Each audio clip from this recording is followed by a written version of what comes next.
Welcome back to Orange Hat Reviews, everyone. So, yeah, 1K celebrations. Thank you to all who have supported me. And before I get my wig on, I have a couple of things that I'm doing. So, yeah. This is me, babyface, wig on. There you go. So, I'm going to be doing this for 6 hours. And if you want to join in, thank you to Amelia. Good to see you. I saw a couple other people who were in the chat. Unfortunately, the chat has deleted their messages. MB Geeks, thank you. Change the channel, March. Norris, thank you. Now, and Amelia, thank you. So, I'm doing good. Not much going on. Just celebrating 1,000 subs. And wearing an orange wig that's going to make me very hot doing it. Not hot physically, but hot temperature-wise. Anyway, I hope you all are having a wonderful day. Hi there. Congratulations on hitting 1K. Well deserved. Hope you're doing well. Thank you, PKL Entertainment. I am doing well, and thank you so much. If anybody wants to join in the chat, I will be cycling panelists. So I have, or I can probably do up to 10 people. However, there are going to be other people who want to come in. So if you do want to come in and whatnot, once we get up to 10, the cycling will begin when others arrive. So I will have to start moving people throughout the panel so I can cycle in people to say hi and congratulations. So if I do kick somebody out, they are going to, well, be kicked out. Turn off my Wi-Fi for my phone. And yeah, so how is everybody in the chat? This stream is going to be 6 hours. I just 1K, man, from 2019 when I started this channel. 1K. I started this channel back in April. Well, I had the channel up. I just hadn't started making content yet. And I started the channel with this hat, the original orange hat. And I've been doing it ever since. I remember when I started doing the videos, I held the phone like this instead of like this. Then I started doing thumbnails. I remember when I had like just 50 subscribers. I went to my hometown's annual festival called the Lumberjack the Lumberjacks Woodsman's Fields Day Festival, which unfortunately is no longer continued because COVID and other things. People from all over the country were recognizing me as Orange Hat Reviews. This is when I had 50 subs. When I was going through, people were like, hey, you're Orange Hat Reviews, aren't you? I'm like, yes, I am. I went up to the fried dough stand. He's like, wait, you're Orange Hat Reviews? I'm like, yes, I am. And being recognized at the fried dough stand was pretty cool. It's like, holy crap. Usually this is something that I expect bigger YouTube channels to have going on. But for myself, being just a small channel at the time, it was nuts. And it was pretty cool to be recognized and whatnot. But I still carried on as it's not a big deal because I wasn't a big deal at the time. And as I grew my channel, I had evolved my channel further. I started supporting other artists and whatnot. How you doing, Channel 66? Good to see you. And as I continued to grow the channel, I got a lot of these bottles of water, man. I got like 4 down there, 3 up here. It's going to be a long 6 hours. And once I got to a certain stage, I did the or certain milestones like 50, 100, 200, yada yada. I started doing the milestone streams. And I believe the 500 milestone stream was basically me doing a nice little walk on the ice with my brother, talking about certain stuff. It was nice. It was just some time to show you guys all around and my personal life, a little bit of a peek into it. And as I started growing and refining and whatnot, I started to do the ending with stay humble because climbing as high as I have so far, getting to that 1,000 sub milestone, I can honestly say it was with support, yes, from a lot of the smaller groups, a lot of the smaller channels, and I am always going to be thankful for that. Now, did I have some boosts from some bigger channels? Absolutely. Force of Light Entertainment, I am always going to be thankful for them. They gave me a shout out. Rookie Critic, good to see you.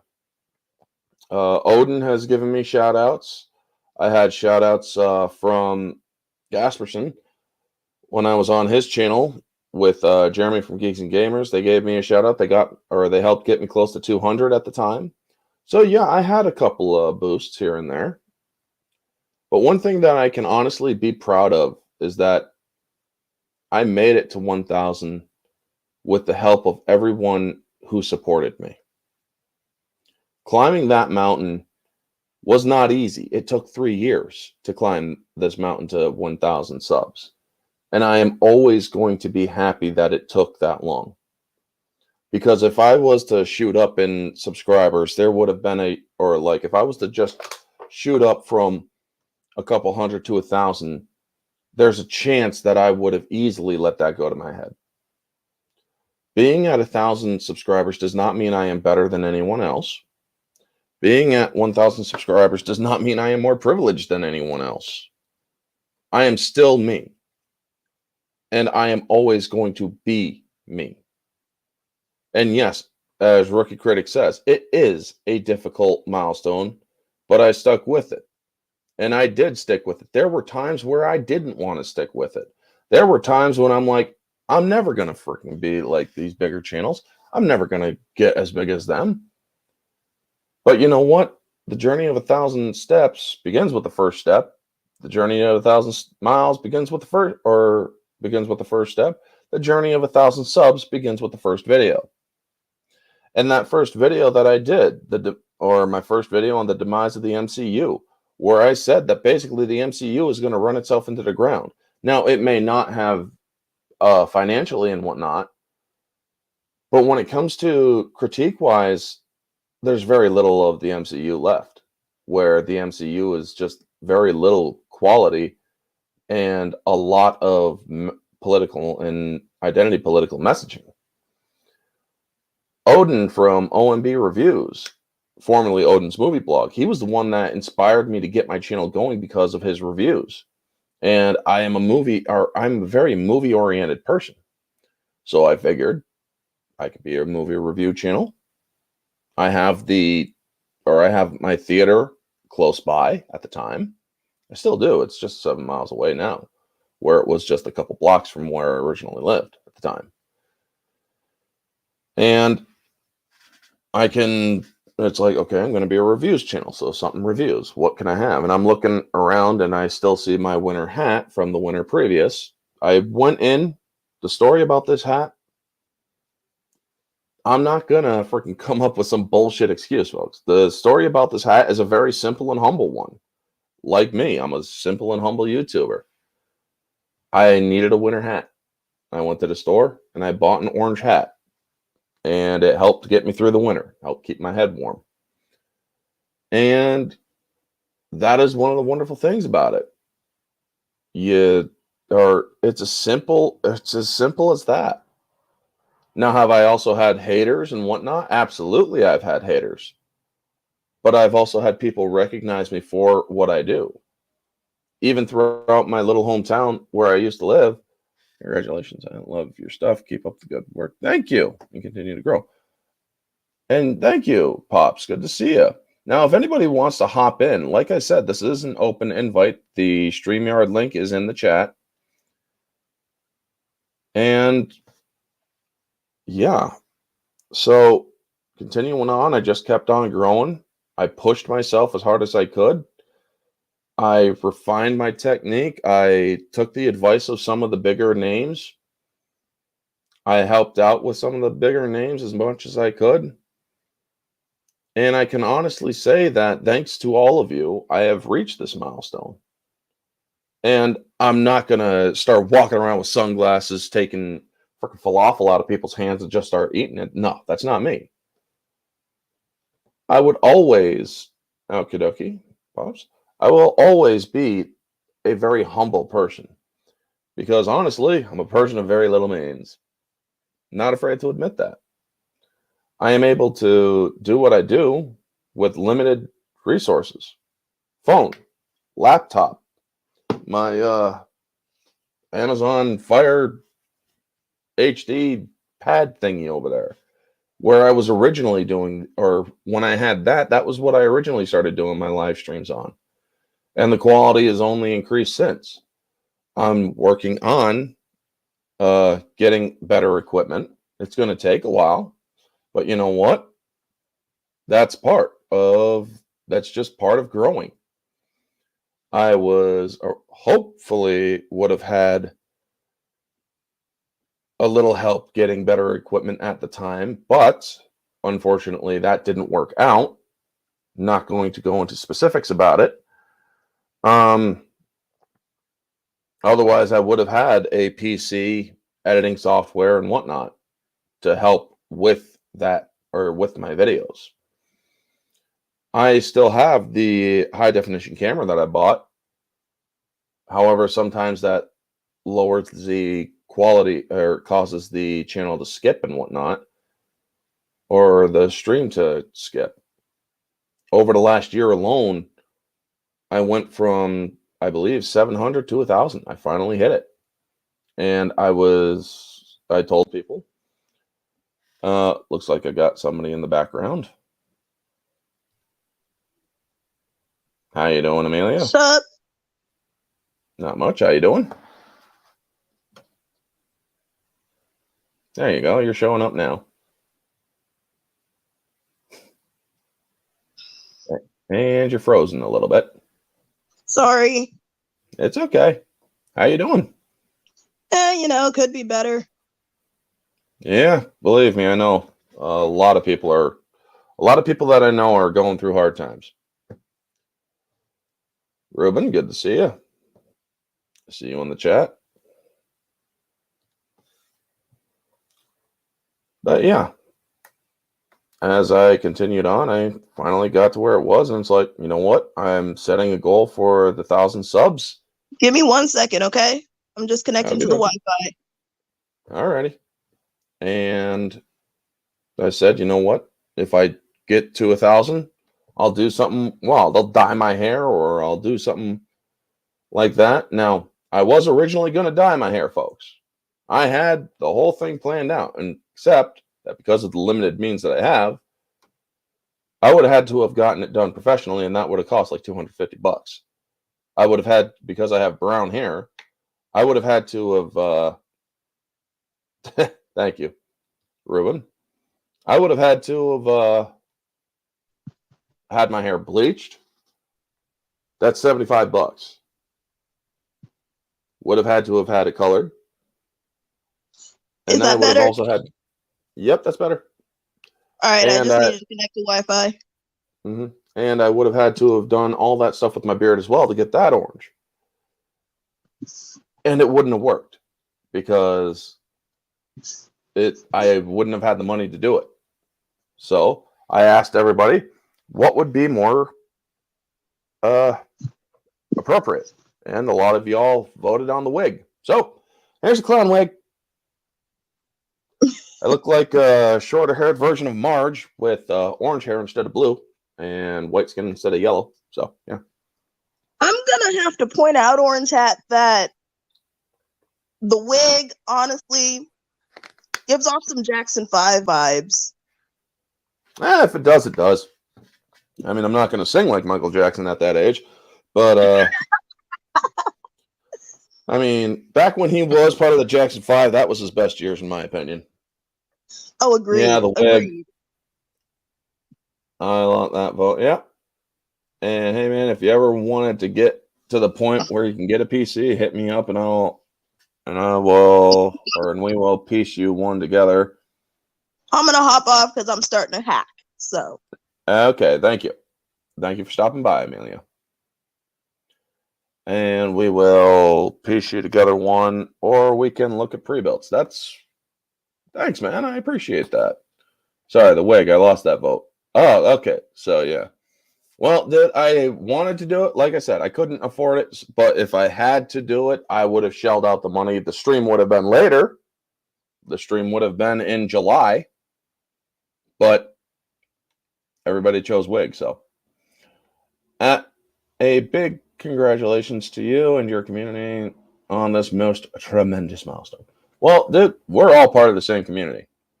We are all part of the same community. I prefer myself still one of the smaller channels. And while, yes, I finally hit the 1,000 subscriber milestone, like I said, I've been saying this and tweeting this for a while, that if I hit to 1,000 subs, I am going to put the bigger channels that I invite on the back burner so that I can promote the smaller channels and have them, because I am a firm believer in we rise together. Because the way that I see it, we're all trying to make a difference. We're all trying to get Hollywood to listen, or the people in charge to listen. Well, you can have a small fringe group here. You can have a bigger group here. You can have these big names. Sure. You can have Friday Night Tights, Geeks and Gamers, and all those other ones. Great. That's fine. That's awesome. But the way that I see it, if we have a lot more, well, let me get some of the dust off of here. If we have a lot more followers, all of us, we can spread our message out a lot wider, cast that wider net.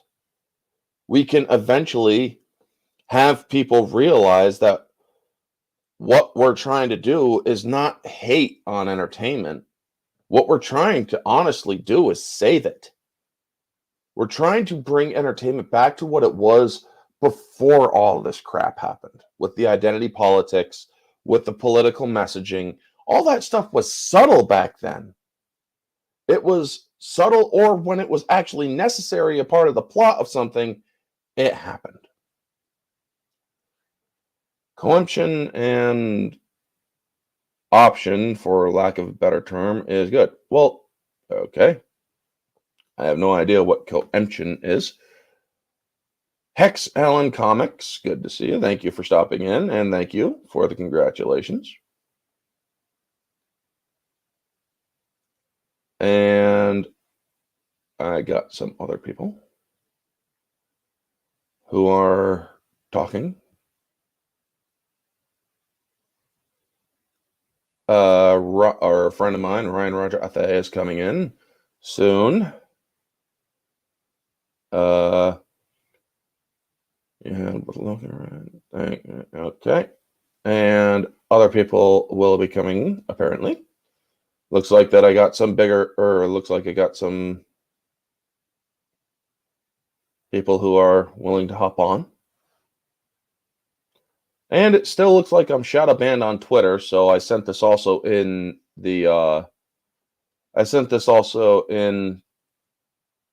Discord, competition and options, for lack of a better word. Okay, I had a feeling that's what you meant.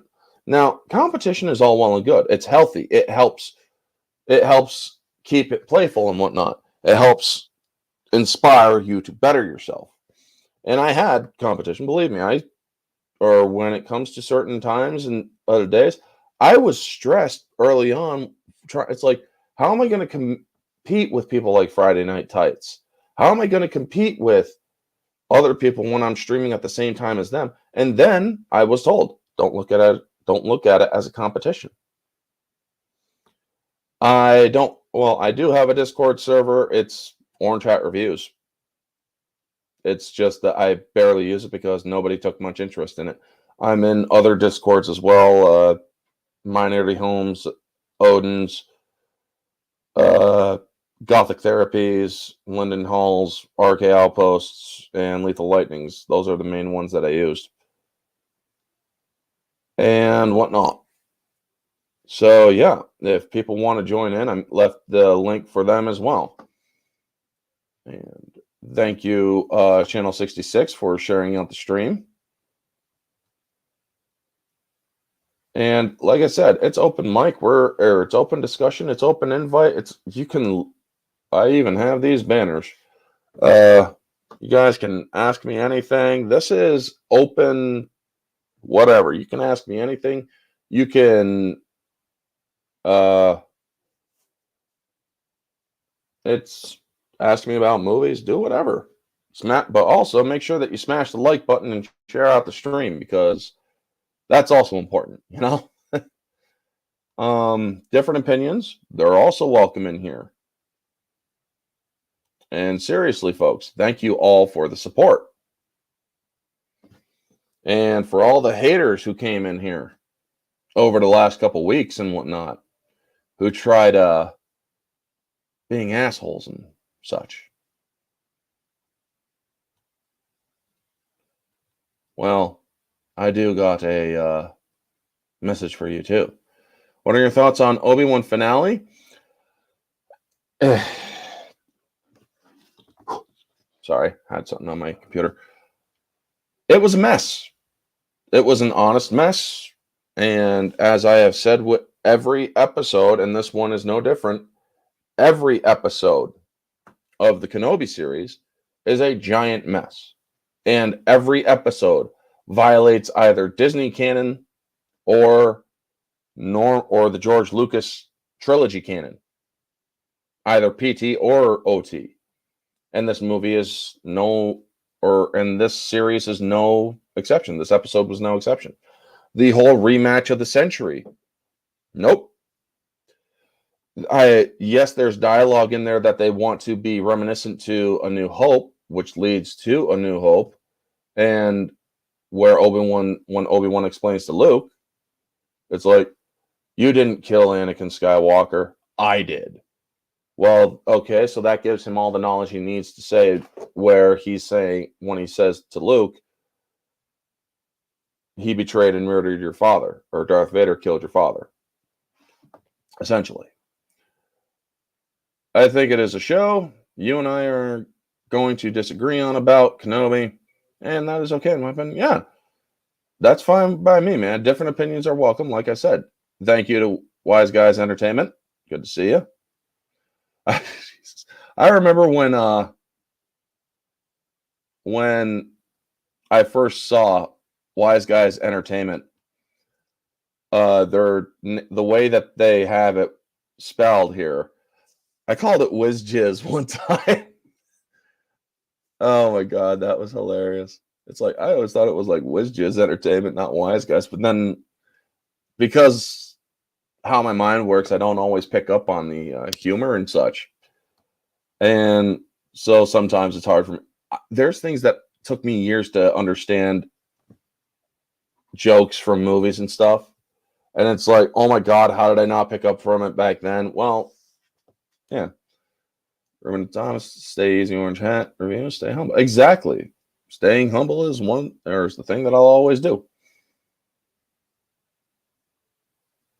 And sorry, there was a bug, so I was using some bug spray to try to kill it. I hate bugs, especially mosquitoes. I can hear those damn things buzzing every freaking day. I live in a 100-year-old house, and I have all the nooks and nicks and crannies plugged, and they still get in sometimes. Don't know how they do it, but they still fucking get in. But anyway, how is everybody in the chat? But yeah, Kenobi, cannot find your Discord. Then again, this is why I cannot stand Discord. Well, hold on one moment. Let's see here.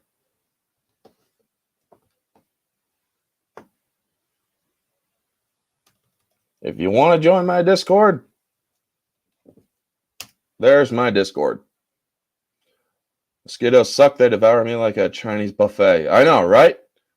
So are you crab rangoon, or are you a shrimp fried rice, or what are you, wise guys? I mean, let me know if that link works. If people want to join my Discord, it's pretty dead in there. So, I mean, the only way that it can flourish is if people go in. And I've tried sending out links to people, just hasn't really gotten much. Ugh. Excitement, shall we say. But yes, after probably need those mosquito zappers. Oh, I believe me, if I have to deal with these little bastards any longer, I'm actually going to get a mosquito zapper, one of those big ones that you had back in the 90s. Plug it in, and I'm gonna drill a hole in my ceiling for the hook for that sucker, and just hook it up above my freaking bed, and just fall asleep listening to the drone and the zap. Or I could just buy one of those $30 things on Amazon that draws them in and kills them that way. I mean, there's also that method too. All depends on just how sick and tired of the mosquitoes I get. But yeah, chances are I'll probably go that route. And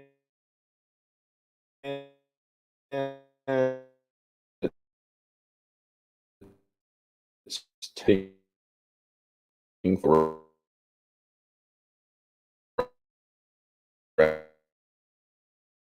around, so I.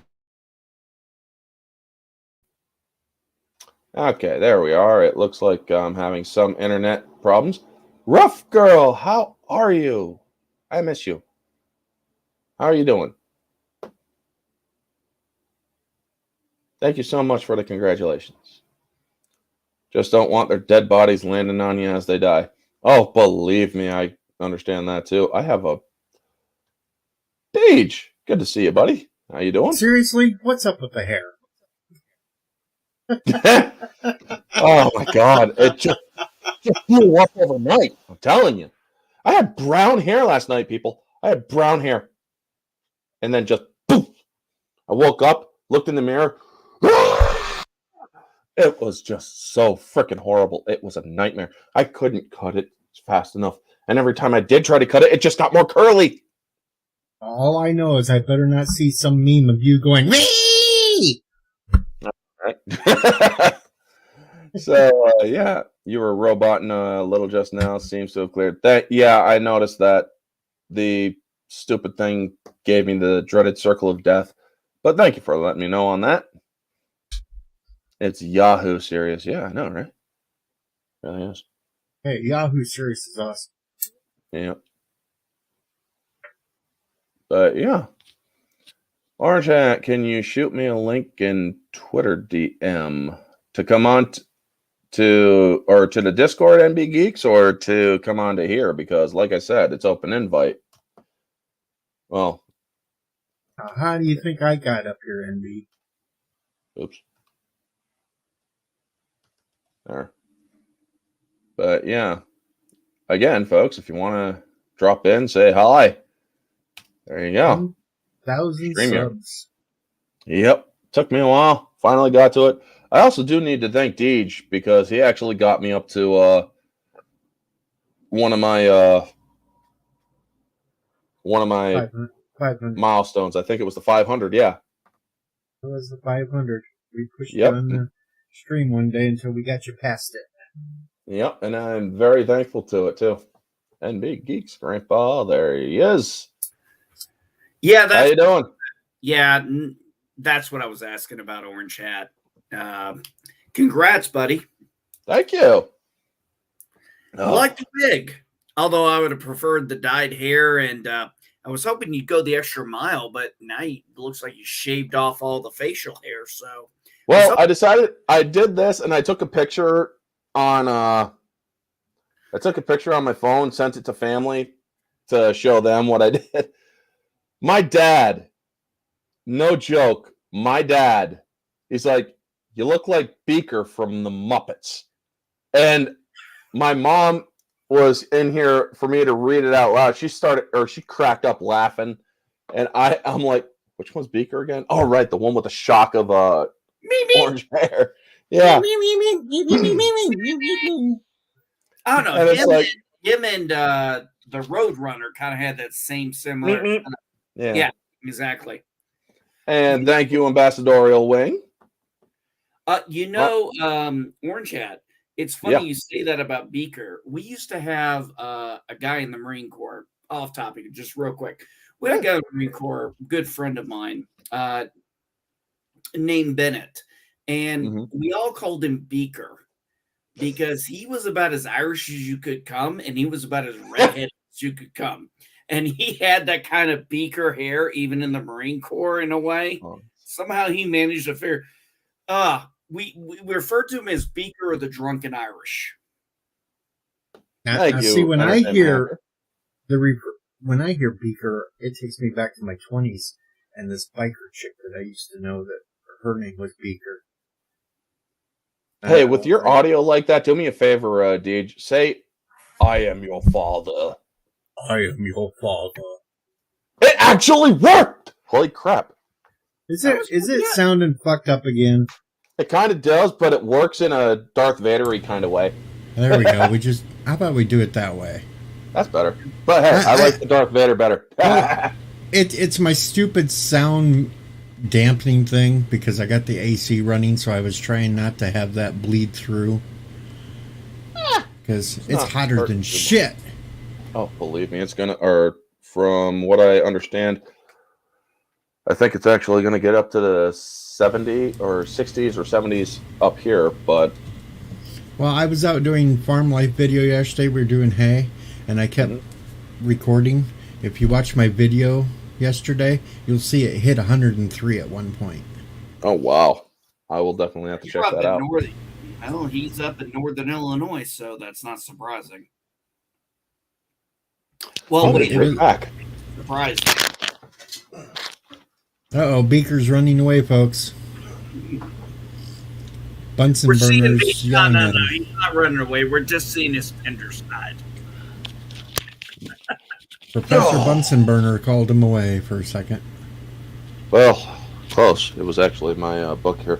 I was wondering something because I'm going to be reading this soon, but I'm also going to be reading the Darth Plagueis novel first. After the Kenobi stuff, and we got Ryan. Roger, hey, how you doing, buddy? I'm doing fine, Orange Chat. Hello, everyone. I hope you're doing well. I just got off from a stream with Loki. I just made a video. And now I'm on here. I'm going to be here at least for an hour before I make another video, or I might pop back in again. But it's great to see you all here today, and congratulations, Orange Chat, for 1,000 subscribers. You deserve it. And here's to 2,000 and onwards and upwards. We need more people like Orange Chat, guys, folks in chat, because he is a straight talker, he takes no shit, and if you don't like it, you can get fucked. So. Well, I also tell people to sit on a coconut if they don't like my content. Or I've got a lovely bunch of coconuts. Exactly. I'm kind of old school military. I just tell people to go pound sand. Considering I got told you got a problem with it, you can go pound sand. Now I got an even older reference. Sit on it, Potsy. Nice. Or this is my other alternative. Shut your fucking mouth! Shut the fuck up, you cunt!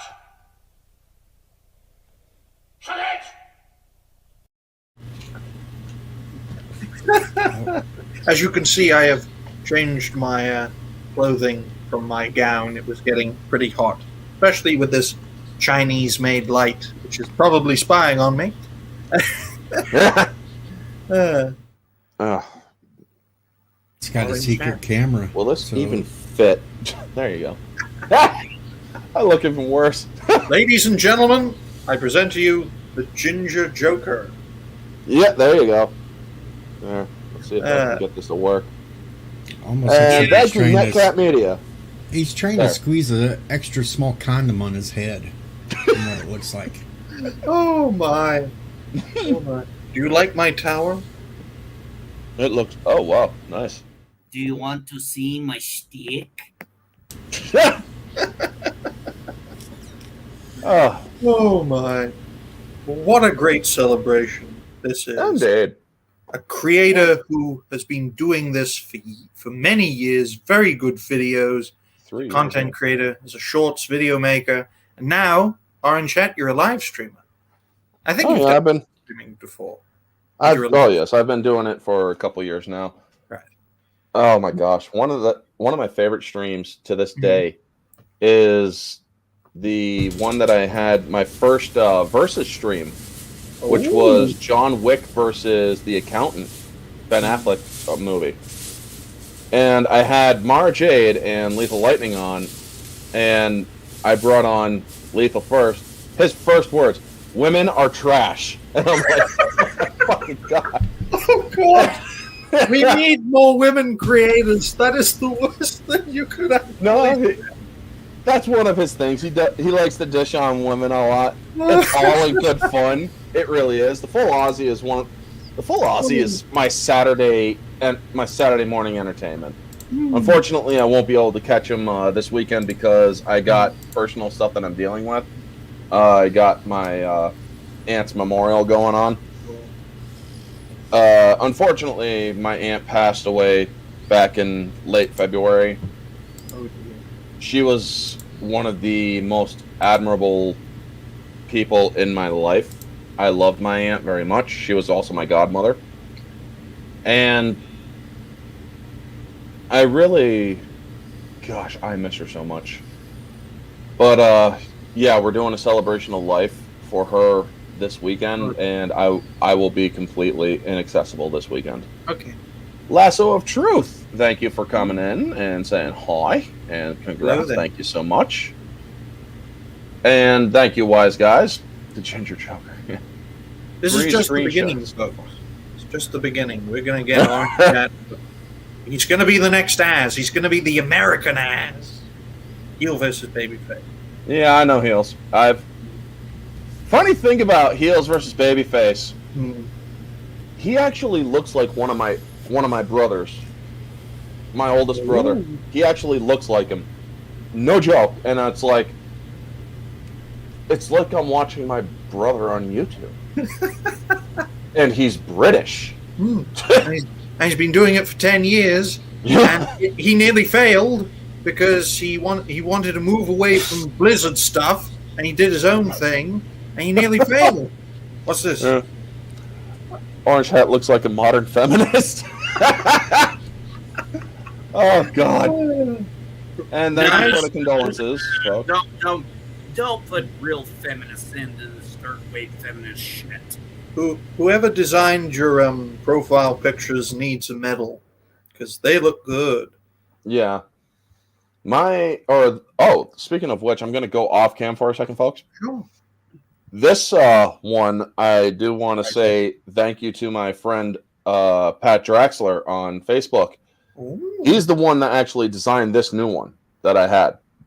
Now, the other one was Phantom Menace, who helped with that one. Mm-hmm. But this one is actually my friend Pat Draxler because I wanted to rebrand the logo. I'm a moviegoer, folks. I go to the movies, so that's why I put in the movie reel plus the popcorn, and just to zoom it in a little bit, it says Orange Hat Reviews on the popcorn and OHR on the hat. So that's completely different from me because I've never been to a cinema. Well, it's unfortunate. Oh, and it's my birthday today. My 23rd. Happy birthday, man. Uh-oh. Give me a second. Oh. Oh, boy. Oh, boy. Yep. Deej is going to sing. Now. You're in trouble now, yep. We're just gonna wait and say, you did it. You unleashed the hornet's nest. Sadly, I must get to work. Okay, it's okay, Ambassador. Thank you for coming in, buddy. And my condolences to your aunt's best. Thank you so much. And Lasso says happy birthday. And we got another one. Nathan Stein Ark, how you doing? I'm fine. I just wanted to see what you were talking about. No, we're just talking about anything. It's an open mic because it's a 1K celebration. And now I should get back on screen. So yeah, there. Congratulations. Thanks. This is the result of hitting 1K. What's he going to do at 10K, folks? You just don't know. Squirts of melted butter. Oh my god. If I ever do get to 10K, I don't know. I'll tell you what. If I get to 10K, he dyes his pubes orange. Oh, God. Yeah, not that you'll see them. So what good would that be? You know, in the many... Oh, please speak, please. Oh, I was about to say, no, if he did that, he'd probably lose subscribers faster than Mundane Matt. Yeah. All right, since we have a birthday boy, he gets the birthday treatment. Yep. Happy birthday to you. Happy birthday to you. Happy birthday, dear Ryan. Happy birthday to you. Okay, enough of the pink bunny. Thank you very much. You know what surprised me is that I don't want to be offensive, but you look like a pensioner. What surprises me is that a pensioner is wearing a bunny suit on the internet, and we're going to beat CNN, folks. This is the kind of stuff that beats CNN, MSNBS, even fucking Fox. It's a lying fucking Fox at that. Well, the problem with those three, all of them are fucking liars. About mainstream media. Anytime somebody, I'm a conservative. I know Orange Hat is conservative, but one of the things we do not do is we do not behold to one media. We are not Fox News. No. Only I don't trust any of them. No, I don't either. Exactly. That's the thing. A lot of conservatives like Orange Hat and I, we don't trust CNN, MSNBC. We don't trust Fox. This is our media. Conservatives trust Fox as the end all be all. No, Orange Hat and I will go out of our way to find articles if we're going to prove our case to not be mainstream media. Yep. Good. No. This is the future. Ordinary people speaking their minds and wearing bunny suits. Damn it, I'm not a furry. No, that would be Lyndon Hall, folks. That would be Lyndon Hall, who's on the Full Aussie every other Saturday, and also has his own channel, and also got called out by a bigger channel because the bigger channel decided to just rip on him, and it's like, not touching that shit. Orange Hat. I just saw this pop up on Twitter. Linda Carter just learned there's a Star Trek themed organization to help fight voter suppression. Too cool. Trek the vote. Is there anything fans cannot do? Okay, I asked the question. What voter suppression? Did you get a ton of flack? Not yet. I only posted it 3 minutes ago. Wow. I have a better question. Where's the voter suppression happening in that exactly? Is this an American thing or another country? No, it's supposed to be an American thing, but here's the hilarious part. Georgia had the one they swear has some of the highest voter suppressions. This last year, after they bitched up a storm about voting laws being rechanged, they had more turnout for early voting than they've ever had in the last two prior elections. Wow. Wow. I'm kind of curious. Which way did that state swing? I was asking, which way did that state swing? By the way, I forgot. Depends on the state. Depends on what you're talking about. Georgia, up until recently, it was Republican. Then it suddenly turned Democrat. I wonder why. It must have been all the dead people. Honestly, politics is the least of my worries today. I want to keep this stream more positive. Minefield. Right, But- right. Yeah. I mean, we could talk politics a little bit here and there, sure. But definitely, I mean, whether you're Republican or Democrat, I honestly don't give a shit. I try to get along with everybody as best as I can, unless they are just completely too far gone. Now, I'm trying to find it, if I can actually find it, because I want to give Roger a proper happy birthday. There it is. Now, People usually call me Roger when there's another Ryan in the room. yeah. Did I call you Roger? Are you saying mine wasn't a proper birthday?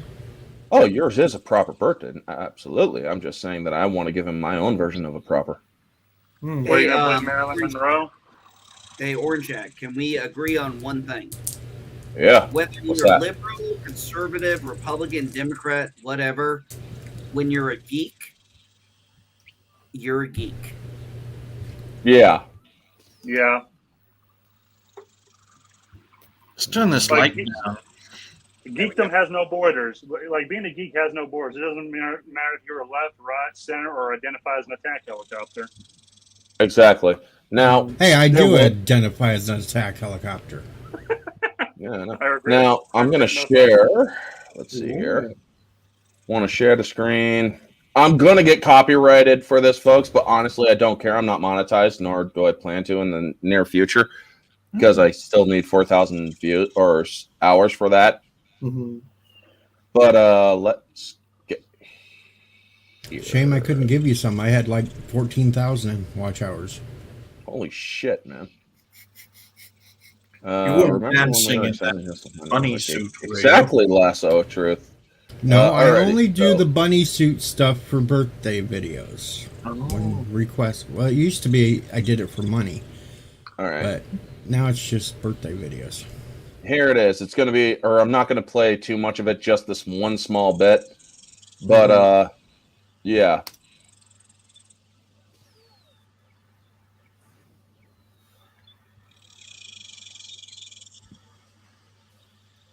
Happy birthday.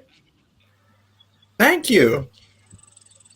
I mean, I actually used that video to create the GIF that I have for happy birthdays that I send to people.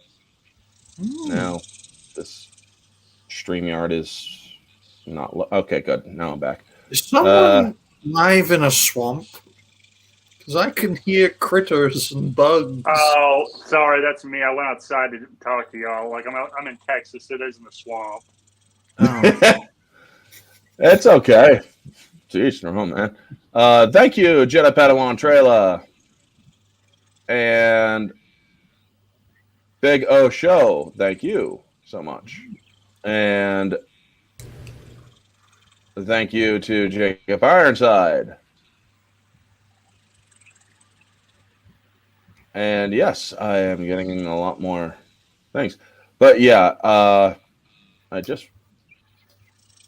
George Lucas is in the chat. The man with no chin.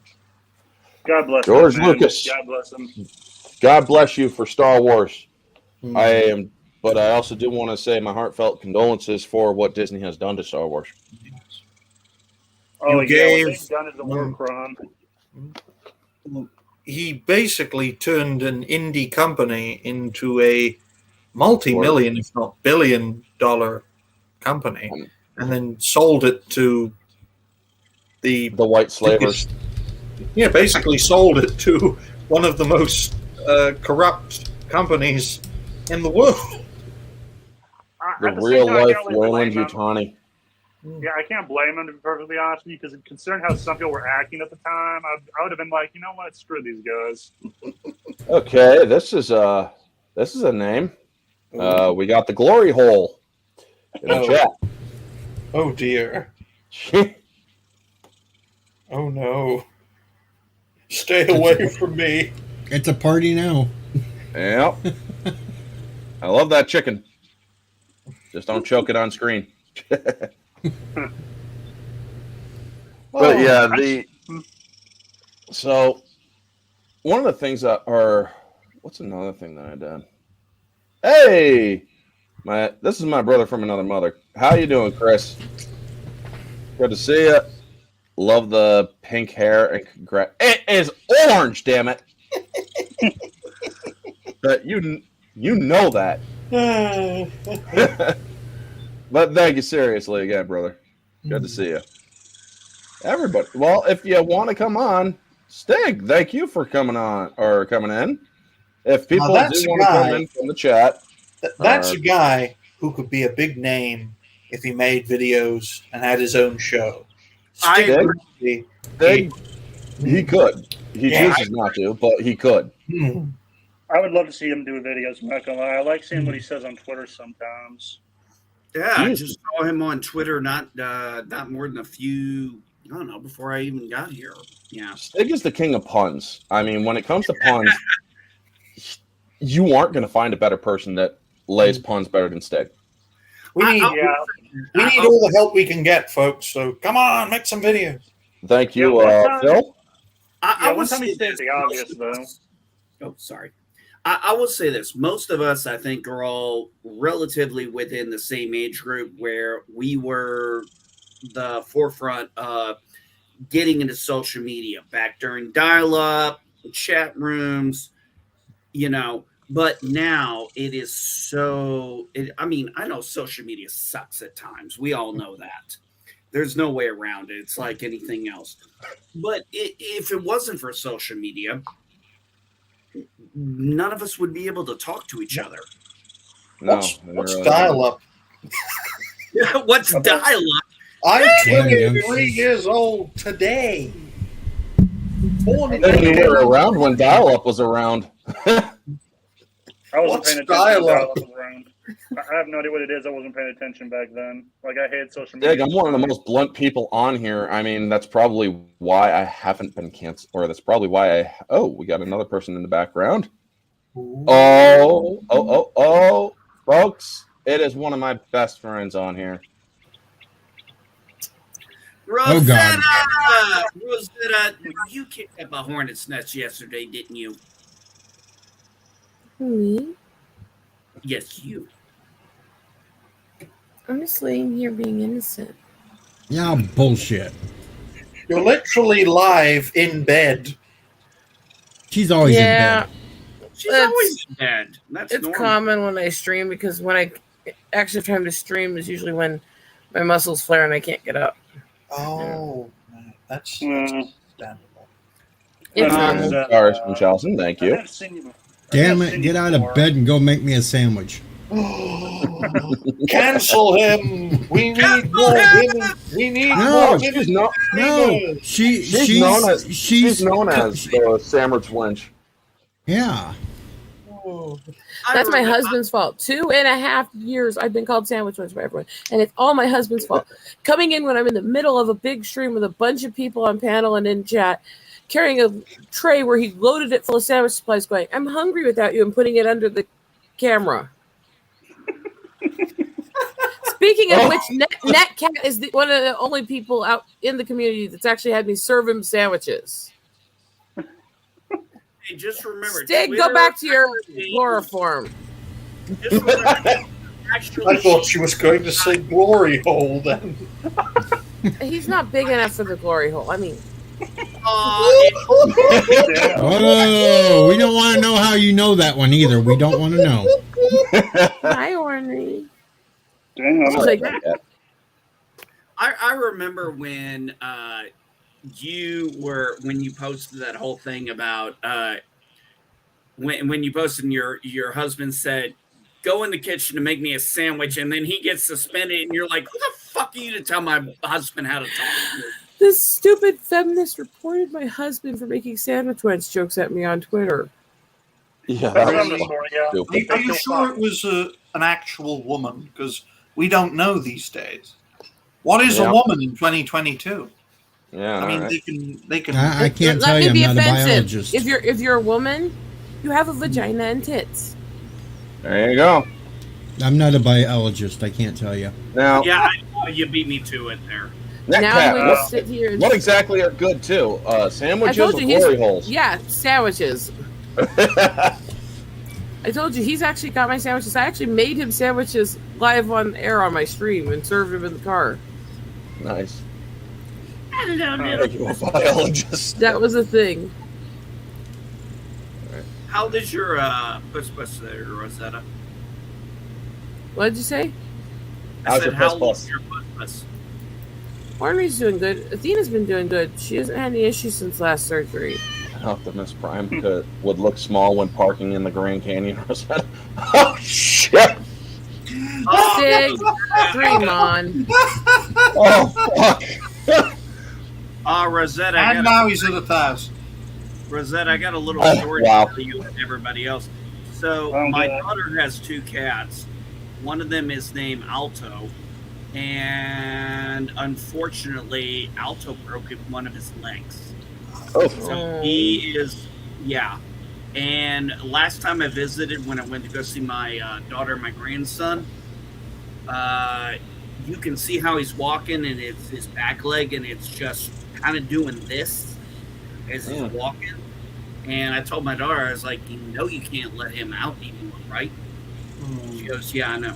I said, okay, because that's there's a reason why I never condone declawing. It takes away the defense of the cat. Well, that's why you're not, or Well, that- if you declaw, you're only allowed to do the front. No. Let's talk about what it is and why you shouldn't even do that. Declawing is not removing the nail. Like if you remove the nail on us, which by the way, if you removed our nail, that's still hell. Mm-hmm. Let's get that straight. Declawing is not that. They have a nerve that runs inside their claw. That's actually the blood vessels and nerves to go to our knuckle. You're actually removing part of their fingers and toes. Essentially, yes. That sounds So cool and I unusual. allow that. It is. Well, Rosetta, I know you know more about animals than I do, but why do vets allow that then? Because honestly, some vets don't really care that much about the health of the animal. They care about the comfort of the owner. And some people are absolutely selfish assholes. Mm-hmm. I love that. And SJW surprised EVS was was married and said, do you tell her to make a sandwich? Of course, you moron! I'm surprised he's married. Like, I look at that guy and I'm sometimes like, God, this guy can be a prick sometimes. Oh, I've seen a lot of pricks on YouTube and on Twitter and Facebook.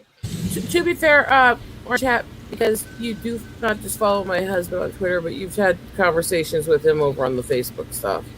Yeah. He's a good guy, but he can make some twisted prick comments, can't he? Oh, yeah, he can.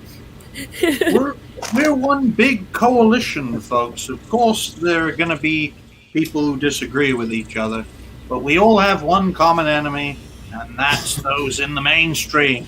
I disagree with you about disagreeing about everything. I disagree. Yeah. Oh.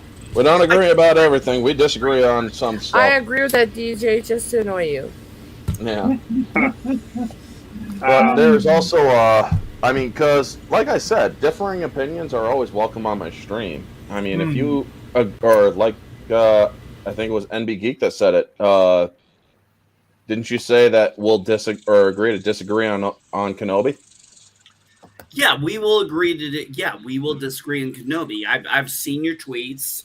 I know you weren't happy with it. I liked it. I wasn't at all.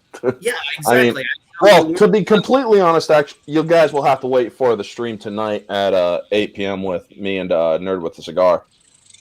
But Okay. I'll discuss it more in detail there because this is a celebration stream and, well, business stuff.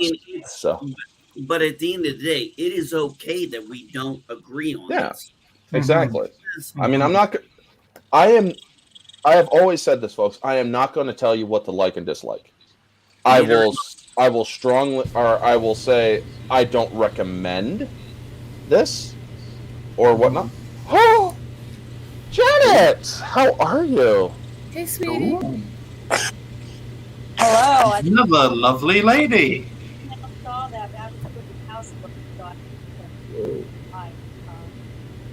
along. I think your audio is a little bit cut Quiet. out a little bit, Janet. Hold on. By the way, Orange Chat, while we're at this, and 3 years ago, scroll back 3 years when you first started learning to stream. Whose streams were you hanging out on? Hers. Yep. I'm the one who started this crazy asshole. And unfortunately helped start Odin that one inspired too. me. You got me going. And I helped start that crazy asshole too, unfortunately. Yeah, That's but I'm probably not my doing blame. it. I'm only going backwards, so it don't matter. Wait, Orange Chat, a lady got you going on YouTube? Wow. Yep. Really got you going. Okay. Yeah, we had here? to I'm a biker bitch. cut those clips because they got a little too wild. Does that count to the stories he told about the things he found when he was working in that thrift store? Yeah, I'll tell that story on here because I'm not ashamed of that shit. Basically, I was working at the rescue mission warehouse, the redistribution warehouse, when I was living down in Syracuse, and there was one day that we got a box full of sex toys. I kid you not, we're all laughing our asses off. Thank God we also wore gloves because some of these things still had batteries in them. And one of these things was one of those writhing ones that wiggle. And it's like, oh my God, dude, you could use this as a freaking motorboat propeller, as a spare motorboat propeller. Just stick it down in the water and your boat will freaking just go like 30 miles an hour. No joke. Oh my. There's also this other one that one of the guys also dropped, and it chipped the cement. And I'm you're like, leaving out the important part of the story where you told me and Hunky Chunky, and unfortunately, they made us throw them away. which part? When you said, and unfortunately, they made us throw them away. Oh yeah. Unfortunately, they made us throw away because we had to get back to work. Is the full context of that? Yeah, but you didn't get through that before Hunky Chunky tortured exactly you. because Hunky Chunky just loves to torture. You didn't want to throw away all those dildos and sex toys, Orange Hat? No, I even asked the supervisor, do we redistribute or do we get rid of them? Don't feel bad because there's another YouTuber right now, Cinnabon Bunny. He's been buying storage units and going through them and all that. Every single one practically has had sex toys in them. Every single one. He's doing this live, showing us what's going on. He'll open up a bag and there's a dildo. It's funnier than How hell. the hell has he stayed on YouTube? So do I sound better? Yes, way Yes. better. We can hear you. Awesome. Okay, I got headphones on now. So great. How you doing, Okay. sweetie? How are you doing, Janet? I'm doing Thank you good. for How are coming you on. guys? I'm sorry. I'm I doing just great. found out about it. I sent a message and said, so does that mean I can come on? And then I saw it and I was like, darn. I took too long to look at my messages. But thanks. This is great. It's nice to see everybody. Yeah. Everybody is allowed I on like my your channel. orange I don't nitpick. And thank you. Even Jack Murphy? It's basically, I I'll have to borrow one. lost a bet. Yeah. Oh, well, it's cute. Sometimes. You just need the right lipstick my- and earrings. I'm just kidding. Yeah. Oh yeah. I But know. it's cute. Darius, sometimes a bag will be vibrating. We always refer to it as the dildo, never your dildo. TSA agent from Fight Club. And the lipstick and the earrings are for the 5K celebration. Oh, okay. Yeah, that's for 5K. Yeah, I'll frickin' dress and drag. Well, I won't dress. All right, we got it. We got it, folks. We have it on tape right now, folks. He will dress and drag at 5K. He can't go back now. What you wish for. I have to ask. Are we talking drag or are we talking cross-dressing? Because there is a difference, and drag is the burlesque side of it. What's the All right, difference? I won't do drag. I'll do cross dress. Whatever. Can I ask a question? Real quick? What is the difference between drag and cross dressing? I'm really ignorant on Cross-dressing that. is just men who dress like women. Period. Drag are the ones that actually dress up the sexy stuff and do burlesque shows. Well, like Or Eddie go Izzard. read children Eddie books. Izzard, the stand-up God. comedian, he likes to cross-dress. That's Eddie Izzard. Yeah. You know him? He wears, Eddie eye Izzard. makeup, lipstick, sometimes heels, but he doesn't want to be a woman. He likes women. He just likes to wear lingerie. Well, sometimes even and things like that. not even all of the drag guys want to be a woman. They find it fun to dress up and do the burlesque stuff, but a lot of them are Yeah, I've been to guys many outside shows of it. in It's Las kind of weird. Vegas where, I've like been Kenny to several. Kerr. Kenny Kerr is a famous drag dancer and stuff in Las Vegas, and he's always sold out. His whole show is all men dressed in women's clothes. I mean, the showgirls and everything. And at the end, he asks questions of the audience, and the audience is like, "That's a guy," because you got all these guys' tongues hanging out. The reason Oh, why yeah. drag is the term specifically for the burlesque side is because the term drag did not originally mean men.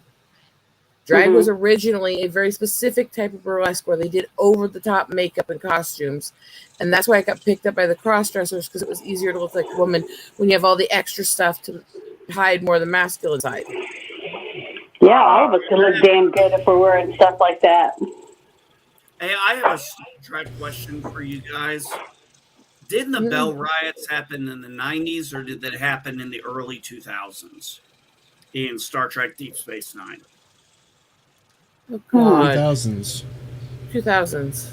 Yeah, but they weren't like 2024, close to the Third World War in Star Trek, right? I thought they happened in the 90s, but my Star Trek lore has got... Yeah, but the thing that I'm worst at in everything is always dates, because numbers don't store well in my memory because which part got damaged. So it's like... Geek, the eugenics war was the 90s. Yes, the eugenics war was the 90s. Bell riots were 2000s. The Bell riots happened in the early 2000s, but were located in one central location. Where the Bell riots. You see how NB changed the subject because he was uncomfortable with drag races? I don't care about drags. I love drag racing. No, I mean... You love drag racing? All right, we'll tell RuPaul. Next time RuPaul has one of the drag races, we'll send you there. By the way, this is typical NB. He has trouble staying on one topic. Well, he's ADHD like everybody else. Oh, God. Worse than me to one sometimes. topic. Worse than me sometimes. He really does not stay on one topic. He literally is the guy going, "Hey, squirrel!" Hey, that's not so bad. We got to have different people and make the world fun. I'm starting to get a little scared. Rosetta's starting to... Oh, we got someone else in. A little too earlier than I would have liked. Oh, squirrel. What did I do? Wait. Hey, did somebody mention the ADD? How you doing, Matt? I need to go see pretty you good. again. Oh, yeah. So, I congratulations congratulations on the 1K. Thank you. Yeah, congratulations. That's awesome. Thank you very much. Yeah. So I'm just good. So once I leave here, I'm going to be sitting down to watch Kenobi and record my commentary for it. So that'll be fun. Enjoy yourself. Oh, yeah. Well, Netcat is an amazing sweetheart. He also does not exactly live that far from where I do. So we actually have gotten met up. Yep, and her sandwiches are really good.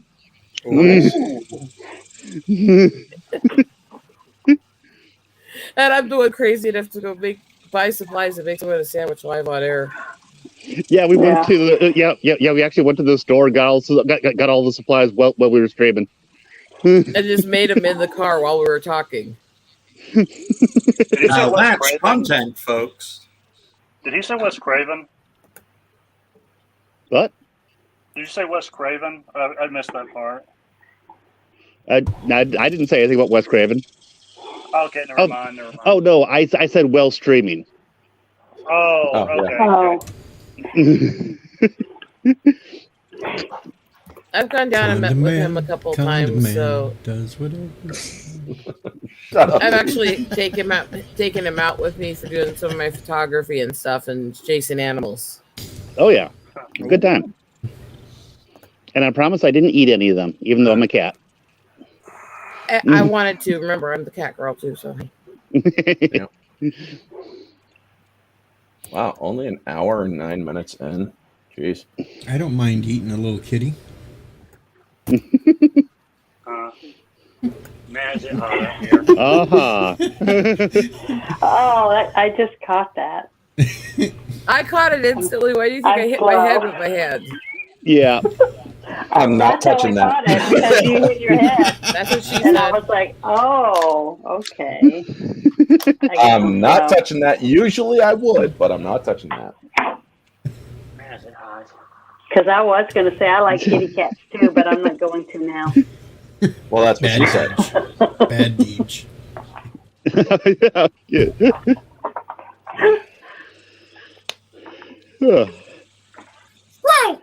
So yeah, I'm probably gonna head off. Just wanted to make sure I got on. Just wanted to make sure I got on to say congratulations. Thank you. And have a good day. We need to talk soon and figure out when I go home I can actually meet up with you again.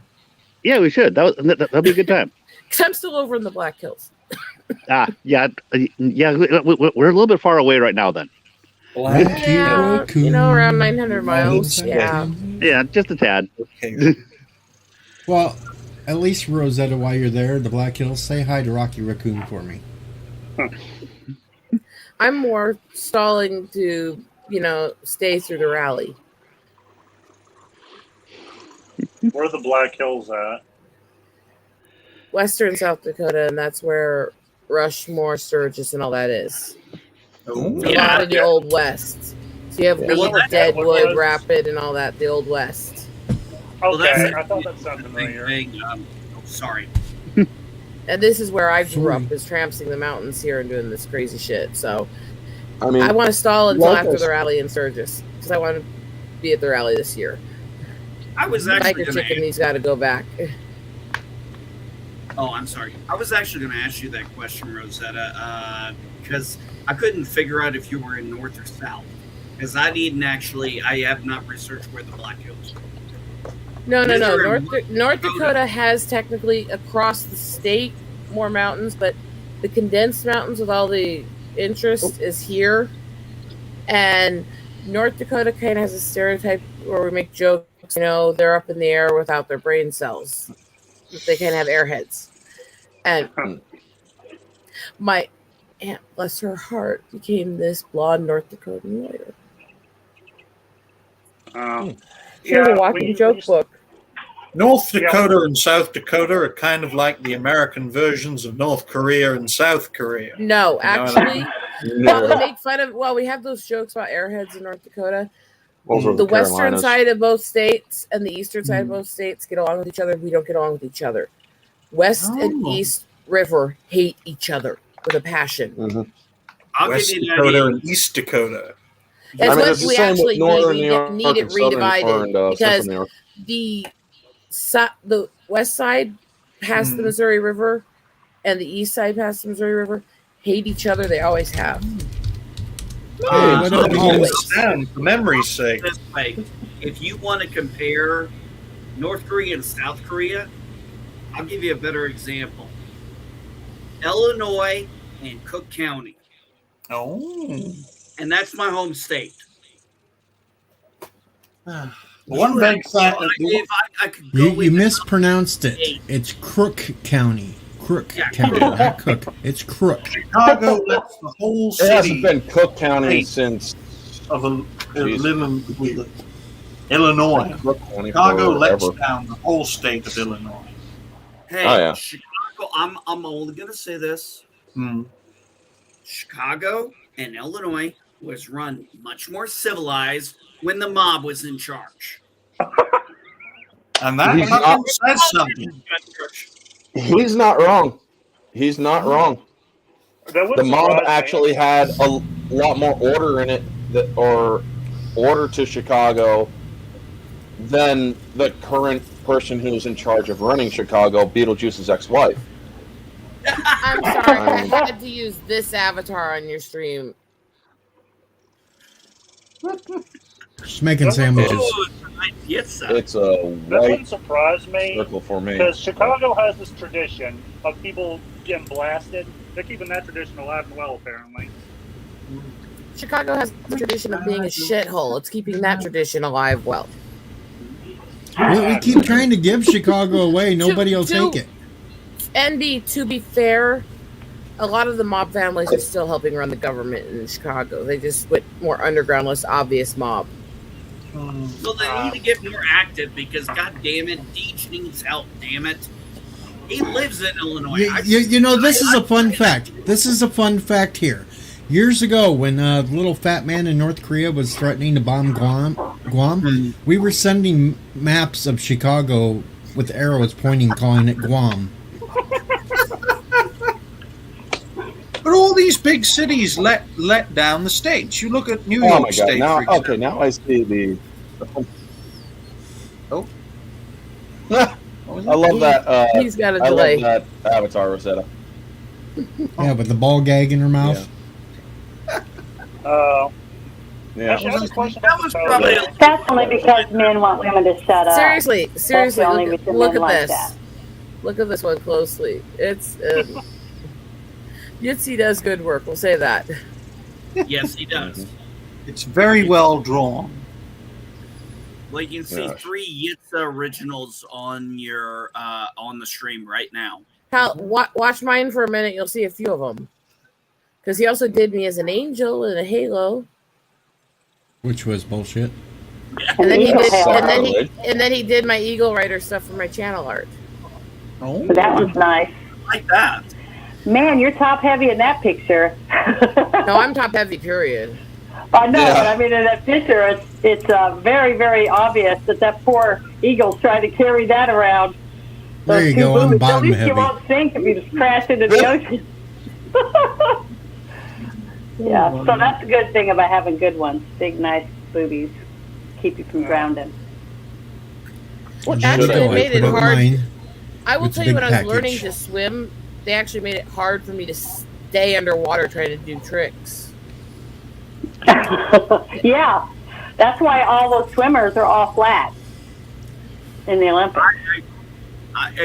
You know, about a week ago, I had, or sometime this week or last week, Rosetta and I were talking and on Twitter, and she's like, we're talking about arguments with men, and she's like, I just flashed my boobies and promised a blowjob. I'm like, that's not fair. That's for hubby. I know, well, but of course it's not fair. Of course it's cheating. What's your point? Oh, nothing. I was just pointing it out. Of course you were going to win. Of course you were going to win that argument. Flash your tits and promise a BJ? Yeah, like your husband's going to not agree with you. And what I said, the moment she lifted up her shirt, all the brain in her husband's head probably went to the other head. All right, MB. Trivia and then question. he'll just agree with whatever she wants. Trivia question for you, MB. What do you call a BJ given by a woman with braces? A shredder? A Black & Decker Pecker Wrecker. Oh my God! When I was a kid, they called it a cheese grater. Yeah, there you go. Well, you're young, so. Well, either that or a ketchup maker. Well, meat grinder is more like it because it's supposed to be meat, not cheese. Yeah, there you go. Oh my! That's common sense. Common sense does not belong in this world anymore. I grew up in the generation that believed that there was a dip for it right here. Oh. And it's like, and when kids fell for that, it's like, gotcha. I get scared when I see anything on Twitter that says it's common sense. I'm like, okay. That's because when SJWs say that, it's the thing that's most against common sense in the world. Agreed. It has no concept of common sense. This is common sense. This is common sense. I'm like, you keep saying that word. I don't think it means what you think it means. Yeah, every time they say common sense, I'm like, this doesn't compute. It's coming from someone who had no common sense of the term walked up and fucked them in the ass. More like communist sense. This year has definitely been fucked up because I didn't get a chance to rewatch that with my husband during the anniversary. Oh. All right, Orange. I got a running due. I got to go before it gets too damn hot out. But I wanted to congratulate you on the 1K and make fun of that orange mop on your head. Thank you, DJ. I truly appreciate it. The rest of you on the panel, try to have fun and don't let Rosetta poison your sandwich. I'm innocent, you assholes. Don't let her poison your sandwich. My sandwiches are good and healthy, damn you. Live long and prosper. Yeah. Yeah. Hey, Rosetta, You can say what you want about me, but my sandwiches are good. What was it? Yeah. You said you're from Dakota, right? Yeah. What do the people down there think of Deadwood exactly? I'm kind of curious. The show? Or the town, or both. It doesn't matter. The town's well loved here. The show is, it still gets better reviews from the locals than Yellowstone does. They hate that. Oh, okay. Because I've got a lot of friends from Yellowstone. I grew up going over there. Actually, this is how girly I am. When I was a very, very little girl, basically till I found out my health couldn't do it, I had something I was studying that was my dream. I wanted to have as a career. I was going to be a forest ranger and go work in Yellowstone with the boiling mud. Huh.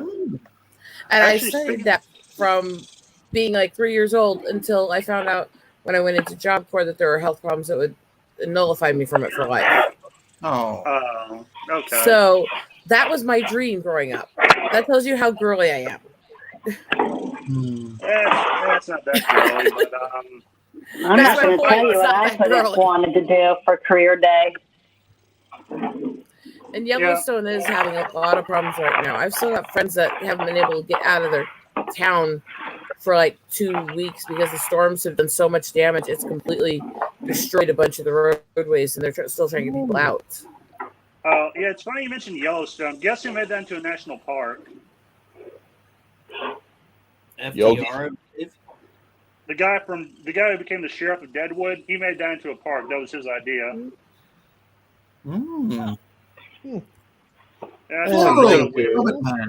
Floral under. By the way, there could be Floral from under a rock. Thank you for the congratulations. Those who are interested in Rushmore, I would say probably make your trip sooner because as of these ends of these last storms, there's several massive breaks on the back of Rushmore that are going to fall soon. Because there's this whole section behind Washington that's probably about 20 feet wide and a good 40 some feet long that cracked all the way down it and is actually shifted like 40 feet and is hanging over the roadway. Did you guys know that at one point they ran out of money for Mount Rushmore when they were building it? That was not the official reason they actually stopped the monument, though. That was their excuse because they did run out of money. The reason they stopped the monument is the reason Storm made the rock break like that. It's soft granite, not hard. It was crumbling as they worked on it. Well, if it breaks, I don't expect Joe Biden to rebuild it. That's for sure. Well, you can't rebuild it if it breaks, especially since it's directly over a small town, and the mountain will crumble all the way. Now, so you can't just rebuild it. Now, Rosetta, a question. Is Mount Rushmore just the name of the monument, or is that the name of the town it's in? No, the town it's above is Keystone. Oh, Keystone. Okay. And then you have Crazy Horse, which is still being worked on because it's all private donations. And all these people go, well, that's going to be worked on. Well, first of all, it's extremely hard granite with gemstones throughout it. So it's a lot harder to carve. But it's also, it's completely privately funded. And for the first 40 years it was being worked on, it was one man doing it. And he was doing it with machinery where he had to go up this massive staircase up the mountain, up and down several times a day. Oh, So those first, decades, there wasn't a ton of progress. It was chip by chip by chip every day. And now they're doing common blast, but they actually try to work that around all the tourist stuff so they can still bring people over. So Yeah, because they need they the are money. making they are making good progress on it. And it is kind of interesting because I have relations to the chief anyways, but if you go into the museum, they actually have a wing of artwork that's actually my great uncle's work, Andrew Standing Soldier. His father was the double agent that helped run the rescues on the Trail of Tears. They have the stuff of him in the military on the other side of the wall from the museum. And the fucking restaurant is actually my tribal name, is the name of the restaurant. Ryan, good to see you. How you doing? Yeah, Hi, happy Ryan. 1000. Been a long time. Thank you. Yeah, Been a no, while. I've been really busy with work. So have I. and with I haven't with been hardly training. on anything in months, have I, Orange? Not that I've seen. I mean, I'm starting to make a few videos again, but I was stagnant at 470, and then I lost some. I'm at 463, but that's fine, because it's not my priority right now. Yeah. But yeah, I mean, I saw your channel grow, and congratulations. Hope you get that monetization soon. Monetization, even if I get to 4,000, I do want to clarify this, folks. While I do appreciate all support, monetization is not a goal right now. Because one, it would complicate things for me in some ways that I don't really feel like discussing. Also, it would, or I don't. It paints a target on your back. It does. That it also would restrict me. Oh, I'm very blunt on here, as Stig has said. He's blunt. I'm blunt. I'm very blunt. If I start saying what I want to say, like I always do, as a monetized channel, I am not going to get any revenue. Let's be Barely. honest, it's a miracle that I haven't been banned already. Well, I've gotten a warning. Oh, I got a few. I was like one more strike close from my channel being nuked. Oh, I've gotten one. Yeah. I've gotten one strike. A few copyright things, but nothing that did anything to my episode. Is that you can't get monetized. I'm like, I have 270. I have 260 some people that may view this. They're subbing me. I don't care. I'm like, about about a quarter of what your subscriber base is normally. Yeah, I mean, no, I'm thrilled when the fact that I have almost 270 people following my YouTube channel, and I don't post that much. I'm not like Orange Hat or certain other people. I don't do this on a regular basis as much as they do. I do it more sporadically when I'm in the mood. I got to be, and it's summertime. I live out in the country, got a lot of outside work to do. This is not my priority, but it is nice to know that the little bit I do, people enjoy. All I ask, and you see, I don't ask for like, share, subscribe. My most important thing I'm starting to do is I'm saying, I just want feedback. I want to know how I can make my channel better for the people who are listening. Happy Dinosaur. They can't ban you, Rosetta. You're sweet like a Klondike bar. But what would you do for a Klondike bar, Happy? Either. Crease. Thank you, Crease 1984, for the congrats. I'm having a hard time. I was going to say it's kind of really interesting because I do need to try to build the channel up because I have almost no hours now because I already streamed this last year with everything happening. But I am like 40 some away from 1,000 subscribers. Well, folks, if you haven't already, definitely subscribe to Rosetta. I have. I'm only 3 away from 600. It's been quite a year for me, from 52 to nearly 600. I make about, on average, 4 videos a day since since late October 2021. I remember doing that kind of grind when I was I think it was my second year of YouTube, and when I just started pumping out videos, the mistake I made was uploading them all one right after the other instead of Yeah, spreading them that's a out. mistake. Oh Yeah, yeah. instead of spreading them out. Using that timed release. I mean, you could upload as much as you want at one time, but you have a time release. You could say, I want it released at this time, this date, this time, this date, this time, this date. Yeah. Scheduling. Yes. What I used to do to create a lazy way of creating content, I would find live streams I was either on or did myself, and anytime there was a good point in the discussion, I would clip that part out and upload it. And that was before they allowed you to have the clip and cut option. You had to pay YouTube to have that, but I just ran it through OBS and was like, okay, do that. But that's a good way a lazy way to create content is just go back in your live streams or stuff you had with other people where you had a good point in the discussion off a certain subject and just do that. Mm-hmm. And you just tag it and bag it. Go subscribe to Eagle Rider, folks. Yes, definitely. Hashtags help. Like that's how I got the 44 so far. This is a first for me. I got accused. I actually got accused of mansplaining.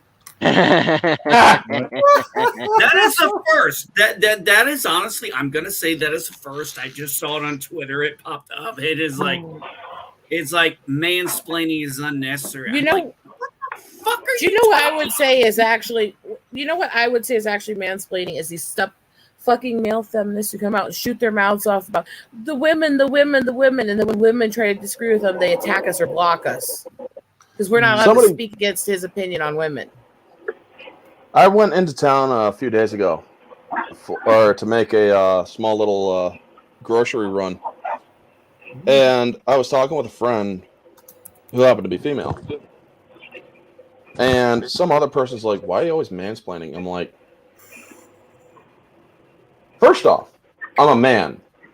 I'm just explaining something in a conversation you have no place in. So, fuck off. And they're like, well, you don't have to be rude about it. I'm like, well, you're the one who just barged in onto a conversation about me or saying I'm mansplaining. I'm a man and I'm explaining. That's automatically mansplaining. I mean, it's like when a woman is explaining something, that's womansplaining. But here's another thing. Who the fuck cares? What is a woman? If it's not your conversation, I don't know. I, for one, think it's great to have. Oh, sorry. No, you go ahead. Well, I was going to say, I think it's great. I wish more men would just be men and let women be women, because I'm proud to be a woman. I'm happy who I am, and I love real men. I love a man that's not afraid to be sweaty or not shaved today or wear dirty socks. I mean, if he expects his woman to look to the nines every day, then he better look to the nines. But if he lets his self go a little bit, he can't bitch and moan at his woman because she didn't shave her legs or she didn't put eye makeup on. You see what I mean? So if you know, it's all fair in love and war. You know, if you want to be treated with respect, then treat the other person with respect. It's that simple. I mean, I don't understand why everyone makes it so complicated when just be yourself. If you go on a date and you're pretending to be something you're not, and then you go on the next date and you're trying to think, oh, how do I act? I can't remember what I said. You know, you're panicking, and then the next thing you know, the person finds out the real you, and maybe it'll work and maybe it won't because you weren't yourself. So be yourself. And then when you have a real relationship, it's real because you know who each other is. That's the problem I see. I'll tell you one story. It's really funny. You got a person who's on Tinder, right? They go on a few dates and they go, oh my God, I love this guy. He's so gentleman, blah, blah, blah, blah. You know, this, that, and the other. And they're going on more dates. Well, then she says, oh, it's his birthday next week. I want to get him something, but what should I get? And I said, well, get him some pajamas. She goes, what? That's too personal. And I'm like, you had sex with him the first night you met him, and you can't buy him pajamas for his birthday? Come on. I mean, what's wrong with people? I mean, I don't understand that. If you're willing to have sex with someone, then you should be willing to buy him a toothbrush, underwear, or pajamas. I mean, that's how I look at it. That's personal. Yeah, that's weird. I'm sorry. That's A weird. friend of, I a don't friend think of it's mine. weird. A friend I of think mine it's once. weird that people sleep together. Maybe on the I'm first night. desensitized. Sorry. Maybe I'm desensitized with being married twice and having 2 women. I actually would buy feminine products, and by this point in my life, I'll just buy them, roll them through the counter. I don't care. I bought my oldest daughter, who, by the way, side note here, just something fun to share with you all. I was talking with my daughter the other day, with her son, my grandson, and she said, "Say mama." She's been trying to teach him. He said it for the first time and did it while I was listening. Awesome. That's a moment. You know what? Whatever I was going to talk about afterwards, no worries. That was so cool. He was like, all of a sudden, she's like, say mama, and he goes, mama goes, oh my God, he said it. I was like, was that the first time? She goes, yes. I was like, oh my God, I got to be a part of it. First for a grandchild and that for a is granddad. Adorable. Magical. That is sweet. But I also want to say, because you're talking about you'll buy the feminine products. I'm the one who, okay, my husband helped me with all this stuff. He went to the doctors and stuff when I went through the cysts and everything. It's not like he wasn't there. I didn't want to make him have to buy it because I didn't want him to deal with those little whiny Yenter cashiers in Iowa. So I would use the time I was allowed off of the bed rest to go to the store and get those. And it wasn't because he wasn't willing, but because I didn't want him to deal with those idiots. Well, that was sweet of you to do that. See, that's what I'm talking about. Who knows each other better than your lover? You know what I mean? Mm-hmm. And when you really care stuff for someone, you're willing to take the heat for that. Point out where they say, tell people, like, don't share the straw, don't do this, don't do that, because you're going to share germs. And they're going, if you're talking about your spouse, you share worse germs than the stuff you're doing in the bedroom. Baby. Yeah, you're swapping spit and other fluids. You know? Other fluids in the office, right? Ladies and gentlemen, unfortunately, I have to go now. I have videos to make. But thank you all very much for having me. Thank you, Orange Chat, for getting to. I'm thanking you for getting to where you are. Great job on getting to 1,000. Hopefully, you get to 5,000. Thank you all for having me. I see a few rising stars in this panel. And until next time, bye for now. Take it easy. Bye, Ryan. Thanks, have a great day. Bye. Good night. No, I meant to ask: where is Ryan located at? Is he in? He's British. Yeah, I assumed he was across the pond, but He is across the pond. Yeah, it's like 6 hours ahead of us. It's like 4 or 6 hours. Yeah. Mm-hmm. But there's this about dinner time for them. Pretty much. Now there was this one thing that a friend of mine who was in his 50s said to me one time, because he was talking to about his son getting married, and he's like, I told this, and I'll say it to everybody else if it ever comes up in a conversation with newlyweds or whatever, or people who are getting into relationships. The 20s and 30s are the only decades you will have of lovemaking. The 40s and on is just bitching and moaning. Bullshit.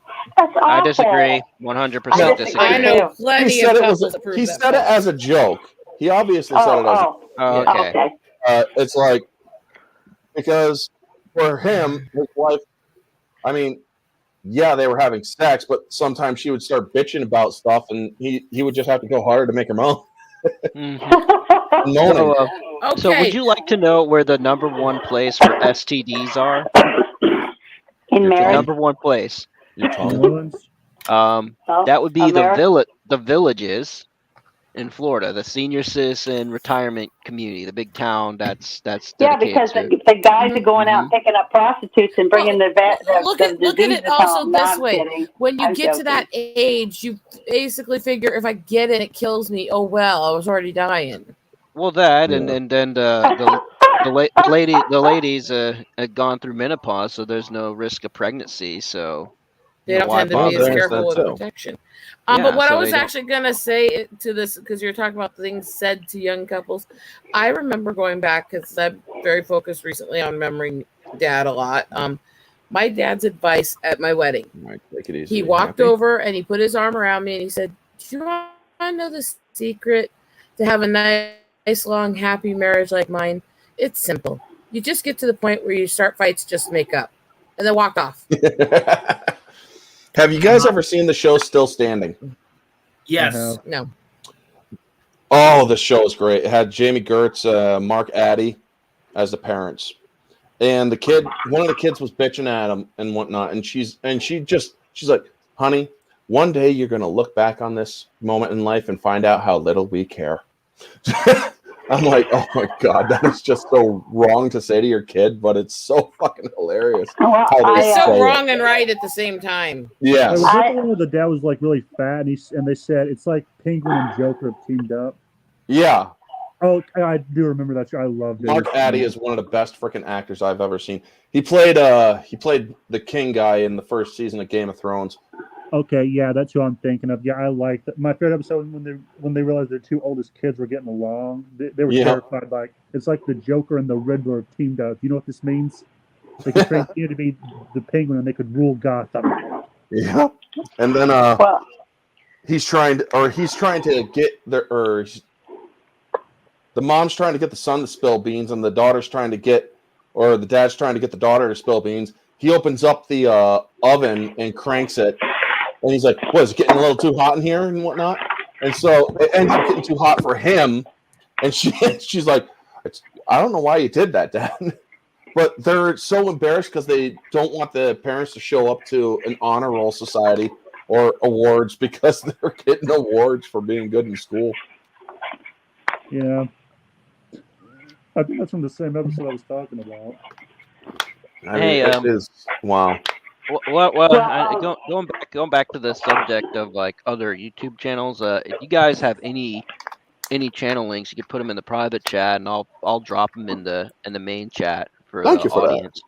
Yeah, no problem. T-shirted historian. Thank you for the congratulations. Yeah, I was just going to say, this is what one of the jokes that I put on my channel, because I only do shorts. I don't do live streams and stuff. I do it for other people. But one of my shorts was the 3 stages of sex in marriage. And the first stage is house sex. It's like when you first get married and you have sex in every room in the house, on the counters, in the kitchen, on the kitchen table, everywhere. That's the passion. Yeah. And then the second stage is bedroom sex, because now you have children. So you can't have sex everywhere. You have to have it behind closed doors, right? Well, the third stage of sex in marriage is hall sex. It's when you walk past each other in the hallway and you say, "Fuck you." Nice. So, I always tell people that. I'm just kidding, though. I know many couples that still have great sex, and they're in their 60s. Yeah. So, I was going to say, you have to practice makes perfect. This is, I say this, my mom is not ashamed of this. She's not embarrassed by it. The night we lost Dad when he was in the hospital, the last thing he did before he went to sleep and didn't wake up was grab her ass and tease her. Oh, how sweet and romantic. Nice. 42 years, he was still grabbing her every chance he got. Yeah. Good. He loved her. Yeah. Because love is blind. You see what you want to see. It's just like that movie, Shallow Hal. Mm-hmm. When he looked at her with love in his eyes, and she was the most beautiful thing he ever saw. And a woman can look at a man the same way. I've seen lots of young women that are very attractive, or not young, but in their 40s or whatever, and they're with a guy that's kind of pudgy and got chubby cheeks or whatever. And she's like, he's the sexiest thing ever because the way he looks at me and the way he talks to me. So that's what matters, with guys and gals. It's how you talk to each other and how you treat each other. That's what makes you sexy. It's not always just, oh, she's got nice hooters and a nice ass. Oh, you know what I mean? Oh, don't get me wrong. My husband's into that part of me, but the thing is, we've gone beyond just that. But the thing is, with my husband, you know what it actually was that actually made him attractive to me first, and I'm talking about that physical attraction stage. Mm-hmm. What was Yep. Yep. He has gorgeous, dark, deep blue eyes. I mean, piercing, bright eyes. So, Janet, I kind of wanted to say that it was funny you said that about, bedroom sex because you have kids. I thought as a teenager, the worst embarrassing thing would be my parents catching me in bed with a girl. Now it was like your kid's catching you. Yeah, exactly. No, to me, the most embarrassing thing was walking in on my own parents when I was a teenager. Oh, God. Okay. That was the most embarrassing thing I've ever seen in my life. And I'm not to be mean, but, all kids look at their parents and go, ew, even though you're here, you're proof that they do those things. So, it does happen. But I think it's great. I'd love to see a healthy, good relationship all around, not just, the holding hands and the cuddling and the, just spending time together, doing things, putting puzzles together, or whatever it is that you find intriguing, fun. I mean, I love comic books. I love collecting figurines. I love anything to do with nerd stuff. I'm a big nerd. I've been a nerd since I was a kid. My dad was a nerd, and I hung out with my dad. I had 4 sisters. So I was a tomboy, basically. I did everything. But I can also fish. I can also hunt. I can clean a deer. I can clean squirrel. I grew up here in the mountains hunting and fishing. I'm with you. So. That's right. And It's almost like you grew up in my area. I grew up with this, yeah. It's like you almost grew up in my area. A man that can sew a pair of socks because he's got a hole in it, to me, that's sexy. That's just the way I look at things. A man that can take care of himself is sexy. Yeah. Actually, I agree. Janet, my wife actually knitted socks for all of us at Christmas a few years ago. That's awesome. I wish I could knit. I can crochet, but I can't knit. It's so hard. Knitting is so hard. Crocheting is actually while crocheting is actually slower overall, it's actually better because if there's anything drops or if a kid or an animal or something pulls on or stuff, less will be undone with crocheting, and you'll have to back up less to fix it than with knitting because crocheting is multiple knots connected to each other. Knitting's a continual knot. Well, sorry. Sorry. My wife's actually taking a class right now to she's been sewing and doing knitting for a long time, but she wanted to get better at it. And now she's taking a class for it, and she's seeing what they're talking about. And hey, folks, I'm going to tell you right now, knitting ain't no joke. You got the tension strength, you got those issues, you got to get, My wife's shown me some of the feedback she's gotten from. So she makes a pattern that they require for the class, submits it in, and they send her a report feedback on it. And man, I'll tell you what, they're not condescending. They are very in detail. If they think you didn't do a good job, they really go into detail on what you didn't do right. Oh yeah, because it's garments and everything, and you really can't have a faulty piece of garment or something that you rely on for clothing and for warmth. No. And so if it's going to come unraveled or get ruined some way, it's subpar. And because like my grandmother, she was telling us that this is how old she was. I mean, well, she died right before she turned 91, but when she was in school, they had to make their own dresses in home ec that they would wear to the school dance. Kid you not. We gotta realize with that. I grew up homeschooled. My mom was obsessive with teaching us everything, and when I say obsessive, my mom's version of doing a lesson plan is we do this big long lesson plan. We do a test at the end of it.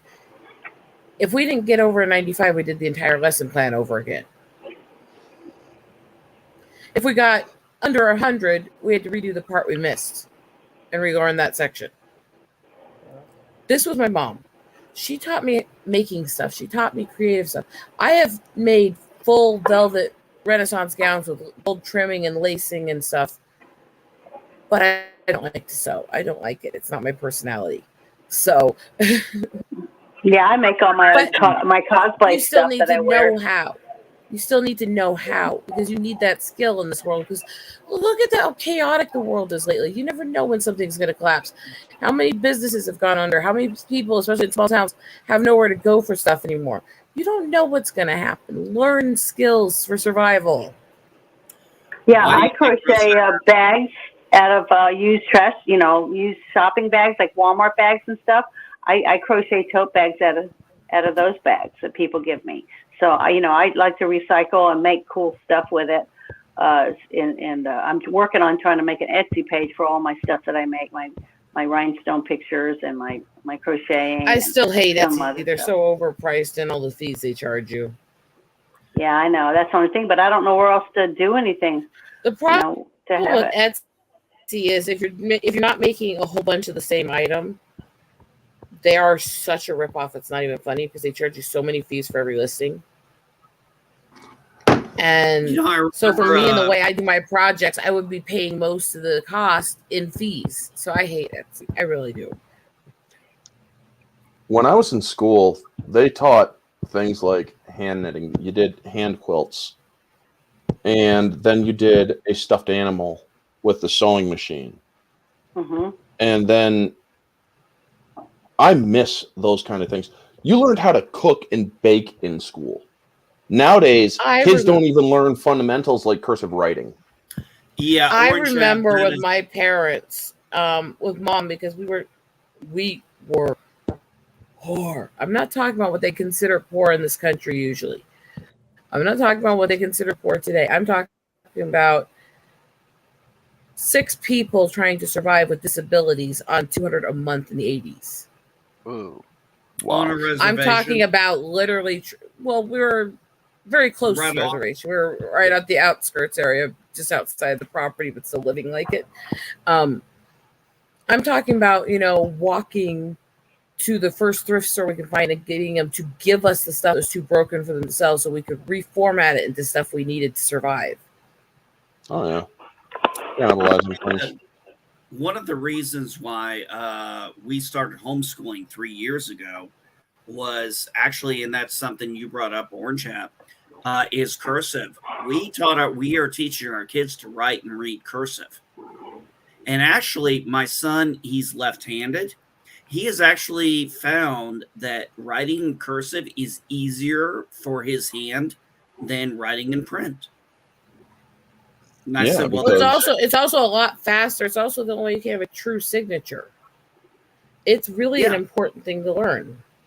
Yeah. Well, yeah, but you have the scary part. The scariest part is when you realize you could write something in cursive, hand it to someone now, and they wouldn't know how to read it. That's what's scary. That's kind of scary to me. Because it would look like a foreign. I mean, I did not think there would come a day in America where cursive would be considered almost like a foreign language. Let's go a little tinfoil hat with that. I still believe that the reason they're doing that. I believe the reason they're doing it is because our documents are in cursive because they don't want people to know what the actual laws and documents say. That's not a conspiracy theory at all. That's actually probably what. The simplest answer. It's technically still considered conspiracy theory at this point because it's unproven. But let's be honest, it makes sense. Rosetta, yeah, I'm no tinfoil hat guy, Rosetta, but with the climate we've had and the history, all of us know that as much research, you can't say that's not within the realm of possibility. No, it makes the most sense, honestly, and it's kind of played in my head for a while because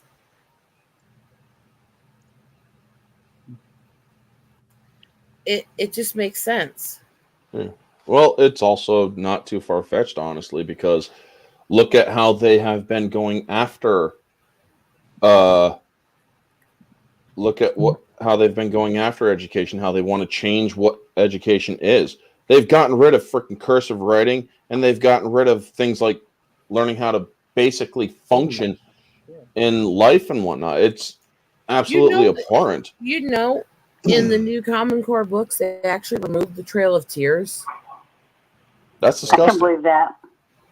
They've actually rewritten it that the tribes relocated themselves for the settlers. Yeah, my great grandmother. No, they did not. I'm going to give you an idea as a homeschooler, because this is actually something very dear to my heart with my kids. My son has my oldest daughter, who is much older than my other two children, struggled in school. Then my son had special needs and struggled in school, and it was always a fight with the damn teachers, a fight with the administration, a fight with the staff to actually, for me, to find out what the fuck was going on. Mm-hmm. They would half-ass it. It was like before I actually went to homeschooling, my wife was in Turkey for a year. She was deployed. We were still both active duty at the time. And I went to the school again for something my son did. And I said, okay, well, he doesn't act like this at home. So I said, what is going on? What is the trigger? What is the issue that is causing this? Like, oh, we don't know. 2 weeks into homeschooling, I figured out what the issue was. My son had test anxiety, just like his mother. Took me 2 weeks to figure that out, to answer a question that I spent years trying to get the teachers to tell me. Yeah, some people do have that test anxiety, and other people can just pass with flying colors and barely even study, which that would be me, actually. Well, the pass with flying colors and barely even study and test anxiety can go together. They can. The problem is you don't do the formal testing well. You can still be very smart, still be very, but it struggles at test point. It's the pressure. It's the pressure you put on people. It's not even necessarily that with some of them. It's certain forms of mental disorders. Any place where it feels too rigid, your brain starts locking up and getting nervous. Because there wasn't pressure with me with tests when I was growing up, but they still did to me. And it's also what we call the white coat syndrome, where people get nervous, anxious when they go to doctors. So their blood pressure and pulse will never test the same at the doctor's office as it does at home. And coming from a guy who has high blood pressure, takes medication for that, I can confirm that. They do call it the white coat conspiracy, or something to that effect. Because you get a little nervous when you go into the doctor and your blood pressure unfortunately goes up. And the only time my blood pressure goes up at the hospital is when I'm either A, frustrated, or B, angry. Now, if any other time, my blood pressure is perfect. Well, the thing is, mine still tests really good at the doctor, but it still tests higher than at home, and that's the thing. Well, that's when all these people who go, well, if you weigh more, it must be overeating or this stuff. If I ate to cause the weight I have, I would have higher blood pressure than I do. My blood pressure when at home with the machines tests below average for people my age. You know what's interesting, Rosetta? Every time I go to the doctor, they will do my blood pressure, and then they'll grab the manual one, and the manual one is always lower than the one that is hooked up to the machine. Every fucking time, by like 5-10 points. Last time it was almost 15-point difference on my top end. That might mean, okay, there are certain ways that if certain veins or certain parts of your body don't read right, you'll have trouble with machines. Like, okay, one sec here, where's this stupid little thing? I have this because of my oxygen issues. You know what this is, right? No. Pulse ox. Pulse and blood oxygen and stuff. Oh, okay. Now I know what it is. I have to go bounce between fingers to get a reading because I have a circulation condition with the nerves from the nerve damage from the seizures. So it can false read at fingers like 10 points lower than you're supposed to have. With blood oxygen, 10 points is really major because healthy is like 95 to 100, and below 95 is not healthy. And when you start getting down to the 80s, you can go into organ failure. Sorry to interrupt. Yeah, it's weird. Sorry to interrupt, but Janet saying she needs to get going for a bit. Oh, so, Janet, sweetie. Thank you for coming in. You're welcome. I'm sorry I was late. I could have stayed a lot longer, but I missed the DM for some reason. But thank you for having me, and congratulations. I hope everyone can get to one day be monetized if they want, if they choose to. Yeah. So it's a big step. But I subscribe to everybody. So just want to let you know. And thank you for having me. And I hope you have a wonderful day. And maybe I'll talk to you later because I still want to do a movie review with you. Definitely. Looking forward to that. It'd be fun. Yep. Well, maybe we could do a burlesque movie. That would be really fun. I mean, I don't know. We'll think of something funny. I want something fun, and where the chat can get involved. You know what I mean? That'd be really fun. So, but it's nice talking to everybody, and everybody take care of yourselves, and make sure you share the love. Yep. Hug people you care about. Tell them you love them, because today might be your last day, and we don't know it. Yeah, Exactly. Janet's link is in the chat as well. Oh, thank you very much. I appreciate it, because I never asked anyone to subscribe. I've never once done it, and I don't do it on my TikTok, and I don't do it on any of my channels.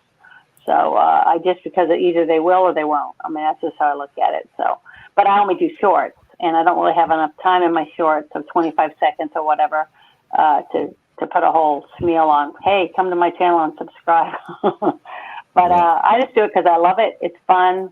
I used to do it to my friends and my family, and they'd go, Mom, and you need to do a TikTok. And I was like, what? So I started TikTok first, and then YouTube came out with the shorts, and I went, hey, I'm going to start doing my shorts on YouTube too, because I've been on YouTube for a long time, watching all kinds of shows and loving the chat. So I decided, well, what the heck, but I'm only going to do it this way, and that's my, my fake therapist persona, like I'm a therapist. That's why I wear the glasses, and I try to act like a therapist, but it's fun, and I enjoy it. And if everybody can enjoy what you're doing and actually make money at it, that's the best thing ever in the world, I think. But you guys have a great day, and congratulations again for your 1,000 subscribers, and I hope you double that in no time, at least. Thank you. You're welcome. But I'll talk to you guys later. Yep. Bye-bye. Bye, sweetie. Bye-bye. Bye. And I'm gonna bounce myself as well. Okay. I do appreciate you having me on, and congratulations again on the 1,000 subscribers. And everybody's link is in the main chat. So I used that wrench you gave me a long time ago. Yeah. I know I've been kind of scarce on YouTube lately, but after the last year and a half, but I have stuff going on. Don't feel bad. I have been too. Yeah. And I'm posting when I can or when I feel like it. But just keep in mind, things are getting rocky out there. So pay attention, do what you can, and and don't let them take your dignity away. And if we have to make alternatives to Hollywood, we're gonna do it. And straight. There's good writers out there that will never get in Hollywood, good actors and actresses, same thing, directors, producers that just don't have the stomach to go through that sort of rigmarole that's been established over there. There's a beautiful world all over, not just in the hills of California. So anyways, thank you for having me on, Orange Hat, and congratulations again on 1,000. Let's see if we can make it to 20,000. All right. I'll certainly be trying on that one. All right. Peace out, man. Take it easy. And then there were 4. That sounds like a good. Hopefully, we'll have people keep going because, like I said, this sucker's going for 6 hours. 4 more hours to go. But yeah, there was this one. God dang it! Now I forgot my train of thought. You had a train of thought. You've gotten better at streaming. I know it's shocking, isn't it?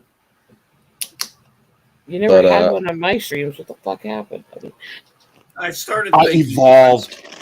I started. That's why you ditched me, back, you unfortunately, it hurt. Say You're again. coming back to my streams. You're coming back to my streams. Oops. Well, sure, yeah. When you get them going back again. I'm gonna probably be doing them in the evenings because that's when the guys that I hang out with and that's the anime roundtable can actually hop on. I mean, I try to get onto late night streams. It is so freaking hard to. Well, evenings, but even late nights, because it's like I'm just freaking dead at like 9 or 10 o'clock. Oh no, what I'm talking about is because several other people work, they're not available until around 5 to 7. So I'm talking about doing like a few hours in the evening for us to bullshit. Yeah. So how is what's his name from across the pond, the one that's been helping you? He's been doing good. He doesn't get to do much of this help anymore because he's taking care of his mother full time now. What happened to his dad passing just over a year ago? So my or you remember the aunt that you met a few years back? Yeah. She's the one that passed, by the way. I know. And I'm sorry. You know, this weekend, like I said, folks, this weekend after tonight's stream, Thursday, Friday, and Saturday, Saturday and Sunday, I am taking off because it is going to be family time. I'm going to a celebration of life. But yes, tonight's stream for Kenobi. Thank God that series is, well, they're trying for a second season, and it's like, don't do a second season. Let it die. I mean, this is one time that I'll actually agree with the damn sequel trilogy. Let the past die. Kill it if you have to. Oh, I'm going to kill it. I'll kill it with this fucker. Oh, speaking of which, now that I just brought this thing up, that reminds me. Folks, one of the reasons for this stream was so that I could do a giveaway. And with that giveaway, I have a poster. Thank you, Dillard Draws. Oh Lord, we're all fucked now. I mean, hi Dillard. Yeah, how you doing, Dillard? But yes, let me just get this back on. This is so confusing. Anyway, I have The Batman authentic movie poster. Got it back when the movie was in theaters from my theater. And I figured because I finally hit 1,000, I would do a giveaway. So there it is. Kind of give you an idea. Oh, I think it's upside down. Yep. There you go. Like But yeah, this sucker is pretty big, folks. It's the Batman with an eye. You got a little question mark, green Riddler question mark thing there. But yeah, this is one that I'll give away to a lucky person in the chat, depending on who you may be. So if you want the Batman movie poster, let me know in the chat. Do you want to be part of it or of the giveaway? Because I will be choosing it sometime later today. All the people in the chat are actually chosen for the giveaway, to be completely honest. If you are even in the chat, you're part of the giveaway. So, yeah. So anybody who's in the panel, well, get your butts in the chat too. No, not for me. We would You don't want to I don't want the poster anyways, but I can't run the chat and the streams at the same time on this crappy little thing. Yeah, I get you. So for Orange Chat Review, we would be honored if you would join him. Yeah. But yes, thank you to Dillard Draws for the congratulations. Oh, I cannot wait to discuss Kenobi tonight with my panel. Because exactly. I have a question, Orange Chat.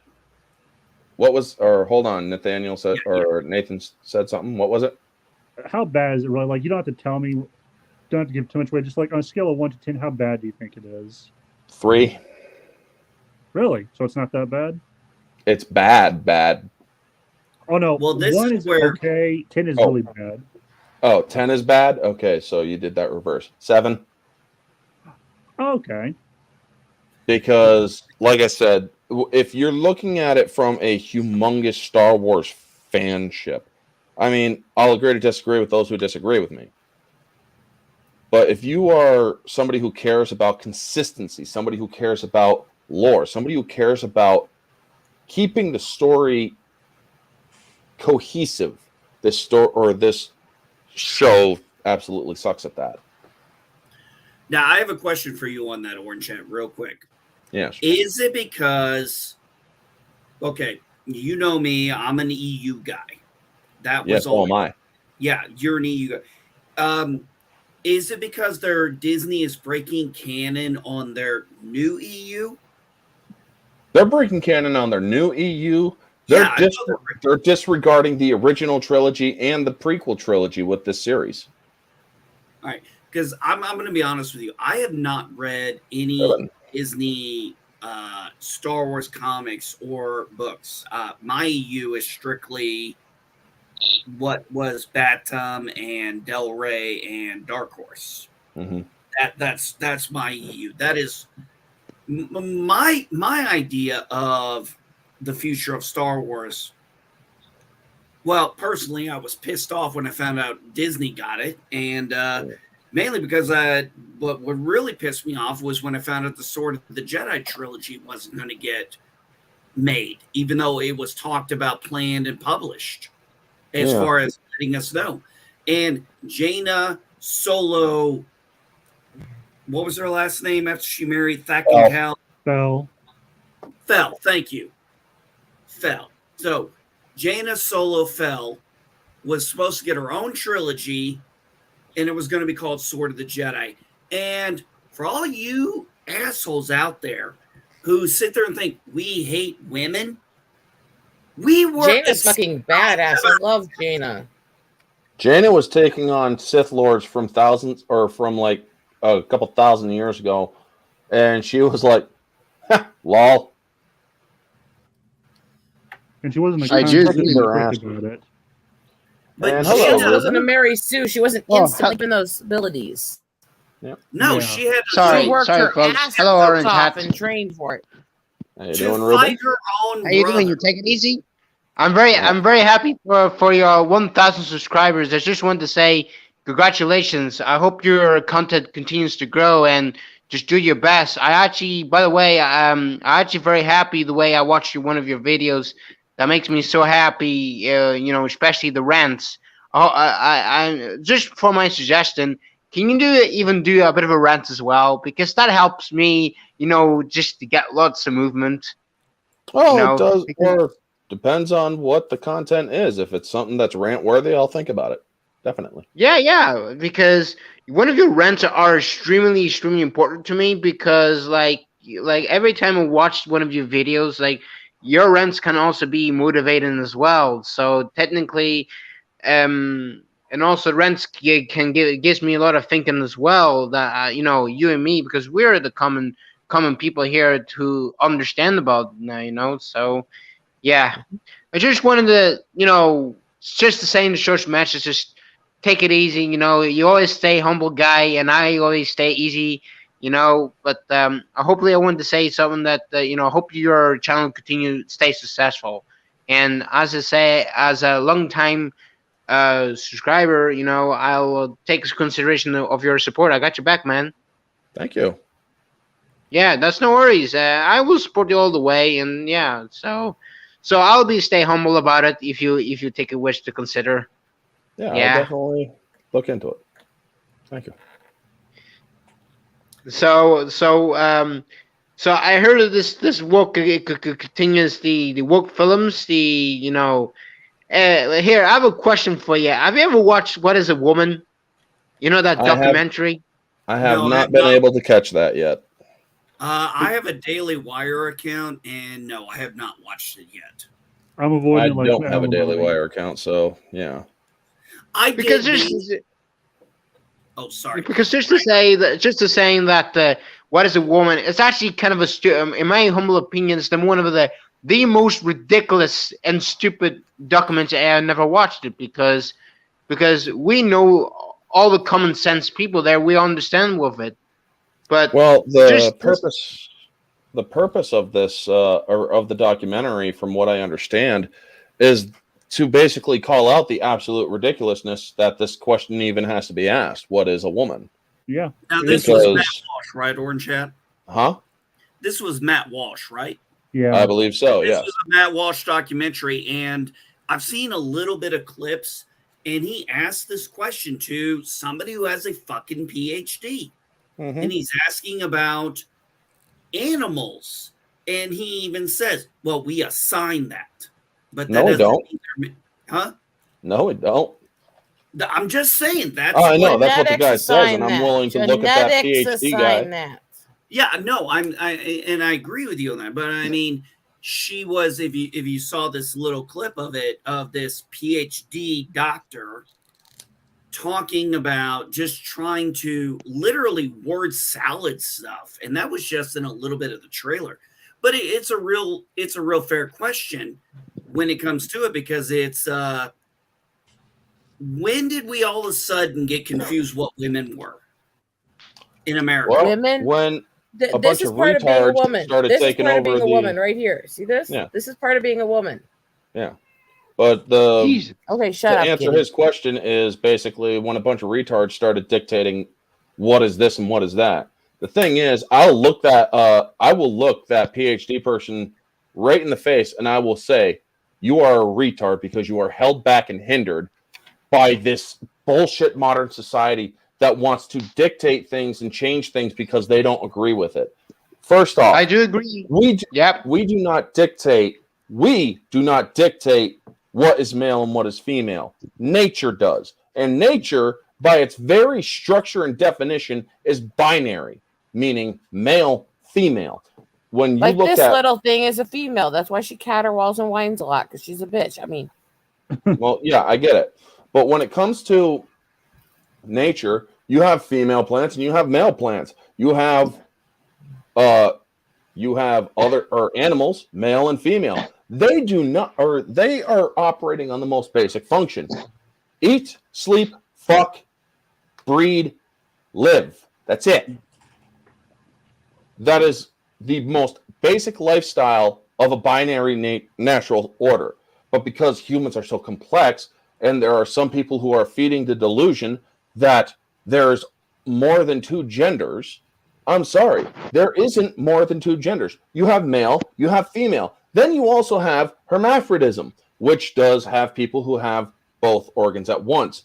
However, in all cases of hermaphrodism, there is the one part of it that is more prominent than the other. There are women who are hermaphrodites, and there are male hermaphrodites, where the male is more prominent than the female in the hermaphrodism. Then there are the other ones who are more male or female in their hermaphrodism.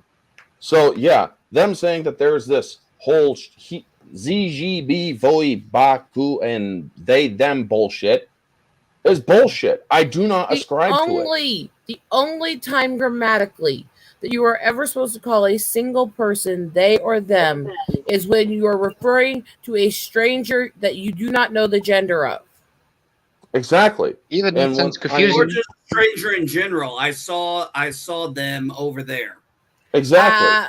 Actually, if you can tell what it is, it's supposed to be I saw her or I saw him over there. Well, yeah, sure. Yeah, And if you can't, well, then there's what the they and thems are for. To Mhm. have they and thems as pronouns changes the basic structure of Of the human language. speech and the language. Yes, indeed. When they tried saying, well, what about people who are non-binary? There is no such thing as a non-binary human being. I do agree. I do agree herbally 100%. But just let me remind you, there's also schools as well. I look up recently yesterday that like lots of like indoctrination in the kids and especially the schools. I think I call this bullshit that these teachers should be defunded because the reason being because I don't think teachers shouldn't enforcing the kids like when it comes to transgenderism of pronouns. I think that I call this bullshit, and that's why it's losing the education system in the United States. I think it's losing the instability of it, and I think it's ridiculous. I think there's two major reasons why they're doing it, honestly. One is, of course, they're trying to destroy the traditional family and gender roles. That's been a thing for a long time. The other is the whole population control thing. How do you get a whole bunch of kids to sterilize themselves, make them hate their gender? Is this even a gender, or may I ask? Think about this, Rosetta, and everybody too. Look at this. None of us knew, and if you don't know who this is, that's fine. But none of us knew who Lives of TikTok was, most part, until Taylor Lorenz went and did a hit piece. And I did. Oh, okay. I had no idea that Lives of TikTok was even female. Yeah. I had no idea. Until they doxed her. And that was Taylor Lorenz. That was when I found out. And then it was like, I'm watching these videos she's posting. And it's like, wait a minute. You're getting pissed at her and calling her hateful and hurtful because this person is reposting what people are putting on TikTok on their own channel, talking about grooming your kids. Taylor Lorenz isn't even. I don't even consider her to be a journalist. All right. I do not even consider her to be a journalist because, one, you need to have an objective standard when you're doing journalism. Two, thank you, Dillard. I know I look ridiculous. That's the whole point. Silly and ridiculous. But anyway, when it comes to Taylor Lorenz and her playing victim on how she did that whole interview, well, I've never been so scared in my life. Did you know, Taylor, that when you are a journalist and you piss off certain people, this is a common truth that has been true for decades. If you piss off the wrong people, they're going to go after you. I'm not saying it's warranted. I'm not saying it's justified, but it is a part of, or it's called hazards of the job. It's called risks of the job. If you go knock on someone's door and try and do an interview, you can't get pissed when they come and confront you at your door. You don't have to open the door. Fine. Mm-hmm. But also, you can't get pissed about it. And here was the thing. I think it was Candace Owens went to try and do an interview. Oh, no. That was it was Candace Owens. Or if you're talking about the Black Lives Matter. That was the Black Lives Matter. Yeah, that wasn't Taylor Lorenz. Where you saw the live video of her trying to act like a victim, and then you have Candace Owens going, I'm watching this live right now. And then she shows you the video of, hi, I'm so-and-so from this place. I'd like to speak to this person. I'll fucking call her name out. Her name's Patrice Coolers. The thing is, I don't know her name. Well, yeah, Patrice Coolers was basically saying that Candace Owens was outside of her door right now trying to get in to frickin' harass her and whatnot. And then Candace Owens, literally, she's like, I'm going to put an end to this bullshit claim right now. All I did was walk right up, ask the person who, and she's like, for somebody who doesn't like white cops, she has white security officers and whatnot. And then she called out Patrice Coolers on her hypocrisy, which is all it was. It was extreme racial hypocrisy. Patrice Coolers is a very crooked individual. She has very questionable financial activity, shall we say. And when Candace wanted to talk to her about it, well, she started claiming that Candace Owens is a tool of the far right because she's black and she's not supposed to think for herself. I'm sorry, but when anybody calls a black person an Uncle Tom or a coon or anything like that, that is wrong. That is racism. And contrary to popular belief, you can be racist towards your own race. I have seen it many times. You can also, contrary to Black Lives Matter, be racist towards white people. Because believe it or not, I've suffered at the hands of racism when I was incarcerated unjustly. I had to deal with people hating me simply because I was white. So yeah, whoever or those who want to keep a racial divide in this country, the one person who contributed the most to racial segregation in this country in the modern era was Barack Obama when he was president. He decided to also get people to hate the police a lot more during the whole Ferguson incident. 100%, I do agree, and especially he doesn't speak for black people very much. Barack Obama, he's pretty much he's in anybody but himself. Yeah, but he's on a stick on an agenda. So I do want to point out something. He's only go ahead. I don't care if he's half black. I don't care if he's half Puerto Rican. Half black. I'm only saying that because I get it's like every time they talk about Harris and she's the first black. Well, isn't she also the first Indian? Yeah, because apparently she has some Native American in her. But you also want her she's not even African. Harris, she's not even African. I think Caribbean. I think from the Caribbean areas.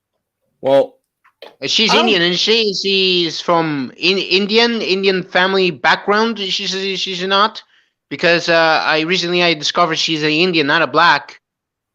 Well, either case, it doesn't matter what these people are from. I grew up under the Martin Luther King doctrine. You do not treat a person based on the color of their skin. You treat them you treat them based on their actions. I don't. Yeah, I do agree with you 100%. I don't care if you're black, white, blue, green, Indian, Hispanic, or whatever. It is your actions that will determine whether or how I react to you. And when a person comes up to me, 100%. And to be completely honest, a person came up to me, tried pulling the whole racial arguments online one time, and they're like, "Well, you have no idea what it's like to have ancestors who are slaves." I'm Irish, by the way. It's not just the wig isn't my natural hair color, but I do have Irish ancestry. I'm not surprised though. The Irish, or my ancestors, were indentured servants and indentured slaves to the British. And we lost somebody. Nathan. Okay. Oh my God, I've talked to some of the Irish guys about it. Oh yeah, Nathan had to go. Sorry about that, Nathan. And congratulations on the K mark. Thank you.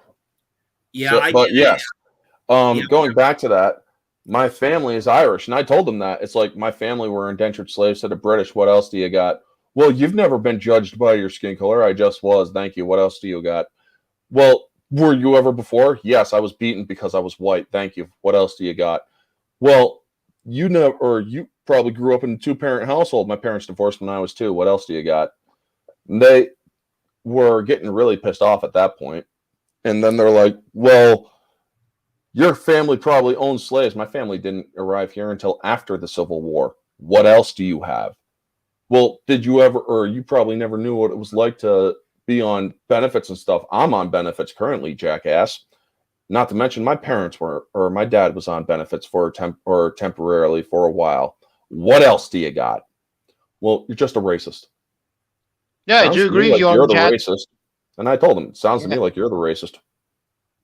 I just cannot believe how these. Sorry, I just cannot believe how these idiots, these morons, whenever comes the middle class area people, the rich people, snob idiots, trying to piss off the working class. I think I find this very disgusting and very disappointing, because it's just fucking ridiculous. I mean, what is the actual point when you judge they're by racial and by status, whatever, either rich and poor, because I'm here for freedom of speech and also for balancing the racial equality, because I don't think it's wrong when other people, rich knobs, you know, the middle class idiots that trying to piss off the working class, such as you and me and everybody else. You know what I mean? So it's just you know, I call these idiots bullshit because they're just being absolutely jackass. Well, And by the one way, thing I that- actually do agree with you what you're saying. Yeah, one thing that these idiots that you're talking about, the rich snobs and whatnot, one thing they really don't want to do is piss off the working class, because here's the thing: eventually you're going to piss off the working class to the point where they're just going to say, you know what, you need us, and because you need us, we're going to stop working. If the entire working class was to stop working for 2 days, watch what happens to the rich and the poor, or watch what happens to the rich. They're going to start freaking out. They're going to be like, oh my God, what do we do? We can't, or it's like, yeah, 2 days, folks. And then watch the pause work its way like a piece of food that was not chewed properly going down the gullet. You're going to choke the economy, and you are going to. The economy will drain underground. By the way, the economy will start don't go under the drain, and then the financially and just getting destroyed by these fucking assholes. I do agree with you 100%. Now, Orange Hat, here's the thing: you don't even need the entire workforce. Even half of it. No, you just need the truckers to stop working. Yep, that too. That will stop everything. I read an article once where it talked about, you know, major cities and stuff. If truckers stop going in there and doing that, they have about 3 days of supplies in cities, in their stores. That's it. And I honestly hope that, look, folks, I get it sucks right now. What I know, I said I didn't want to get into politics, but we're going to get into politics just for this small moment. It sucks right now what's going on with us literally heading towards another recession and possibly even a depression under Biden if they do not get rid of him at the end of this year, if the House and Senate flip. But here's the thing. Impeach! Yeah. Here's the thing. History repeats itself. Yeah. If because by the way, because if you sorry for interrupting Orange Chat, sorry. Just that you know when it comes to depression, I hope there will be, because I just reflect to myself that history repeats itself when it comes to the Great Depression, like the 1929 and 2029. It'll be a hell of a nightmare for the America. I gotta get going. There's some stuff that came up. Okie dokie. Thank you for stopping in, Rosetta. Stay out of trouble, guys. Especially you, Orange Hat. I'd take it for MB, but that's a fucking lost cause. He doesn't know how to shut up. Yeah. All right. Bye. Take it easy. At least Rosetta knows me. Bye-bye. At least Rosetta knows me. Hello. Doug. How are you? Hello, Drew. Hello there. Good. Orange Hat. I got one. Nice thumbnail you got there with the middle finger on it. It's Johnny. Orange Hat. Do you think that if, or not if, but when, hopefully, we're crossing our fingers on this, the House and Senate go back, do you think we'll have enough conservatives that have the balls to actually file the articles of impeachment? Do you think we can get that? Enough for them to file, or enough to file? All it takes is one. Enough to support? Absolutely. The thing is, folks, if the House and Senate flip, everybody's saying, well, if you impeach Biden and remove him, you still have Pelosi. Yes, and she will undoubtedly. No, we have Harris first. Or Harris. I'm sorry, Harris. And everybody's like, well, you still have Harris, and she will undoubtedly within the first 2 months cause an impeachable offense because she doesn't know how to run a country. I agree with you 100%. I do agree 100%. But Harris and Pelosi, these are the two scumbags. They have no hearts for America. Pelosi, you don't have to worry about Pelosi, especially if the House and Senate flip. Because if the House and Senate flip, guess what they can do? They can elect a new House Speaker. And most likely it will be a Republican. We need a term limits. We need a term limits for the Congress. definitely. Yeah, We but definitely need term limits. Yeah. Because without the term limits, plus it's gonna fuck us over the country, which is even worse. Here's the issue with that, with the term limit thing. Would it? I think it would require a constitutional amendment, or would it just require a law? It would require a law.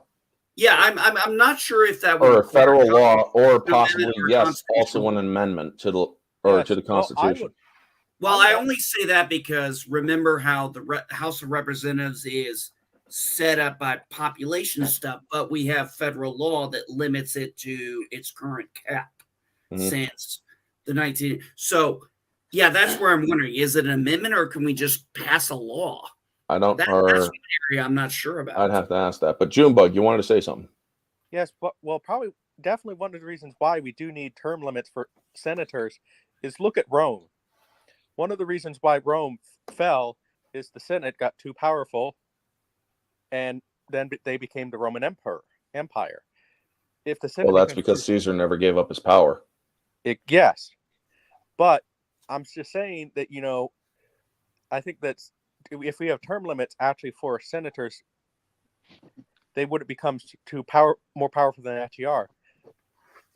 Now the question is, how long would or should Congress people have term, or how long is a proper term limit or term limits for Congress people? Honestly, 8 years is good. However, I would say that 12 years would be acceptable. Anything past 12 years, no. Orange Hat, you and I are on the same boat with that one. The presidency is limited. Only get 8. The presidency is limited by the Constitution to 8 years, 2 consecutive terms of 8 years or 10 years, but that's the caveat only if you're the VP and the president is not in office during those 2 years. So you can technically have a president for 10 years. Technically, yeah. Over the limit, yeah. But I would say 12 years because that gives, in the House of Representatives, that's 6 terms. In the Senate, that's 2 terms. If you get your 6 terms in the House of Representatives, you're out. You want to stay in. You go run to be a senator, or you go run to be the president, or you go run in a local election in your local area, state, county, whatever. Well, here's another thing that I would do. I would pass a law that states that if under any violation of the Constitution, any Congress or senator that approves and actually supports any violation of the Constitution is grounds for immediate dismissal of the position. Now, yes, if they ever did pass that as a law, the majority of the House and Senate would already be removed, because that legislation that they passed for changing the age for weapons from 18 to 21 is a violation of the Second Amendment, strictly because of 3 words or 4 words: shall not be infringed. Well, here's my thing for you.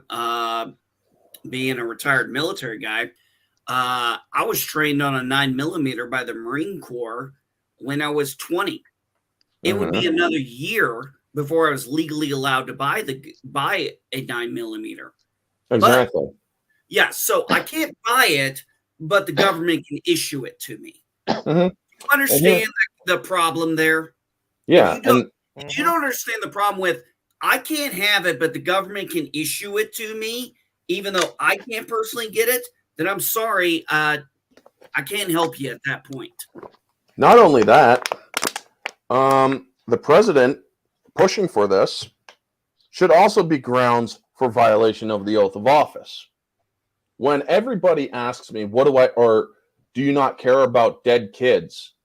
Of course I care about dead kids. But I will tell you right now, when it comes to the Second Amendment and the freedom for all, including future generations, the lives of those kids are weighed very little. And I am speaking from a very objective point of view, without bias, folks. Do I care about kids that died tragically? Absolutely, I care. It is always going to be tragic if we lose children. That is always going to be the epitome of an evil act. But I do agree with not you on this one. give one shit about how politicians handle it. When people say, well, you've never had a person die by gun violence. I had a person who was close to me as a brother died from gun violence. Thank you very much. But I do not blame the gun. I do not blame lawful citizens. I blame the individual. And the individual who is responsible for the gun violence. They chose to break the law. They chose to end lives.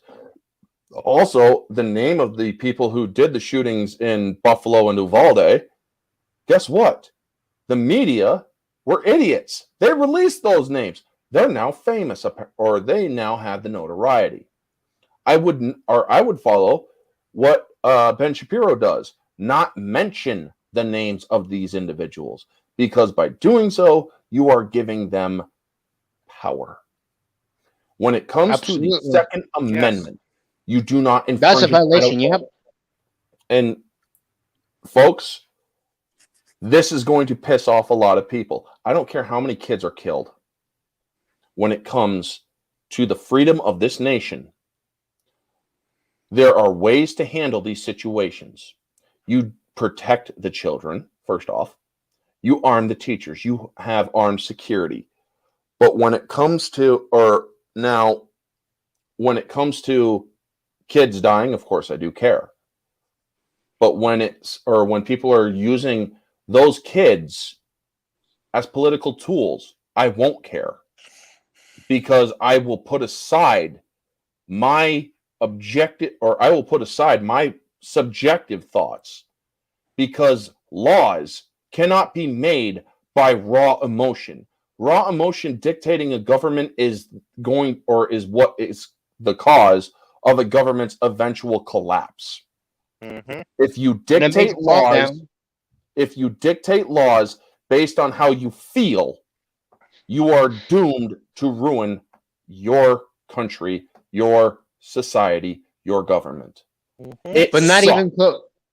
Even destroying the stability and improvements. Yes. It sucks that kids died, but to me, that means very little when it comes to the future of this country's safety. If you want to protect kids, by all means, arm the teachers. Arm the security guards. But you do not take guns away from people simply because people broke the law. You do not punish the lawful for the acts of the unlawful. Those are my thoughts, and I would really like it if we move on from here. Yeah, I 100% agree with you, man.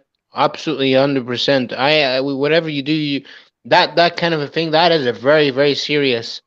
But also, I have a question. I have a question just in my thoughtful, my mind on in chat reviews. Just have one question. Do you really? Just a question. I'm very out of curiosity. Just according to woke idiot teachers, do you think that math is racist? Mathematics is racist. Mathematics at its core is not racist. Nor math is math. Math is math. It's simply the study of numbers and the organization of mathematics. That is all math is. I do not think it is racist in any way. No. But I do want to move away from any further political or racial bull crap. This is a celebration for crying out loud. Did you go see Top Gun? Yes, I did. What'd you I think, absolutely man? loved it. Oh, God, man. My wife and I, when we were watching the movie, it was just the two of us. We didn't take the kids. They had not seen the prior Top Gun movie. My wife actually had not seen Top Gun until about a few months before it recently got released. She had just never seen it. Unfortunately, I'm trying to educate her in good culture that she might have missed when she was younger. And she enjoyed the movie very much. And we went and saw the movie, and I remember sitting there and like when the plane's taking off, I'm literally doing this, Orange Hat. Nice. I'm literally, I was like, my wife and I were talking about it after we got out of the movie, and we said it was really good. She's like, I was like, you almost felt like you went on a 2-hour drive. It was just that's so much visual. And when, I was asking my wife, I was like, did you do that? She goes, yeah. I said, did you kind of grab your chair a little bit? She goes, yeah. I said, did you turn your head a little bit? Because I didn't really look at my wife that much. I was focused on the screen. I was like, man, I'm realizing my head's turning. I'm doing this. Yeah, exactly. Yeah. And oh my God, the fact that I knew it wasn't CGI. So watching those air currents go off those planes, knowing that's real. Mm-hmm. Oh my God, the experience was great. And the fact that Tom Cruise actually, before the movie starts, thanks you for coming to the theater. Yep. You need to remedy that, Rat. I've seen that 3 times. Sorry.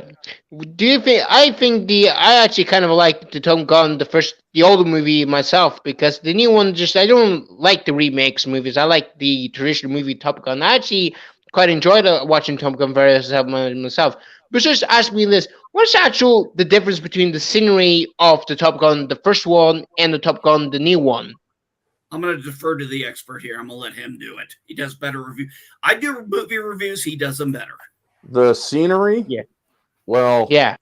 The scenery, for one, is there was different areas that were in the world that they were at, except for when they were at the California area. I believe that they had, or the Mojave Desert, where they were doing the Mach 9 test, was, I believe, in the not in the Mojave Desert, but I believe it was in the Nevada Desert at Area 51. I think. I cannot be sure. Also, the place where they were doing the final mission in Top Gun Maverick, it was in the Middle East, apparently. I think Iran or Iraq, one of the two, because they were using outdated, or they were using 5th generation Russian MiGs, as well as they had outdated American equipment. Well, I think that was because, if I remember correctly, Orange Hat, I think that was because somebody actually looked at it, and the only country that currently still has some F-14s was Iran. So yeah, it must have been Iran. As for Top Gun, they had, or I believe they were in the South China Sea in that one. However, they could have been in the Asian Pacific, or they could have been in the Indian Ocean. I cannot remember specifically. Or when it comes to scenery, there's not much, or it's very interesting and whatnot, but it's not so much the scenery that matters in Top Gun. It's the story itself. And one of the things. What did you think about? Okay, I really want to hear your point of view on this. Mm-hmm.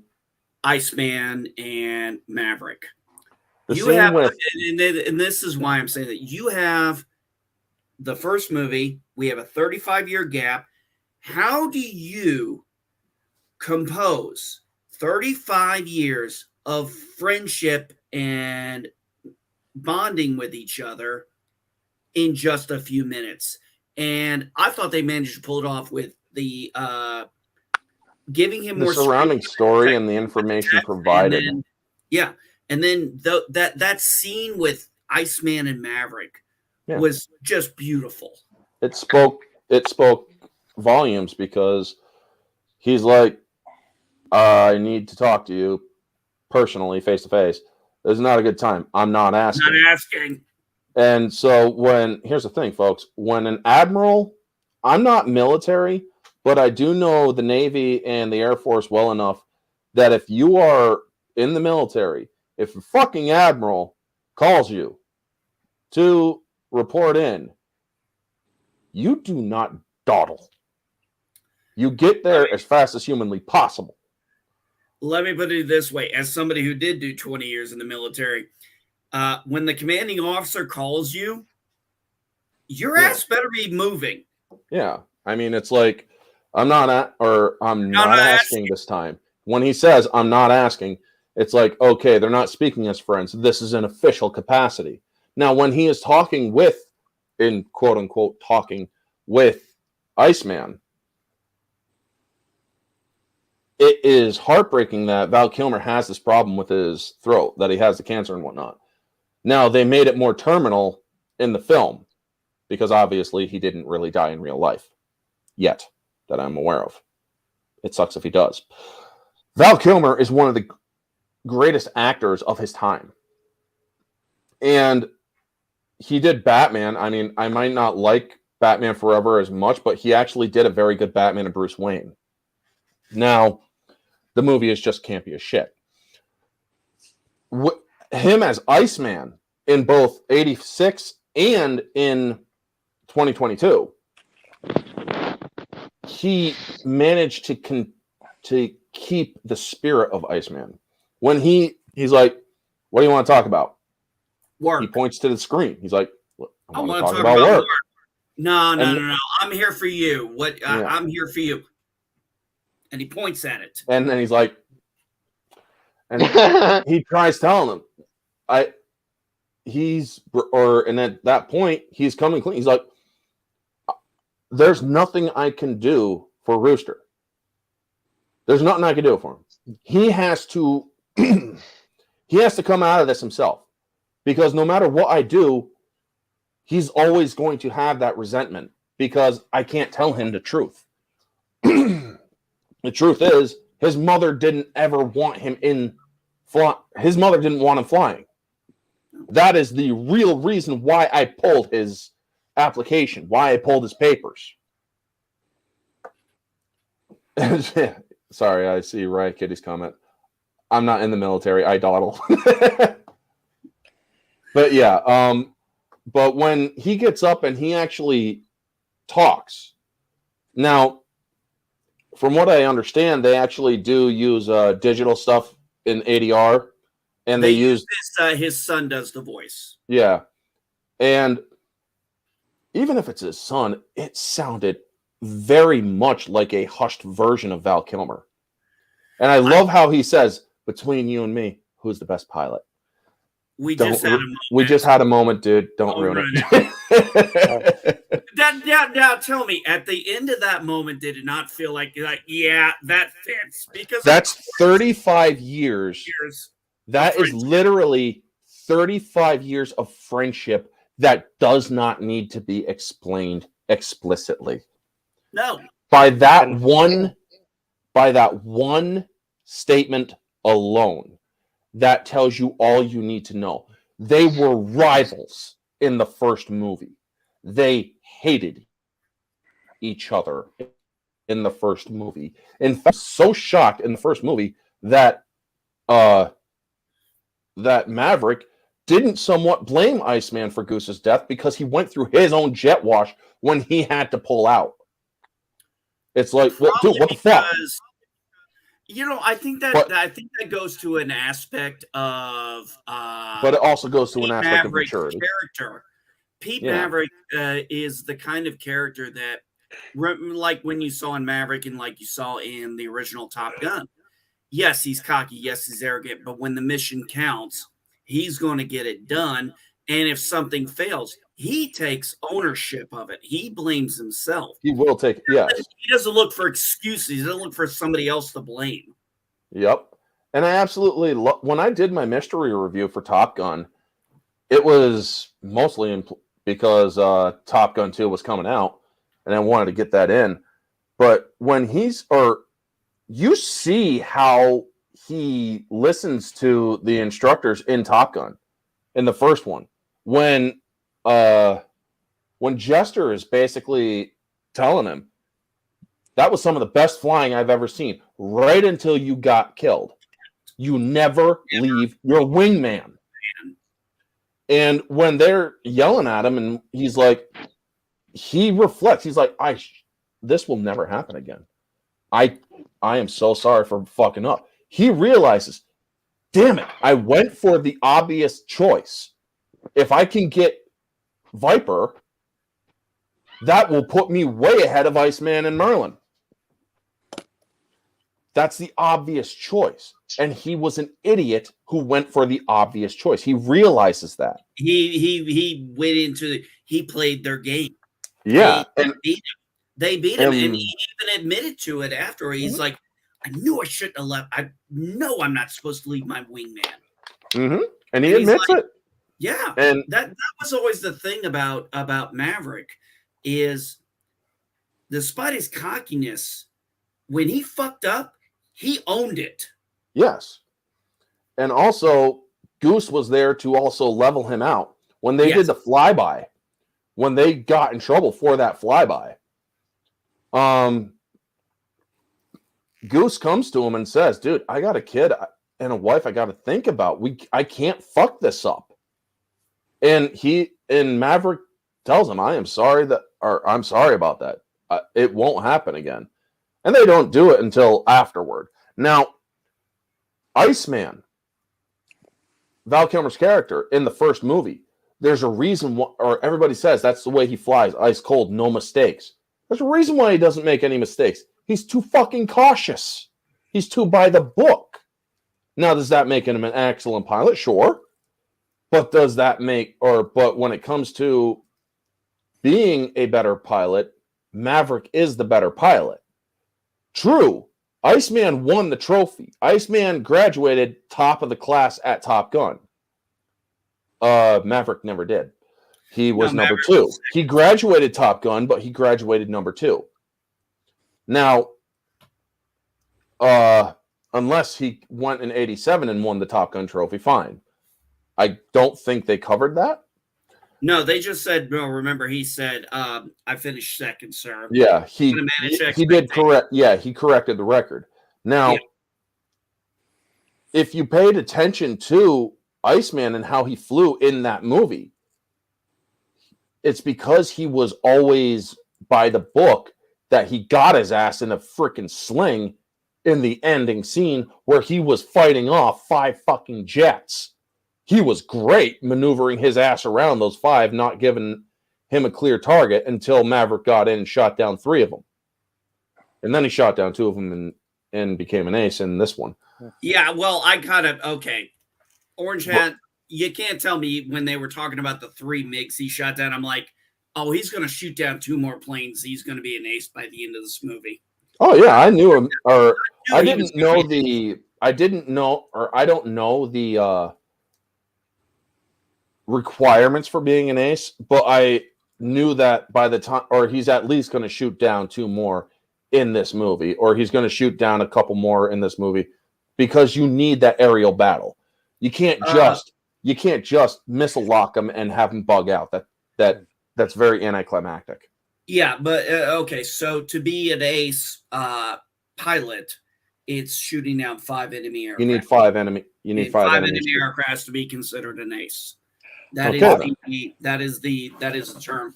That's why when I saw this movie, I was like, and they kept mentioning, the 3 MiGs he shot down, Piero. I'm like, he's going to get 2 more planes by the time this is over. Yeah. I said he's going to be an ace. And then when, what was her name? What was her handle? Jinx, I think, or something like that. Something like that. But anyway, she, Hangman comes out. And he's got 2 he's got 2 confirmed kills, and then she comes up and says, "Yeah, but Maverick just got 2 more, so he's got 5, so he's an ace now." Yep. And I actually liked Hangman. I liked at the end. I kind of liked his Phoenix arrogance. Was her name? Phoenix was her name. Yeah. Yeah, Phoenix. I liked Monica her. Barbaro. One of the things I really loved about this movie is this is what in the military, honestly, we expect from our elites. Mm-hmm. Arrogant, cocky, thinking they're better than everybody else. You know why? Because when I was better than everybody else at something, I mean, damn sure everybody knew I was good at it. I was the go-to guy for something. And certain people came to. Now, it wasn't flying. I was great at inventory and a few other things, but I was good at it, and people came to me, and I instructed them, and that's kind of what he did. He is literally the best of the best second best of the best, depending on how you want to put it out. And he goes and shows these kids, hey, you think you're great? And then he kills them all. Literally. Yep. He puts them all in the dogfights. Right. And then he goes, but what he does is, this is the only thing that is different completely from the military. You can't get away with some of the stuff Maverick did. That's fine. I'm not gonna get into it. Like taking that dramatic license. Taking that plane out, doing what he did with the Admiral there. No, that wouldn't have happened. But anyway, it's a movie. I give leeway. I'm enlightened on that. Yeah. But overall, the feel of the movie was very military appreciative, very Navy friendly, very understanding, pro-American, very pro-American, very Navy cultured. And being a Marine, not a former Marine, I can't believe I just said. I'm gonna slap myself for just saying that. You respect that. When I was around Force Recon, Navy SEALs, when I was in the Air Force and I was around parajumpers, PJs and stuff. Yeah. These guys had just a charisma about them. And in my opinion, respectfully so. They went through some of the hardest training that I never went through, and I felt they deserved my respect. Yeah. Because I felt it, unlike some people who sit there and try to talk about, oh, well, I did this. Like, this person trained to do this. Yeah. What did you train to do? Yep. I'm just looking forward to Joseph Krasinski's next project. Supposedly he's doing a Twister sequel. They can't do that. Bill Paxton's gone. Bill Paxton's dead, and I haven't seen a Helen Hunt movie in fucking years. Does she even know how to act anymore? I mean, that's what I heard, that they're doing he's doing a sequel to Twister. Really? Then they would have to have his kids, and he would have to have died in a Twister or something, by some reason. But Bill Paxton. I love the movie, and I think the show must. I'm strong believer in the show must go on. I mean, I think that's not really a movie that deserves a sequel, though. They literally set out what they needed to do, which was gain the information on Twisters. So the goal was achieved. There really isn't any more goal to study Twisters anymore, except for storm chasing, adrenaline, and whatnot. I can't see them. I can't see it. Besides, they already had a sequel unofficially called Into the Storm. Yeah. Was that Ben Affleck movie? No, that was the Richard Armitage movie that had 3 freaking tornadoes combined into this massive one that was tossing planes around and wiped out the other shit too. I will argue that this is something that it is, in a weird way of doing this. If they do this respectfully, it would kind of be honoring Bill Paxton, because this is one of the things that he really wanted to do. He was talking about trying to get it off the ground for years. And he was going to base it off of the tri-state tornado. Do you guys know about that? No. It was a tornado in the 1920s that it's the longest tornado ever on record. It went through like 4 states, and it was on the ground for like 3 hours. Bill Paxton wanted to base it off of that. So in a weird way, if they do this respectfully, I think it'd be kind of honoring Bill Paxton in a way, because he really wanted to do this. And also, I kind of argue this too. Bill Paxton died of a stroke while in surgery. Yeah. Yeah. So let's say hypothetically he did survive the surgery. Would he even be fit to do Twister 2 if it was greenlit, Probably with a stroke. No one having family members. My family has a history of strokes.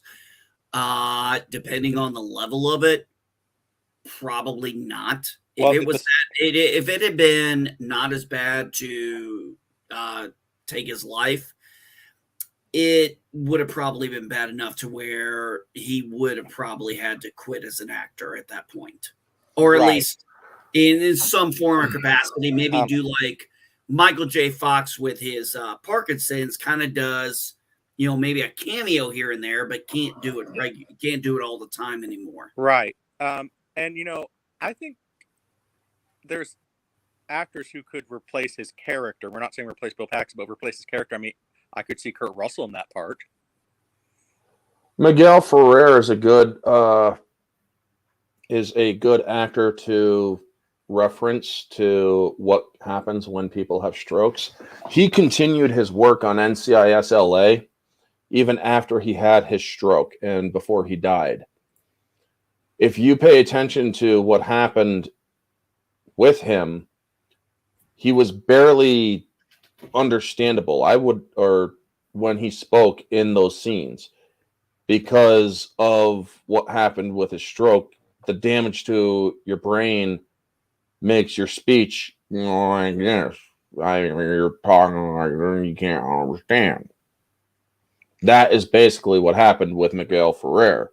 You can what he's trying to convey, but it's very hard to understand. But you got to pay real close attention to understand what he's saying. If Bill Paxton had survived his stroke, there is a chance that would have been the same with him. He would have been unable to articulate what he was trying to say. I do want to point out one thing.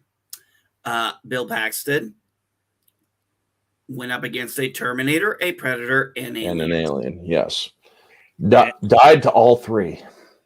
The only one to be in all, but the only one to be in all three.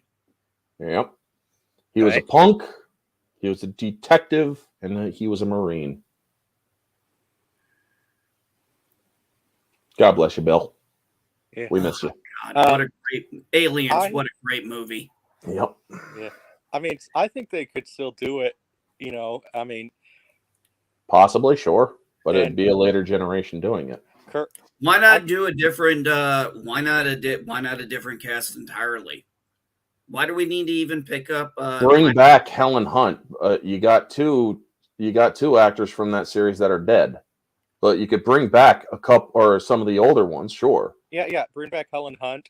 And like I said, I mean, if the character Bill really needs to be in it, get Kurt Russell in that part. Dennis Quaid. No. Kevin Costner. No. Gary Sinise. You don't recast a character. You don't recast iconic roles. You never recast iconic roles. It doesn't depend. You just don't do it because people are going to notice the difference, and they're not going to, or it's never going to have the same impact. I'm going to say this.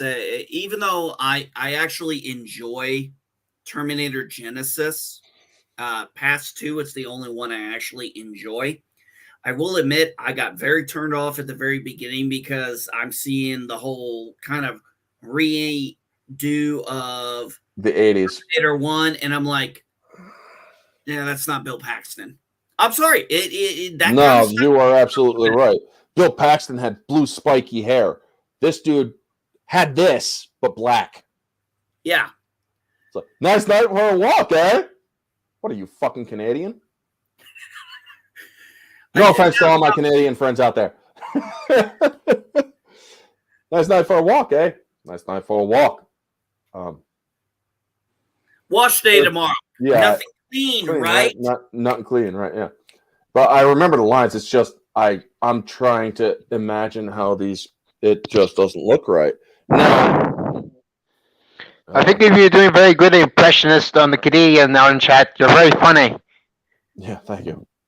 You should do stand up even. That would even make very, very, very better. You're very loud, Ruben. Sorry? You're very loud. Oh, sorry. Yeah. Is this better? Slightly, yeah. Yeah, that's okay. No, just saying you're very funny. You should do a bit of a stand up comedy. That would be hell of hilarious if you do that, especially with the hat. Yeah. Now, one thing I did like about Genesis, I am one of those people who actually did like Terminator Genesis myself. Slightly, but not all the way through. The T5000 is something that, or the T3000 and T5000 are something that I don't like. Now, however, the 80 sequence was pretty good for the most part. I just wish that it could have been Michael Biehn and or Linda Hamilton.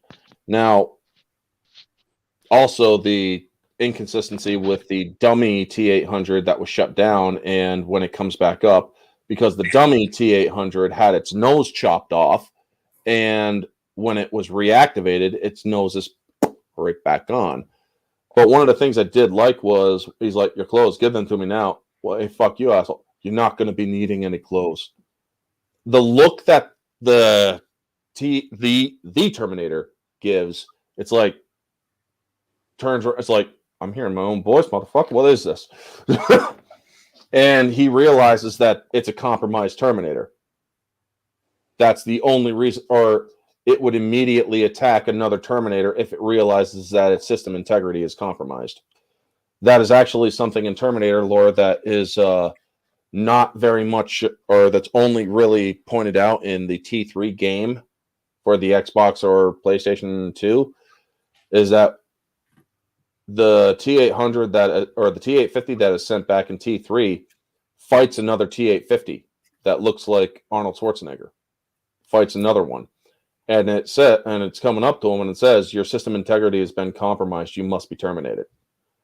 That is, or they send Terminators after other Terminators if their system integrity is compromised, if they feel that that Terminator has been compromised. They will automatically swarm it. Well, that's probably because of the fact that if they didn't do that, what happened would happen, which is they reverse and engineer the Terminators to work for them. Mm-hmm. That would make sense why they would destroy them versus just leaving them, or make them non-functional, for lack of a better term. And I was even talking with a friend of mine. They're like, well, how would you do a sequel? Last night I was talking with my friend Marty, he lives in Germany. And I'm just like, I would do 2 movies when it comes to a sequel to T2. I would have had it take place in 1998, or no, I would actually have it take place in 2000, just before the millennium, where I would actually go cliche. World ends at 2000 instead because it was postponed. And another T800 played by Schwarzenegger would have been there to intercept Connor and Sarah, not to help them prevent another Judgment Day. This time it would be kind of like Terminator 3, ensuring their survival. You would have another T1000 sent back. And yes, you would have that small moment, or the T1000 or the T800 would arrive in 1998 and just go to work, find or locate them and make sure that you know where they are for when you need to. And during the 2 years from 98 to 2000, or close to 2000, he is setting up a bunker, and he is loading it full of weapons and such, so that he can form a core resistance. So he has the resources for the resistance and weapons. Now, the T1000 locates them by chance and immediately goes after them. Well, then the T800 is there, blasts the fucker with a RPG, spreading it all around, and then takes them and gets the heck out of Dodge before they can be recovered, or before the T1000 fully forms. Well, because it loses the trail of them, it goes back to its primary function, ensure Skynet's survival or ensure Skynet's activation. And the T800 tells them, it's like, my mission is to protect you, yes, but it's also to ensure your survival. We can't stop Judgment Day. It's already started. Skynet has already been activated. And it's already in its geometric learning rate, or its geometric rate of learning. In 2 days, Judgment Day is happening. We can't stop it. Well, then after Judgment Day happens, they do a time jump in the first movie. All this shit happens within like the first 40 minutes of the film. Then we do the time jump, which has Sarah Connor, older, John, older, and the T-800, older, because he's living tissue, he ages. We then have them setting up a rescue mission for one of the camps or one of the prison camps that they were harvesting humans and whatnot. And during this raid on this camp, Sarah Connor is killed. And also Sarah Connor is killed in this camp just before they rescue Kyle Reese, so that Kyle Reese does not see Sarah Connor. He does not meet her before he goes back in time to see her for the first time. You're keeping to the consistency. To me, the Terminator lore is always going to be a full circle. You have to have Judgment Day. It has to happen. There's no getting around it, because I'll give my theory afterward of why it has to happen. Now, then that is where the first movie ends, after they rescue Kyle. The second movie begins with a funeral for Sarah, and then go a few more years forward to 2029. Moving or working or do a small jump or show a small passing of the years where they're getting better weapons, where the technology is evolving, and also having a couple more strikes, getting the intel of where Skynet's central core is, and then have the mission that sort of takes place in Terminator Genesis, raiding the factory where the time displacement equipment is. But instead of just seeing one Terminator get sent back through time, you are seeing activate Unit 101. You are also seeing activate Prototype 1000. You would see a sack of flesh. Lovely Sherry, thank you for coming on in. And you would see a sack of living tissue be injected with the polyalloy so that it can survive going through. Yes, I see you grinning there, NB. No. I'm actually here's the reason why I'm grinning. I'm listening to you, but I just happened to click on Facebook and I saw your Facebook post about Kenobi. Yeah, I know. I was just kind of grinning about that. Yeah. And so I can't wait to hear the 85. No, I mean, seriously, I do want to know one day. What 85? Well, you said you had 85 issues with that's coming next week. That's coming next week. I'm looking forward to it. No, actually, I'm really looking forward to that, because you had a very specific number. Most people, I'm sorry, I know I kind of got in there, but people always say, I found all these issues. I found lots of issues. You actually put a number to it. So I'm like, I have a list. Okay. I've been listing. I even put it on Twitter. It's like, I have a list of issues, but I'm wondering if anybody else wants to contribute to actually let me know, and you'll get a shout out if you do. But anyway, I just want to hear them. I really. Oh, you will. It'll be next week. I'm looking forward to it, because it'll be a live stream. It'll be a live stream. It's going to go over the entire series. Now, back to Terminator. They have the mission. They have the activate unit or Unit 101, activate unit or prototype 1000, and then they send both of them back through time. You see the sack, or that's when they actually arrive in the displacement chamber, where you see, or where they see the sack of that is T-1000 get sent back through time, the living tissue sack. Yes, I know, I keep saying that right, Kitty. But anyway, that's when Reese and them set up or take over the thing, they also send or go into the assembly line, find another Terminator, and they find Uncle Bob. And then they find another one to send back as well. The one that's going to be sent to 1998. Or, yes, to 1998. Because at this point, the one that is with them is like, this is me. Activate this one, or I'll reprogram it to send it to the proper coordinates. I can't let you know what those coordinates are.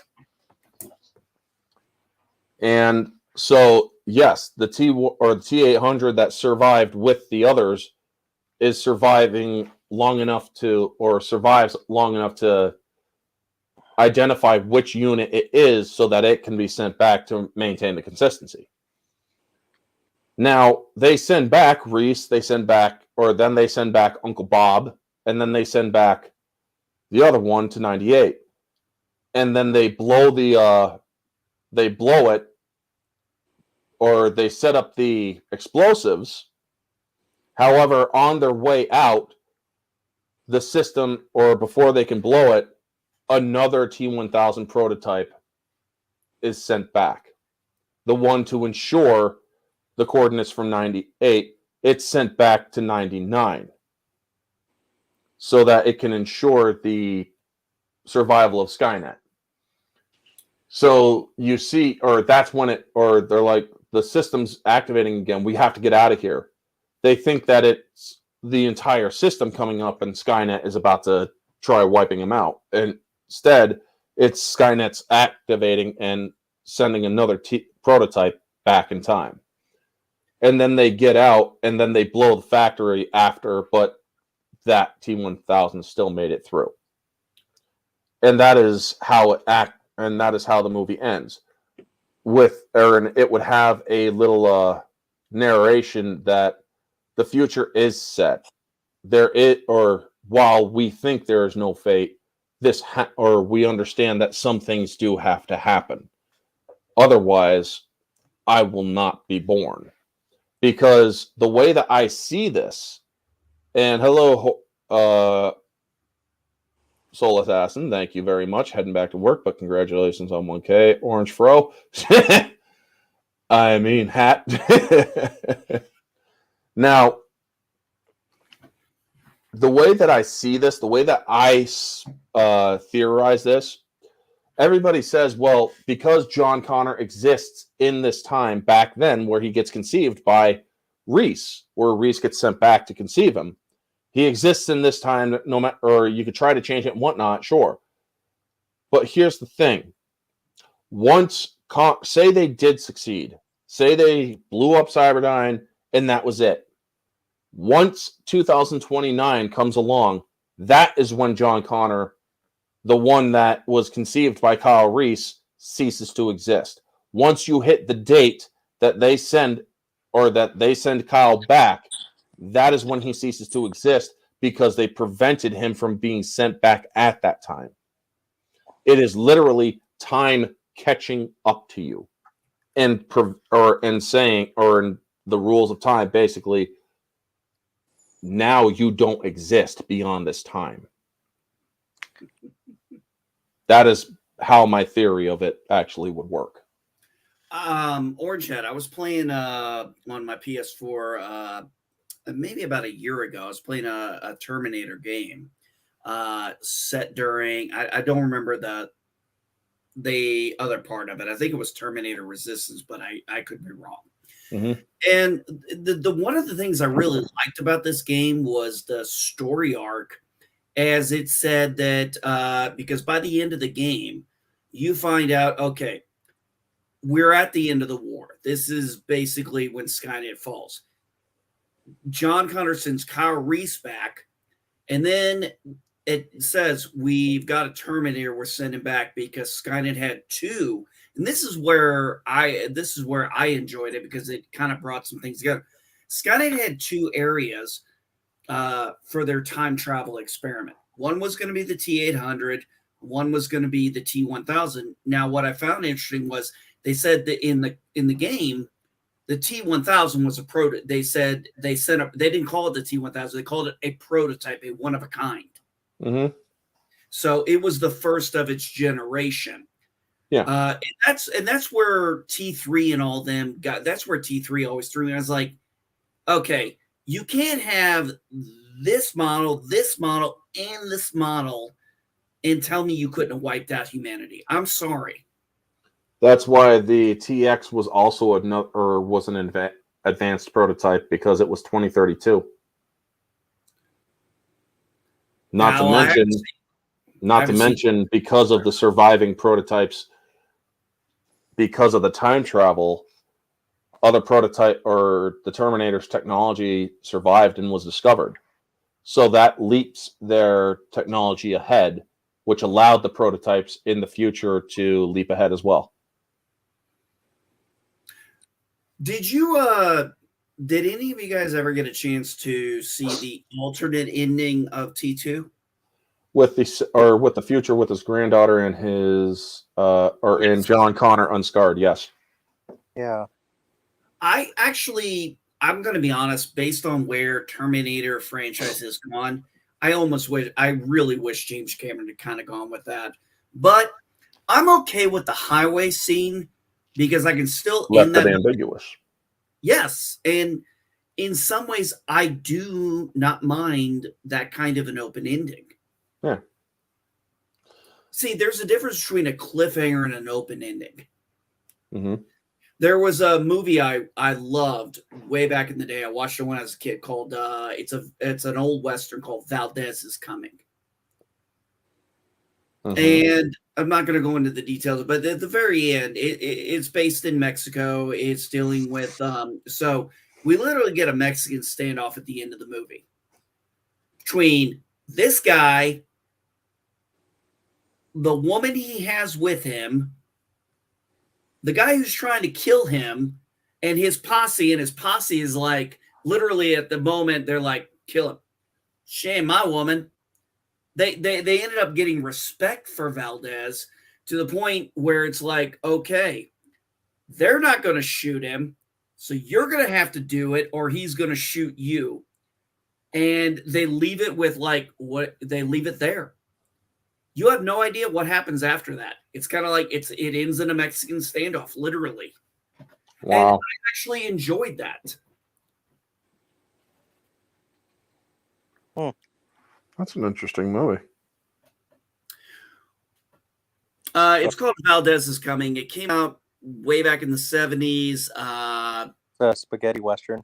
Yeah, a spaghetti Western. But I found it very enjoyable. But I grew up on all kinds of media because my grandmother had them. If you look at my room back here, imagine all this stuff here being nothing but VHS tapes. That was my grandmother's. That was my grandmother's den.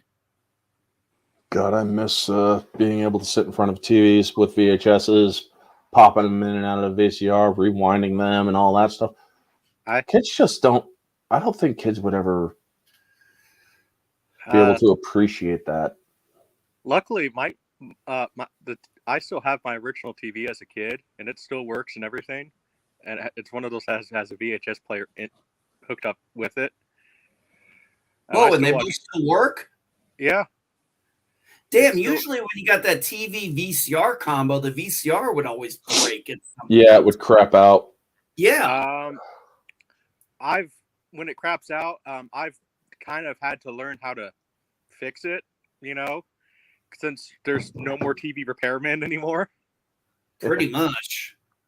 So I've had to learn how to fix it mainly through YouTube and stuff like that. Usually it's just a loose part or something like that. And I have a couple other ones that I don't use at all. And that's just in case that one decides to die. But I've had it for 20 some years. I remember back when McDonald's did the Monopoly thing back in the 90s, early 2000s. I actually won a TV from them. Nice. I actually won it. It was like a 12-inch CRT TV. And dude, I think I had that thing for like 10 years. I'm surprised you won the TV, because a lot of people during that time period did not get their prizes and nor their money. Yeah. I was actually surprised. I got the coupon, I got the win, I mailed it in. I don't remember how long later it was. It was early 2000, so it wasn't a week or two.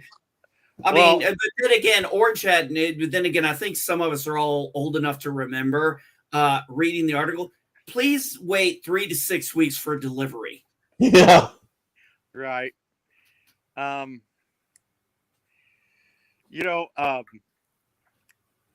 love how the last Blockbuster has become a tourist destination now. Yeah, there's only one left. There was two a few years ago, but one shut down. It's the only franchise left. Oh God, Family we Video. used to have. Family when I Video. go back home, Junebug, when I go back home to my hometown of Granite City, Illinois, we had a Blockbuster, and it was right next to the school, and that was a big place for us to go. Especially on Tuesdays when the new movies came out, and it's been completely. They had like one thing in there since then. Since Blockbuster shut down, that building has been there, but there's only been like one thing in there. It was another movie thing. I think it was family movies. They lasted like a couple of months and then it was gone. But I don't know. Sometimes it still kind of shocks me that who would have thought we wouldn't have a Blockbuster anymore, or we wouldn't need to go to the rental store? Right. I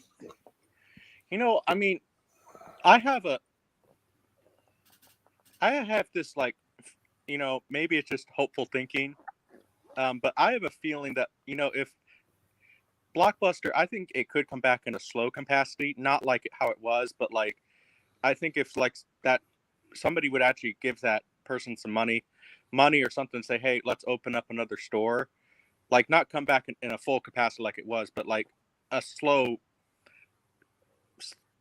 because physical media, people will always want to market for it. There'll always be a market for physical media because, a lot of people want a good example. A lot of people want the original Disney stuff. Exactly.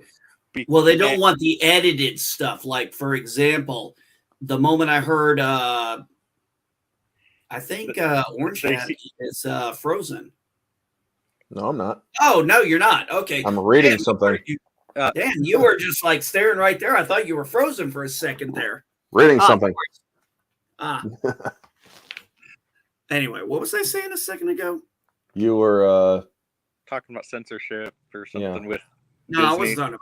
Oh, yeah. So, for example, when I heard that Disney was cutting out the Donald Trump scene from Home Alone 2, and the first thing out of my mouth to my wife was, we have Home Alone 1 and 2 on DVD, right?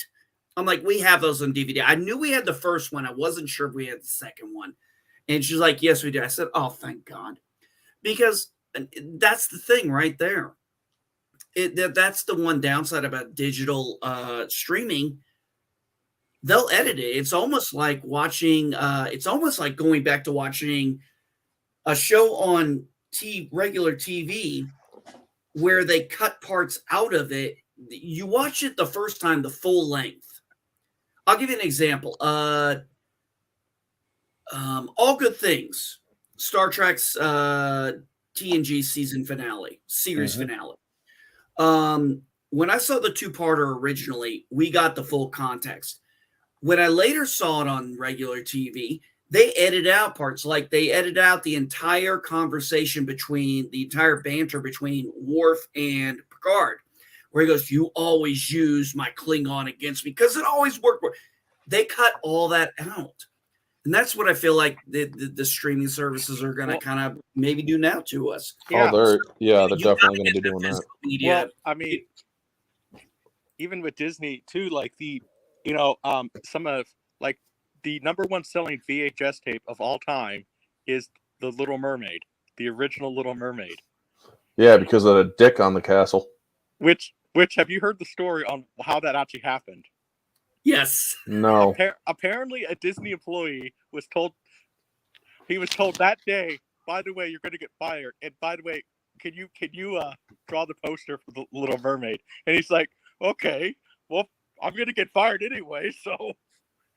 Oh, he took them down, or he went down with a bang because guess what? They got sued for it. Yeah, and so no, I just find that funny, that and that tells me that they don't have editors much anymore. Well, they didn't have editors back then. This was back in the 80s. Yeah. Yeah. No. Little Mermaid came out, I think, in the 90s. 89. Oh, 89? Yep. Okay. Yeah, you're right. Well, Little Mermaid was actually my favorite of the Disney movies, mainly because I thought it had the best music. I think Sleeping Beauty's mine. I would say probably Little Mermaid and Lion King had the two best musical scores. Well, the only reason why they made the the only reason Disney made the Mermaid as they did, because Disney, they were trying to compete with Don Bluth, because Don Bluth for a while I was on top of the animation, and then Disney made the Little Mermaid, and then Don Bluth kind of went under a little bit, but I've heard Don Bluth that wants to come back, and he's like in his 80s now, but he wants to come back now. All right, whose computer's beeping? That might have been mine. No, doesn't look like it. Unless it was. Oh, wait. I'm on my phone. Nah, it was Discord. That's why, man. That's one of the reasons I drop Discord so many times, because you just get the random bing, bing, bing, bing, and then you're going through Discord. You're trying to figure out where the fuck is this, and then you go to the server and you're like, oh, there's this. Well, which part of the server did this guy post this on? You guys want to hear something nuts? Gospel according to Mark with a C shared a tweet 7 minutes ago. He's like, can you guess where I stopped reading this article? Well, let me read what he has here. Oscar winner Natalie Portman has no time for bad reviews because she knows the pendulum would usually swing the other way.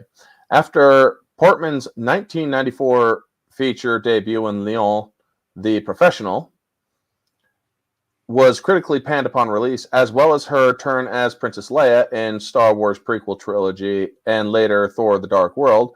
The actress now points out that there are among her most beloved films, and her work on the films like Star Wars prequels prepared her when Dark World became widely reviled as one of the MCU's worst films. Now, what's wrong with that article? He called her Princess Leia, not Padme. Yeah. I'm like, whoever this person is, whoever you are, if you're in Screen Rant or We Got This Covered or whatever, gonna leave a like, by the way, on his tweet. Mark with a C's tweet. Whoever you are, you should be fired. Because your incompetence level is enough to the point where Vader in the Empire would kill you for that level of incompetence, because it's like, that's you're not gonna put this Empire in danger anymore. Snap. Well, let's put it this way. I'm not even a professional. I don't get paid to do article or any shit like that. And I've gotten hammered because I've already gotten hammered several times by people because I fucked up on a Star Trek history thing. I got the Bell Riots and the Eugenics Wars mixed up. Yikes. You wanted to say something, Ruben. I just want to say I have to go do something else. Sorry for stopping by. I just wanted to say thank you very much for your 1K. And as for MB Grandpa Geek, I will salute you for serving for the nation. I'm very happy to talk to you too, sir. You have a blessed one. All right. All right. I gotta leave now. All right. Bye bye for now. All right. Stay easy, man, or stay humble. Will All do. right, man. Nah, but I mean, I'm getting literally like hammered by people on Twitter a few times, being like, "Oh, you fucked up. You got it wrong." I'm like, "Yeah, I got it wrong. I admitted to it," and they still keep hammering. It's like, "Yeah, I got it wrong. What's your fucking problem? I owned up to it. At least I can do that shit." Okay, sorry. The eugenics wars were in the 90s. The Bell riots happened in 2024. Yes, I should have known that, right? And World War III starts in 2026. But I mean, let's be honest, with the way new Star Trek is going, it's kind of hard. And somebody actually sent me this thing saying you should follow Memory Alpha. I'm like, if it wasn't so fucked up now, I would. But how am I supposed to follow it when they're like having all 66 to 05 Star Trek and everything new Trek in? I'm like, well, at least on Wikipedia, I can go to either Legends or Canon. Yeah. I don't know. I can safely say, though, I'm not looking forward to Thorina. God and Thunder. Yeah. I mean, first of all, little nitpick on the trailer. You title it God of Thunder. Why can't you? Love and Thunder. Why can't you use the song by Kiss? Yeah, it was Thor, Love and Thunder. What? Thor? Yeah, Thorina though. I'm not looking forward to that one. Because the MCU, I think is going to slowly die pretty soon. I mean, a lot of the stuff has underperformed.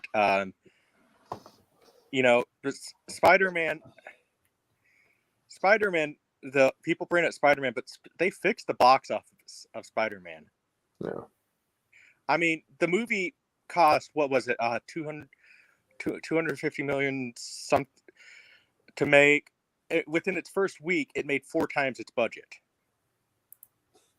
That's impossible. I might as well try to kick the Superman field goal, Yeah. I disagree. I think it was mostly word of mouth once people knew that Tobey Maguire and Andrew Garfield were going to be in it. Yeah, but for a movie to be released within its first week, 4 times its budget, that would mean that every showing was packed. That would not surprise me, and the only reason I say that wouldn't surprise me is because I remember when Spider-Man, Tobey Maguire, Sam Raimi's Spider-Man came out, when it originally premiered, I was going to go to a 5:00 show. And this was the first time since the movie Titanic. That tells you how far apart these were, about how far apart they were.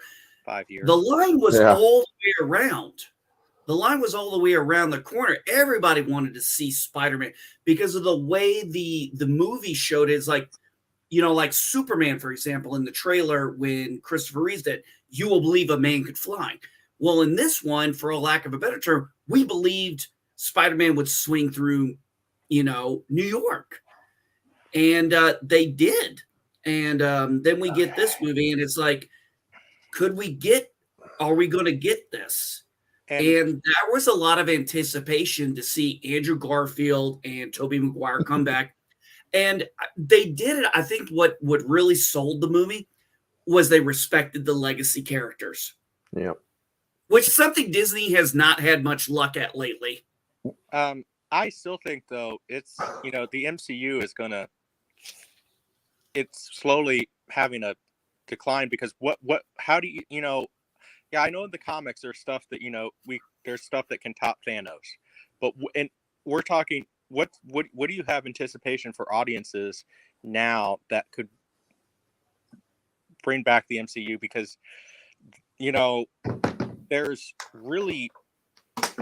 there's nothing, no force in heaven and earth that can make me like the MCU again. Well, that can make me like the MCU going forward. I mean, when you reach, let's face it, Endgame, Disney cheated by getting the top of the box office, but so in their market terms, we're talking market terms, they've reached the top of Everest, even though technically they haven't. The only way to go after you reach the top is down. And they are back down to the number 2 slot because James Cameron's like, oh, you want to cheat to get to the top? Okay, re-release it, please. Yeah, and I'll say this: I don't really like Avatar too much. Mainly, I think it's visually a good movie, but I think there's some story issues personally. But if Pocahontas, what do you expect? But I have a feeling. Okay, I take this Avatar. Look, I'm not going to the theater to see Avatar 2. I'm going to be completely honest. I have no interest. Matrix was groundbreaking at the time it was released. Yeah. Then the sequel came out, and everybody had already parodied it and figured out the formula. It wasn't the visual masterpiece anymore. It wasn't groundbreaking to do a sequel of that. Avatar was groundbreaking in the idea of the cameras getting all the facial expressions for the CGI stuff. Okay, well, we've been doing that now for over a decade. We saw how they did a DH Tarkin and actually put him in there. They've done a DH Luke. They've done all kinds of. So I'm sorry, I don't see how this is going to be that appealing to people. Avatar was a tech demo. The only thing that already said that. The only thing that I'm kind of looking forward to a little bit is James Cameron made technology where they could do motion capture actually underwater, but at that point, to me, that's just kind of a gimmick, Well, that's the thing. To sell his product, he's going to have to tease technology that they haven't done before to keep each iteration of Avatar going. Because here's the thing: when they did Avatar, it was a full movie that was shot in mocap and yada yada yada. Well, no, actually, it wasn't, because you still that wasn't the first movie that ever did mocap to that degree. There was Beowulf. You see, where the one with Anthony Hopkins, Ray Winstone. Yeah, and Anthony Hopkins, and it's like that one was fully CGI and fully motion capture, where Avatar had live action elements. So yeah, doesn't really work. Now, 1 second. I actually didn't mind the Avatar movie because it let people, the extended edition let nerds everywhere know that you can get it on with chicks as hot as Michelle Rodriguez, especially if you're a nerd, because that nerd Norman, he's literally caught by Jake Sully fucking Michelle Rodriguez. It's like,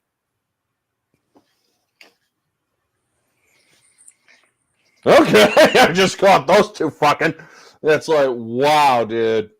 Okay, everybody everywhere. If you are a nerd, there is hope for you.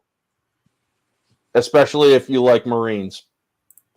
Hot female Marines. I mean, hey, there's hope for nerds everywhere. I mean, I never thought I'd be with a hot blonde from Texas who's in the military. So, oh, there you go.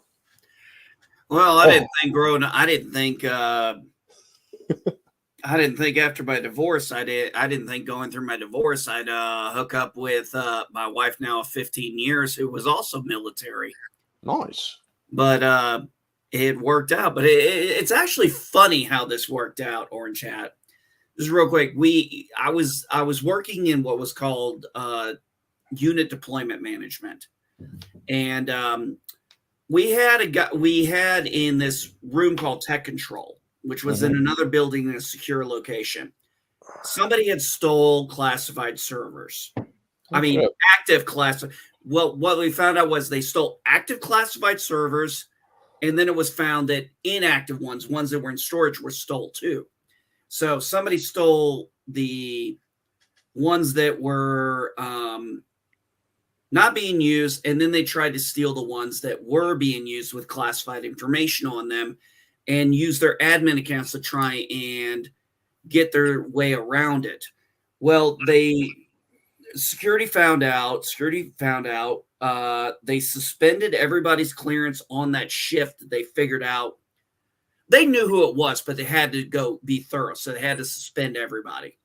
One of the guys who got suspended from my wife's office ended up in my office, and I had just gotten out. I had just gotten done dating a girl. We moved in together. She moved out, and sometime later, and I was just having a discussion with him. Well, Rachel, my wife, now comes in because she has to pick him up to take him to go do his report for CSI, or the Air Force equivalent of CSI, OSI. But you get what I'm saying there. NCIS, sorry. Yeah. That's what I wanted to say. And we just got into a conversation, and then she kind of dropped a hint about she'd be interested in talking past this point. I emailed her the next day, and we had a 2-hour phone call that night after I got done visiting my daughter, because I didn't have custody of her at that point. We had a 2-hour call on the phone. I went and picked her up the next day. I had to actually call her and tell her I was going to be a little late because let's put it this way. I lived 20 minutes on one side of the base. She lived 20 minutes on the other side where the base was located. So I had to drive all the way over to her, and I had to call her and tell her, hey, look, I'm going to be about 10 minutes late. And we went out on a date on Saturday and ended on Tuesday. And pretty much after that, we were inseparable. Yeah.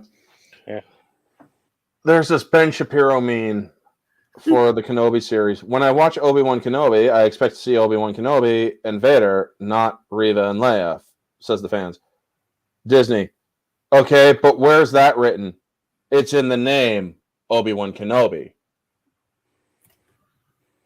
You know what my favorite thing about Ben Shapiro is? Mm-hmm. Facts don't care about your feelings. Damn straight. Right. Oh, my friend, one of my friends. Has anybody seen Terror on the Prairie yet? I won't be seeing that because it's Daily Wire exclusive. I can't afford a subscription to Daily Wire right now. So I might be able to help you with that. Well, if you want, sure. I watched about the first 10 minutes of it. Unfortunately, I have not finished it. Mainly because when I started watching it, I have a bad habit sometimes. I pick a movie, I watch it, and then shit gets busy. And then by the time I got back, I'd already had a few beers in my system. It was late, and I was like, turned it off. And I haven't got back to it yet. But the first little bit of it looked pretty good. I'm looking. I did see the 2 movies that Daily Wire has done, which I do want to do reviews on, which is Run, Fight, Height. Yeah, that one. Or Run, Hide, Fight. Yeah. Which I'm going to tell you right now, great movie. Great fucking movie. It looks good, especially. It's like, how did they get Thomas Jane? But then I found out it wasn't Daily Wire that made the movie. No, it's probably Daily Wire who distributed it. Yeah. Well, Thomas Jane, I wouldn't be surprised because he owns his own company now, and he's kind of wants to move away from Hollywood because he said that it's not fun anymore. Yeah, it really isn't. And he said, there are like and he apparently he even said that I saw an interview that he did. I think I know it's been since deleted because I was going to try to use it for references, but they said that they originally asked him to be in the new Star Wars movies, and he read the script. He told Disney flat out, "This sucks."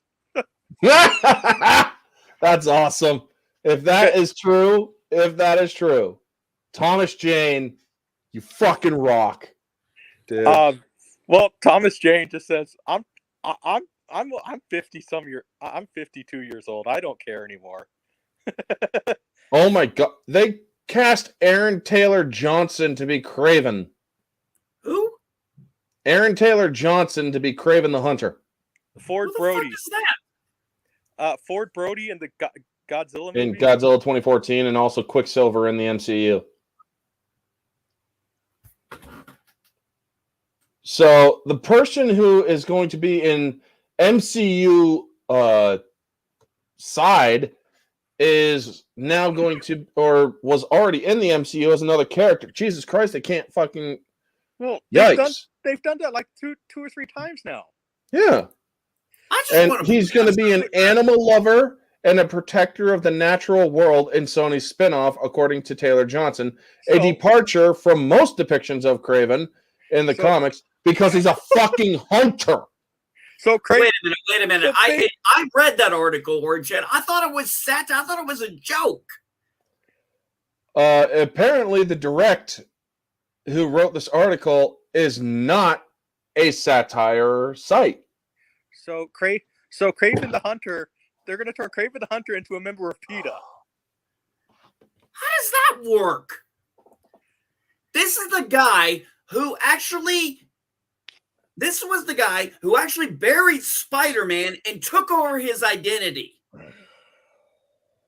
before committing suicide. Yeah. Yes, I mean, yeah, you know, I don't know every comic character in my life, but I do know my Spider-Man. Kraven the Hunter, though, I mean, and he's supposed to be like basically like Arnold size. Yeah, exactly. Kraven the Hunter is actually, he's kind of is Arnold Schwarzenegger build back in like 90s Terminator. Yeah, but this guy's like, he's like a toothpick. Yeah, I mean, well, that's like what they did with the Batman. It was like what they did with the Batman. I'm looking at, okay, Michael Keaton at least pulled it off. Mm-hmm. What's his name here? When he's doing push-ups on the ground, I'm seeing how long and lanky this guy is. Okay, fine. You're long and lanky. I get that. I don't have a problem with that. But don't expect me to believe you put on that suit and somehow you're some muscle-bound motherfucker who can kick ass like this. I'm not buying it. So, yeah. I mean, couldn't they get, I'm pretty sure he'd be a lot cheaper than Aaron Taylor Johnson. Couldn't they get Alan Ritchson, the guy from the Jack Reacher show? Jesus Christ. I haven't seen that show. Is it any good? It's pretty good. I liked it. I like the guys. I like that guy as an actor. It's just kind of weird for me because I'm a big fan of the TV show Blue Mountain State, and he's in there. Yeah, I've just seen the funniest fucking. He says he just lost his job at the donut shop.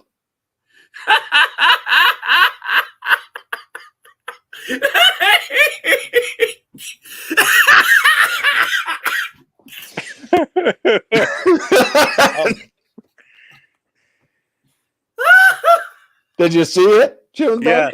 Okay. Yes. Holy shit. Oh, God. Yeah. Did you share that on Twitter yet? Oh, I'm going to. Yeah. Yeah, you have to because I'm going to steal that one. That's just too damn good. Saving the phone. Sharing on Facebook. Well, because I can. I'm evil. On Twitter. Oh, I'm going to save this. That is just too damn good. Yep. Well, what I'm looking forward though to. I don't know if it's. I'm pretty sure Daily Wire is going to get it. But Gina Carano's also her next movie. She's doing a movie about Hunter. Oh yeah, that's right. Yeah, I heard about that. A Hunter Biden movie? Yeah. Yeah, the Hunter Biden movie. Do they have enough white powder? I believe they're going to be using a shit ton of flour. I regret nothing. I cannot believe this. I actually got, so I've been called today. I've been called two things I've never been called. Mansplainer, which the guy was like, Google it. And I'm like, no, you fucking tell me what the hell you think a mansplain is. And then his answer was saying something you think is true and finding out you were wrong. I'm like, so owning up to a mistake when you make an inaccurate statement, realizing you did, owning up to it is mansplaining? I thought that was just I was wrong and I admit it. But I've also been now called a gatekeeper. Nothing wrong with that. Nothing wrong with that. That was weird. Because thing is, I will protect things I like Tolkien, like Star Wars, and other things. I will frickin' say that a person who is liking Star Wars simply because it's Star Wars, I will tell you flat out, I do not think you're a fan. I think you're a consumer. I will fucking say that. Yeah, I'm that image now. Yeah, and everybody's like, well, you shouldn't gatekeep. Motherfucker, look what happened because of the lack of gatekeeping. That's my thing on it. I mean, I look like fucking Fozzie here. Mark with a C, thank you so much, man. And also, I've been doing this regularly, but kind of slacked on it. Anybody wants to come on, there's the link. Because it's like I said, it's open invite, everybody. We could talk about anything and whatnot. So I'm going to assume you're probably going to have some very interesting reviews coming up about the Lord of the Rings series. I'm not reviewing that. You're not reviewing? That's not Lord of the Rings. That's not Lord of the Rings. I'm surprised. That's not Tolkien. I'll review a Tolkien product. That's not a Tolkien product. That's an Amazon product that is about as bad as an Etsy knockoff. I'm not. Even if somebody paid me to do it, I'm not going to review that because Lord of the Rings is my second favorite, the trilogy, because it's all one movie. So because it's actually a continuous story. So the Lord of the Rings is my second favorite movie of all time. It's probably the Lord of the Rings is probably my favorite book of all time.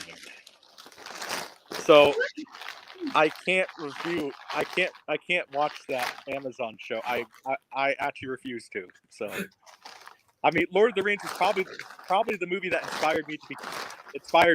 made me want to be a filmmaker. So there was something.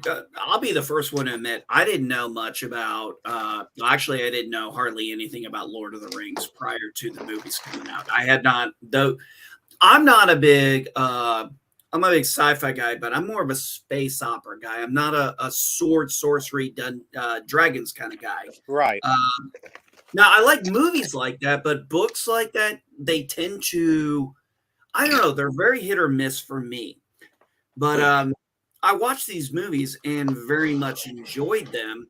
And then I watched The Hobbit, which I still can't figure how they took a 200-something page book that I had read and turned it into a 3-movie nightmare of CGI and inconsistency. I don't even, you want the honest truth, Orange Hat? I watched all 3 movies in a marathon. I don't remember hardly a damn thing about them. I can watch them and enjoy them. I mean, Peter Jackson had Tolkien, or his heart was in the right place. It's just that he did a bad job doing it. I think I don't blame Peter Jackson. I kind of blame the studio because yes, the studio wanted it. Guillermo del Toro was originally going to direct it into 2 movies. That was the original plan, and it was going to be an adaptation of the book, and then the second movie was going to be the story of Gandalf in the where was he? We're finding Sauron and the Necromancer and all that stuff. And it was going to be based on the stuff that's in the appendices. Yeah. But Guillermo del Toro, I don't know if it's ever been officially what happened, but he got let go. And if Peter Jackson did not step in and direct it, we would have probably still been waiting for the Hobbit movies. So I respect Peter Jackson for stepping in and saying, okay, well, I have to do this now. Well, they did use Guillermo del Toro's, or they did credit him for the first movie, The Unexpected Journey. Right. They also used his goblin designs. Those are straight out of the thing, Guillermo del Toro. And Riot Kitty, good to see you. Hello. Congrats on 1K again. Thank you. How you I doing? decided to take a break from homework. Hey, Orange should Chat. take a break. Hey, Orange Chat, real quick. Right, Kitty, nice to see you. I gotta mute and go off for about 15, 20 minutes. Okay, get some food. Okay. Yeah, I gotta get ready. I gotta get a little lunch. Yeah. But I'll be back. lunch. I'm This is a 6-hour stream. I'm plowing through it. Well, yeah. That's what she said. So yeah, I mean, no, I think a lot of it, he did use a lot of Guillermo del Toro's designs, and because like Guillermo del Toro, like he was almost like ready to shoot, and something happened. I don't know if it's ever been official, like what happened,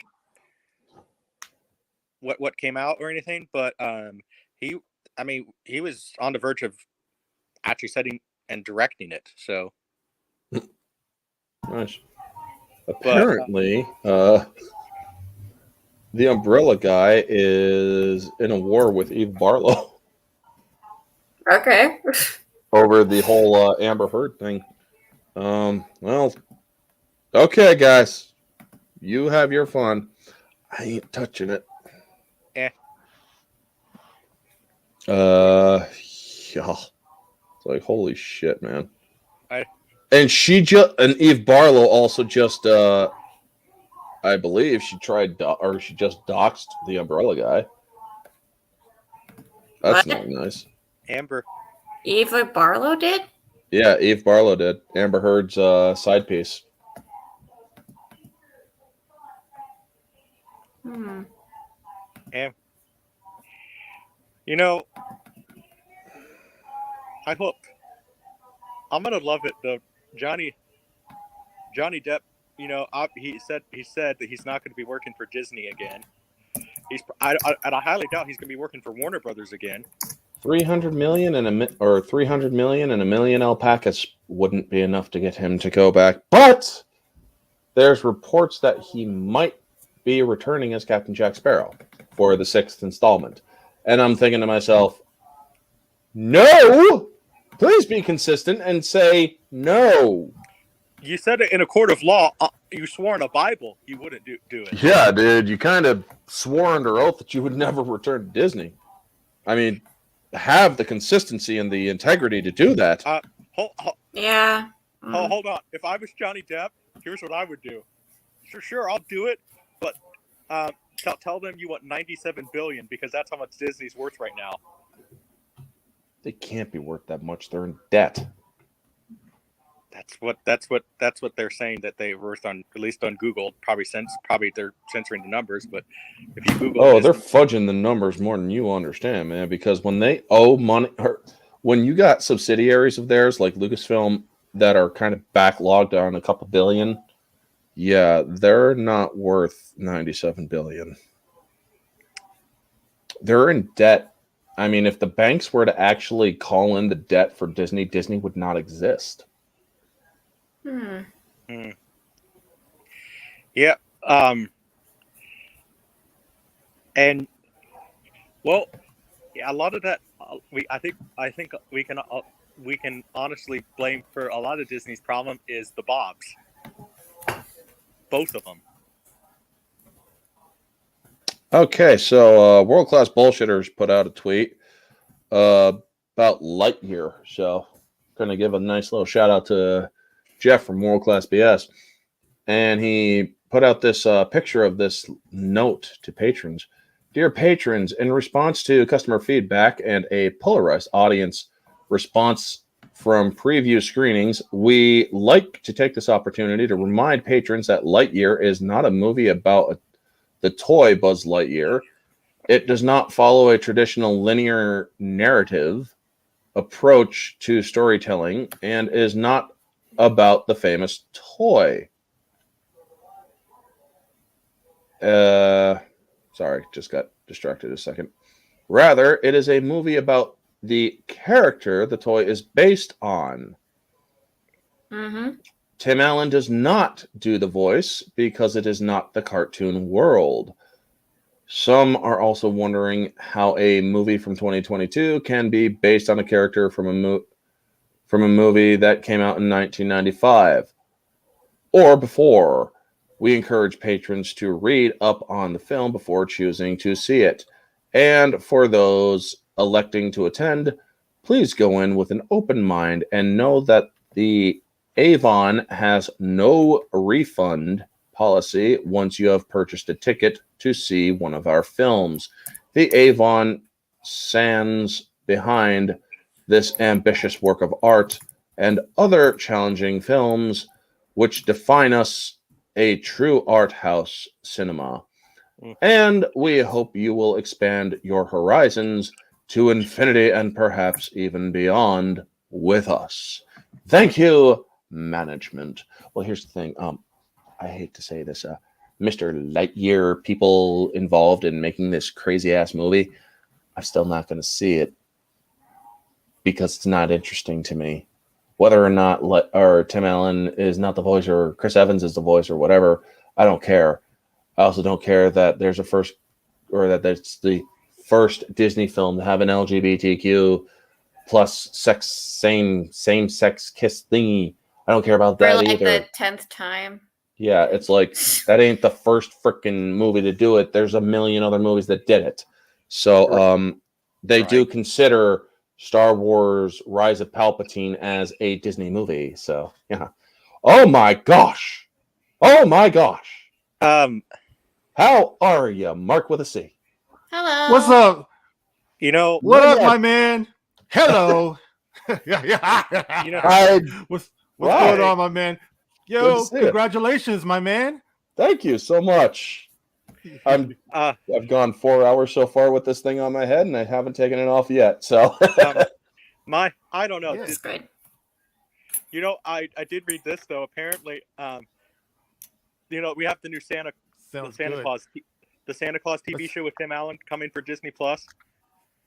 I've heard this that if they do anything woke in the show, Tim Allen walks. Oh, that would be awesome. He has that in his contract, and apparently it was signed by Bob Paycheck. Chapek? Paycheck. Oh, yeah. Play on his name, yeah. So, I heard that from a reliable source. I can't say his name. But yeah, he has that in his contract that if there's anything woke, Tim Allen walks. Nice.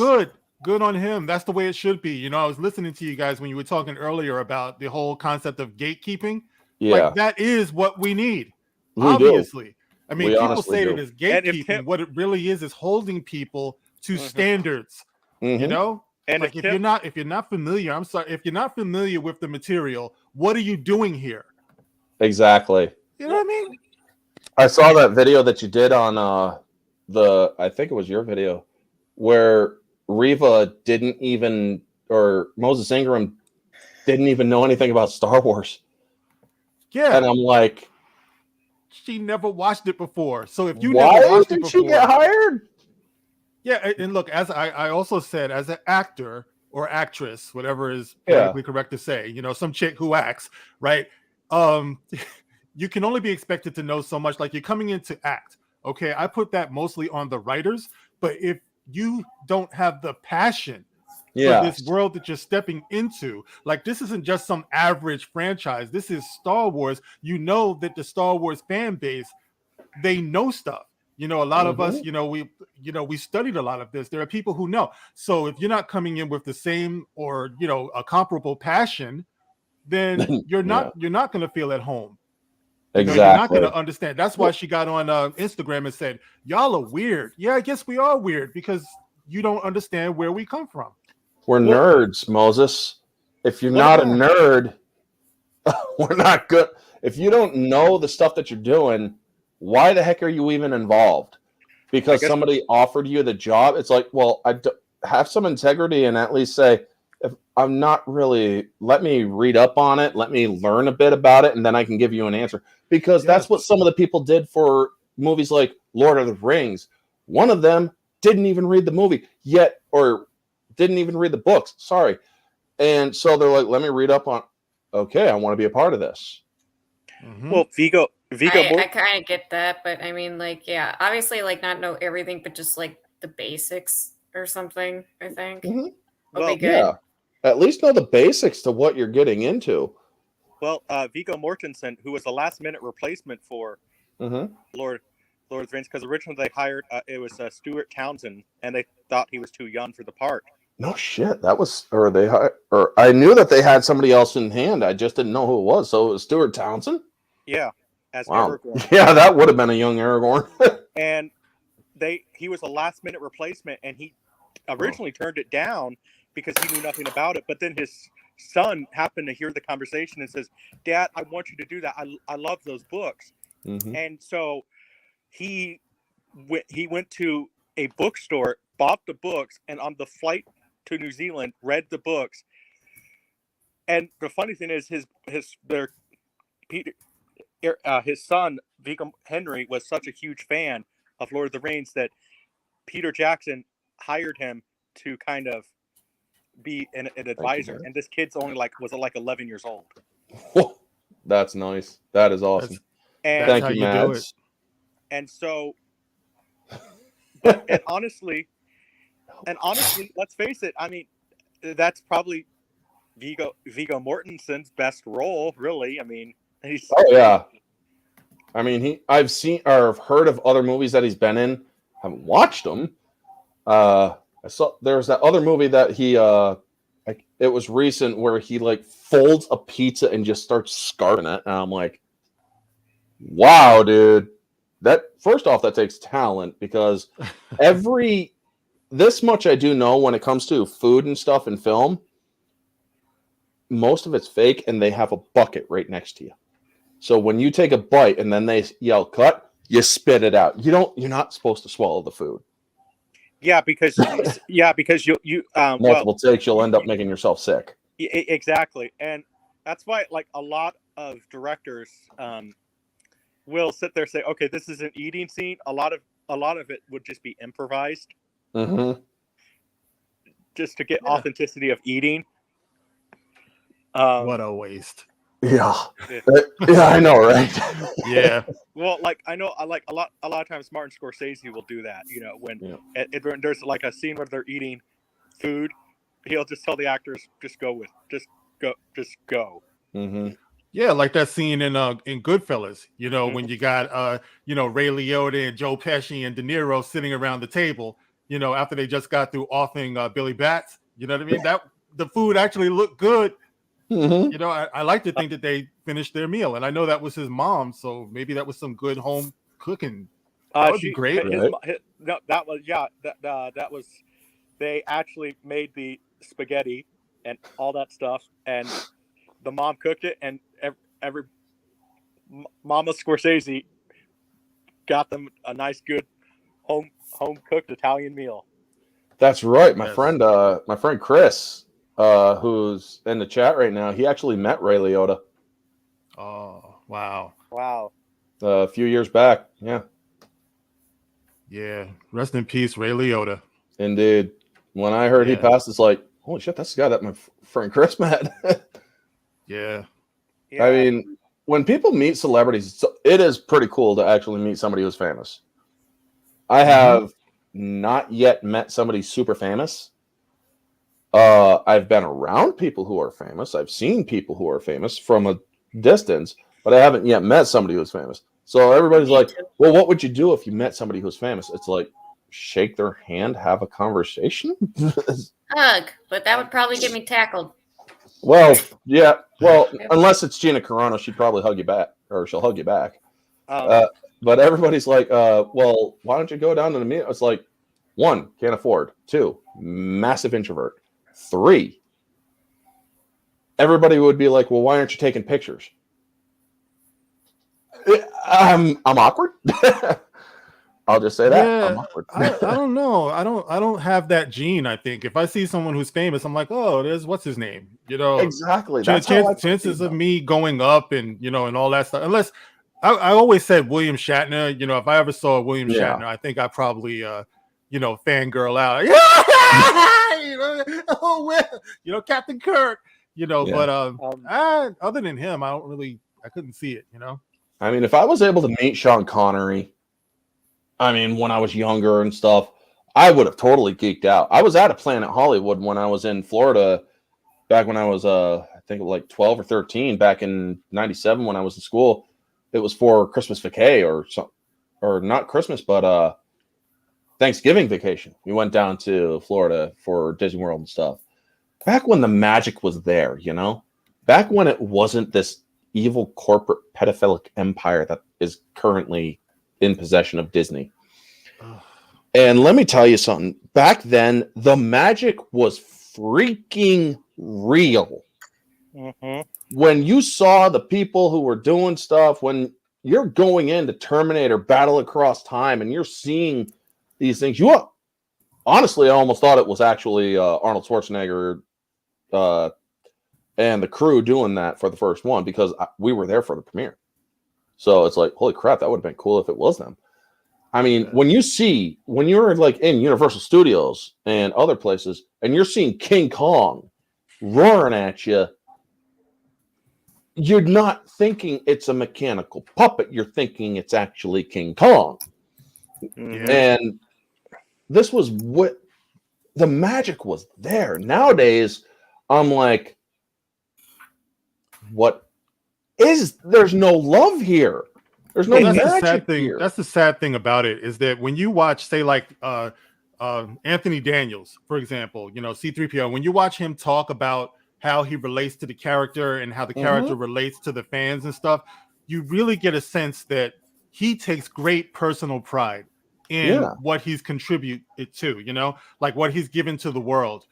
Today, you just don't sense that at all. It's a machine. They're just there to get money. Like back then, I almost feel sorry for them because a lot of them, especially when you deal with the sequel trilogy and all of the new iterations of these things that we love so much, the old ones who used to be there, they want to be involved. But they want to be involved the way it was. They end up getting their heart broken, almost all across the board. That's usually what happens. Because the machine has changed.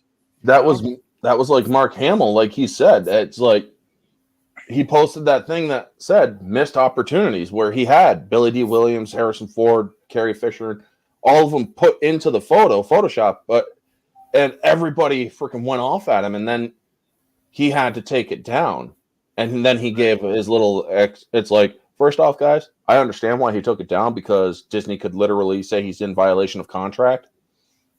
But once he is done, believe me, he's going to go off on Disney. And he did. He went off on Disney. Well, Frank Oz did the same thing. Yoda, he was like, they don't want me anymore. They don't want me anymore on Sesame Street. They don't want me anymore, because it's a whole new attitude now. Exactly. You don't get with the program. Go ahead. Well, and the fact that they Disney fired the actor who played Kermit the Frog, who Jim Henson handpicked this guy to replace him when he knew he was sick. Yeah. He fired him because he spoke up against Disney and that this is not Kermit. Yikes. Yeah. And remember, Jim Henson, Frank Oz also was of the opinion that the Disney deal played a role in killing Jim Henson. He was so stressed out about that. That's the thing about a lot of people don't realize. These earlier movies like Jaws, Star Wars, and the earlier years with Jim Henson and stuff, they were extremely stressful. When George Lucas finished A New Hope, when he finished Star Wars, he had a heart attack. When Steven Spielberg finished Jaws, or during a time he was filming Jaws, he had a heart attack.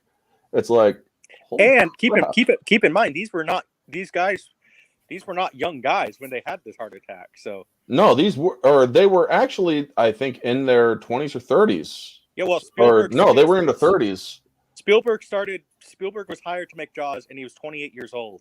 Yeah, and he's having a heart attack in his 20s. So it's like, holy crap, man. You know, that's the thing is, I know it seems like people. I've always said on my channel that I want to, not to promote myself, but I've always said I want to be the guy to return Hollywood to its former glory. Oh yeah. And how you do that is you put story first versus agendas. That's what the part is. That's the part that is dividing people. You put the story first, and if you want to have an agenda, cool, but don't make story always comes first. When telling any form of media, whether if it's a book, movie, thing on the, and the other thing that I honestly think too is we need to create, in order for that to bring people back to the theater, there needs to be more immersion into the theater. Yes. Like, okay, I've told people this. We basically, what it is like, we've kind of gone back to the 50s. People would rather stay at home and watch TV versus, because streaming is basically just a form of TV. Majority of people watch it on their TV. So what brought people back to the movies in the 50s and 70s was, where they made the theater experience better, and that's how we got, you always see it advertised CinemaScope on the older movies. And CinemaScope was just this, it was basically a big widescreen, and that's actual CinemaScope screen was this 40-foot wide curved screen that, would really immerse you into the story. And, and then in the 70s, we kind of went First through the same. IMAX. And yes, that's really what it was. Then what brought people back to the we kind of went through it in the early 70s, late 60s, because the studio system was collapsing, to the point where David Niven actually said that in an interview, I believe it was like for Dick Cavett or something like that, said that he believes that theater will be like vaudeville. It'll be done. Yep. And what brought people back to the theater was Jaws and Star Wars, where they went to find young filmmakers who actually wanted to tell stories. Exactly. And go ahead. And so that's how you bring back the magic. You actually have filmmakers who have balls, and that doesn't mean what you have between your legs. Yeah. Because bowling balls. Yes. There you go. Yes, because there are some great women directors out there who, yes, never got the credit that they deserve, but you have the story come first, and that's just the key. And honestly, Disney needs to realize that, and a lot of the corporations need to realize that as well. Because one of the things I've done research on this. I've brought it to people. There are 329.5 million people in the United States. Mm-hmm. These people are appealing to 30% of the population. Yeah. On average, because I think it's like 26% male, 37% female. So average score there. You know what I think too is that genre. There's nothing wrong with having genre films. It's like I think that a lot of people want this mass appeal where they want everything to appeal to everybody, but sometimes, especially like we were saying with Star Wars and horror movies and things like that, it's just the target audience. That's the audience that you want. You can't just get everybody in there, so when you're trying to push all of your agendas to try to get every gay face, every black face, every woman face, like everything you could possibly jam into there, it's got to appeal to everybody. But it doesn't always have to be that way. Sometimes, like you were saying, you just make a good, entertaining, engaging film, and it will find its audience. And a lot of times that audience ends up being diverse, because you don't necessarily have to see yourself up on the screen to cheer for the hero, or whoever the main character is. I mean, I just posted on Twitter that clip from Stranger Things where Max is running for her life. Now, I don't know how many of you might have seen that scene in I've seen Stranger that. Things. All right. Fourth season before any of the other ones. Let's go. Like That's how my family works. Right. That scene killed me. Okay. I wasn't ready for that. I mean, I'm one of the people who got onto Stranger Things late. So I binged it, last week, got up to that scene. This little girl is running for her life, man. And I'm like watching this, like, go, Max, go. You know what I mean? Same here, and I didn't even watch the previous seasons. I had no knowledge of prior stuff, and I'm like, don't go. He's gonna get you. Yeah, that's what people want. They, if it appeals to you and you feel it and you're passionate about it, then you're gonna love it. But guess what? The same person could look at that scene and say, that was corny. Okay, well, I loved it. And people who love it, those are the ones who's going to be your audience. Exactly. Well, John Carpenter, when he did Halloween, okay, the scene where Kyle Richards, the little girl, when she sees Michael Myers for the first time, that is a genuinely, that's a genuine scream, because he told Nick Castle, go for it. Actually scared the pants off of these people. And so you see that little girl screaming. That's not acting. The thing is, I'm sorry. Listen, a lot of stuff has happened on sets that, a lot of directors have done unspeakable stuff on sets. But sometimes you have to, I'm not, with the best intention, I will say, sometimes you have to get the best performance out of your actors. And obviously, if the director does something very horrible, let the executives deal with that. But just because the director yelled at you today, I'm sorry. Sometimes in the real world, your boss will yell at you, and you better just pray you don't get fired. Look how they did it in The Shining with what's her name? They terrorized her. Yeah, they literally terrorized her. Well, It scarred her for life. Yeah, well, I'll say this. That's what's actually not talked about. In no way am I condemning what Stanley Kubrick did. What he did was horrible and all that stuff. But what's also not talked about is Shelley Duvall would also show up late sometimes on set, and she was drunk. Probably to deal with what she was going through. And so, so Stanley Kubrick was a professional. You don't do your job, you're gonna get treated differently. Yeah. Yes, and in no way am I condemning what he did, but that's also not talked about too. That Shelley Duvall showed up drunk sometimes on set. But Stanley Kubrick, when his daughter made that little documentary, apparently, from what I've read, he said, "Don't show this side of Shelley. We don't want to show that." Yeah, because he cared. He actually cared about his actors. Dude, the only thing I think of when I watch her in that movie is olive oil. Yeah, she was perfect. She was, that was a perfect Popeye's olive oil, right? Yeah. Yes. Yeah. Okay. Yes. Oh my God. I'm not much of a cook. One of the few other people I've ever heard. By the way, nice to meet you, Mark, with a C. Thank you. Nice to meet you too, sir.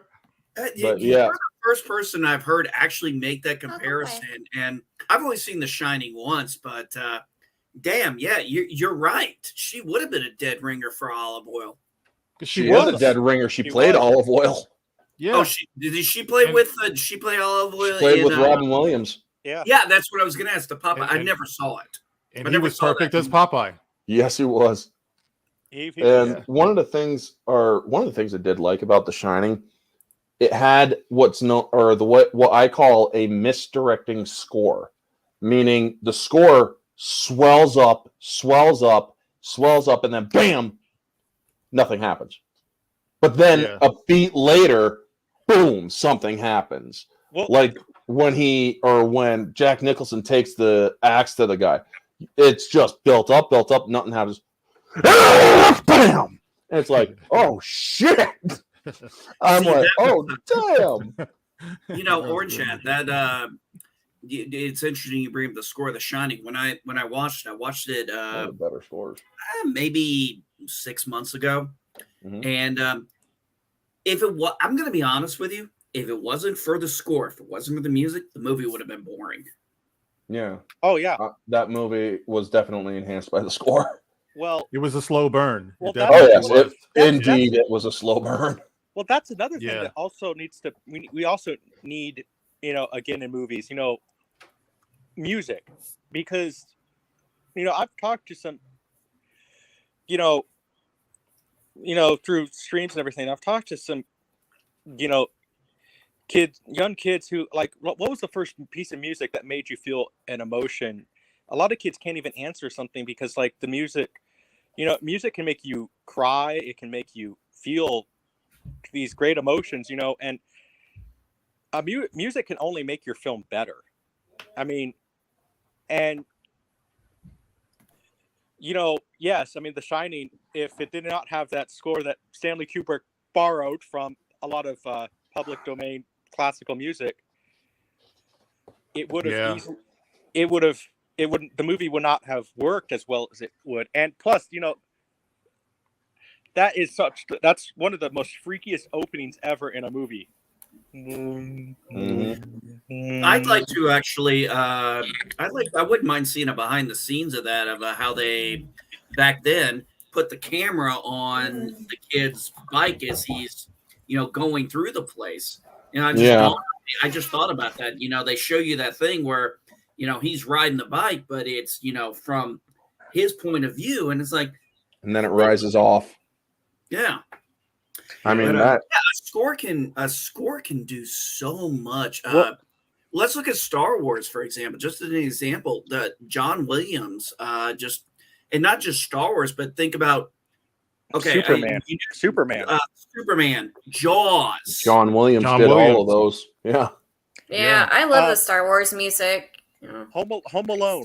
Home Alone, somewhere in my memory. I mean, that's such a beautiful piece of music, and I mean, and we have a problem, I think, when video game composers have gotten to be better film composers than actual film composers now. Yes. I mean, Jeremy Soule, who did Skyrim, he did a lot of Star Wars games, Harry Potter games and stuff like that. He's become a better film composer than actual film composers now, to the point where I say, if I ever get a chance to make a movie, I want to hire that guy to do this film scores. You know what? I want to mention a movie.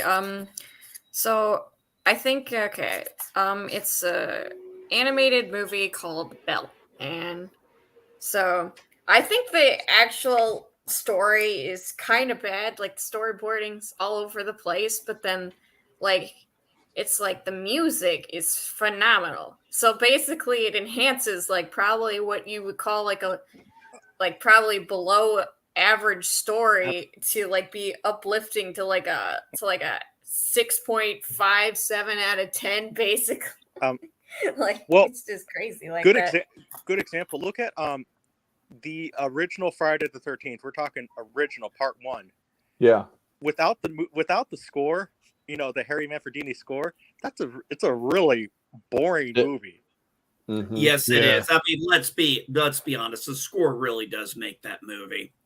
Yes. I mean, look at I think it was Star Trek 2 was the first time I ever something ever made me cry. In a movie. Now the death scene with Spock. It was a very quiet piece of music that was playing. When they had their little exchange between Spock and Kirk. Right. But the dialogue between them mixed with the quietness of whatever was playing at that time, and then of course in the next scene, Amazing Grace, is playing and everything. I was destroyed, and I continue to be proudly to this day whenever I watch that whole set of events in that movie. Exactly. And man. When Kirk gives the eulogy of all the people I've met, he was the most human. Look, it was really emotional, and that's a key takeaway there. That was emotional. We had watched, for most of us who had watched that movie, had seen all of TOS. We saw Star Trek: The Motion Picture. We saw this, and we just couldn't. I mean, the idea of this iconic, this huge character dying, sacrificing, but the way they went, the way they did it, and the way they honored him was amazing. Absolutely. I was totally not ready for that. I remember, asking my mom, Mr. Spock, he's dead.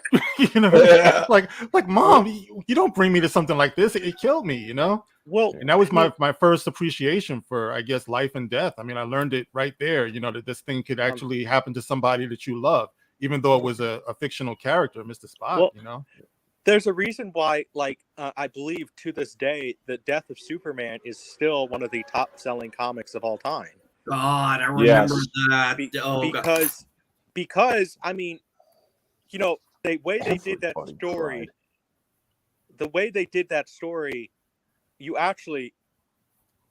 there's a lot of people who did cry. Everybody cried around the whole fucking country cried. Yeah. When that comic was released, everybody cried. We're talking about the 90s when comic shops were still around and I'll be right everybody back. was 1 second. Seriously, 1 second. I'll be right back. I actually have the book, The Death and Life of Superman, the novel version of those comics. I'll get it for 1 second. Nice. Mm-hmm. I wasn't alive, unfortunately. And you know, well, you can't see it, but over here, if you, I'm sorry, Riot Kitty, I didn't mean to interrupt you. My bad. Oh no, it's okay. I'm like, you know, I kind of wasn't alive. I can't speak to. I was only two. I was only 2, so. I was like -10. I think I was something like 55. I don't know. With the blood running, you don't look that old, man. I mean, yeah, I'm gonna look that up now because I want to see when the Death of Superman came out. 98, 97, 98. Okay, so there was something like 4 or 5 different covers, you know, for that. Yeah. You had to get all of them. The gray cover was the one that everybody needed or wanted to get. The grave mark cover. I thought it was 94. Yeah, I had that. I had that one too. Actually, I have all the Death of Superman story arc in individual comics. When I went, I actually got lucky about 7-8 years ago. I finished my Batman post-crisis collection. I wanted to do Superman, but I was like, oh my God, this took me like 7 years to get all these comics. And I ended up on eBay, and this dude was literally selling his entire post-crisis Superman collection.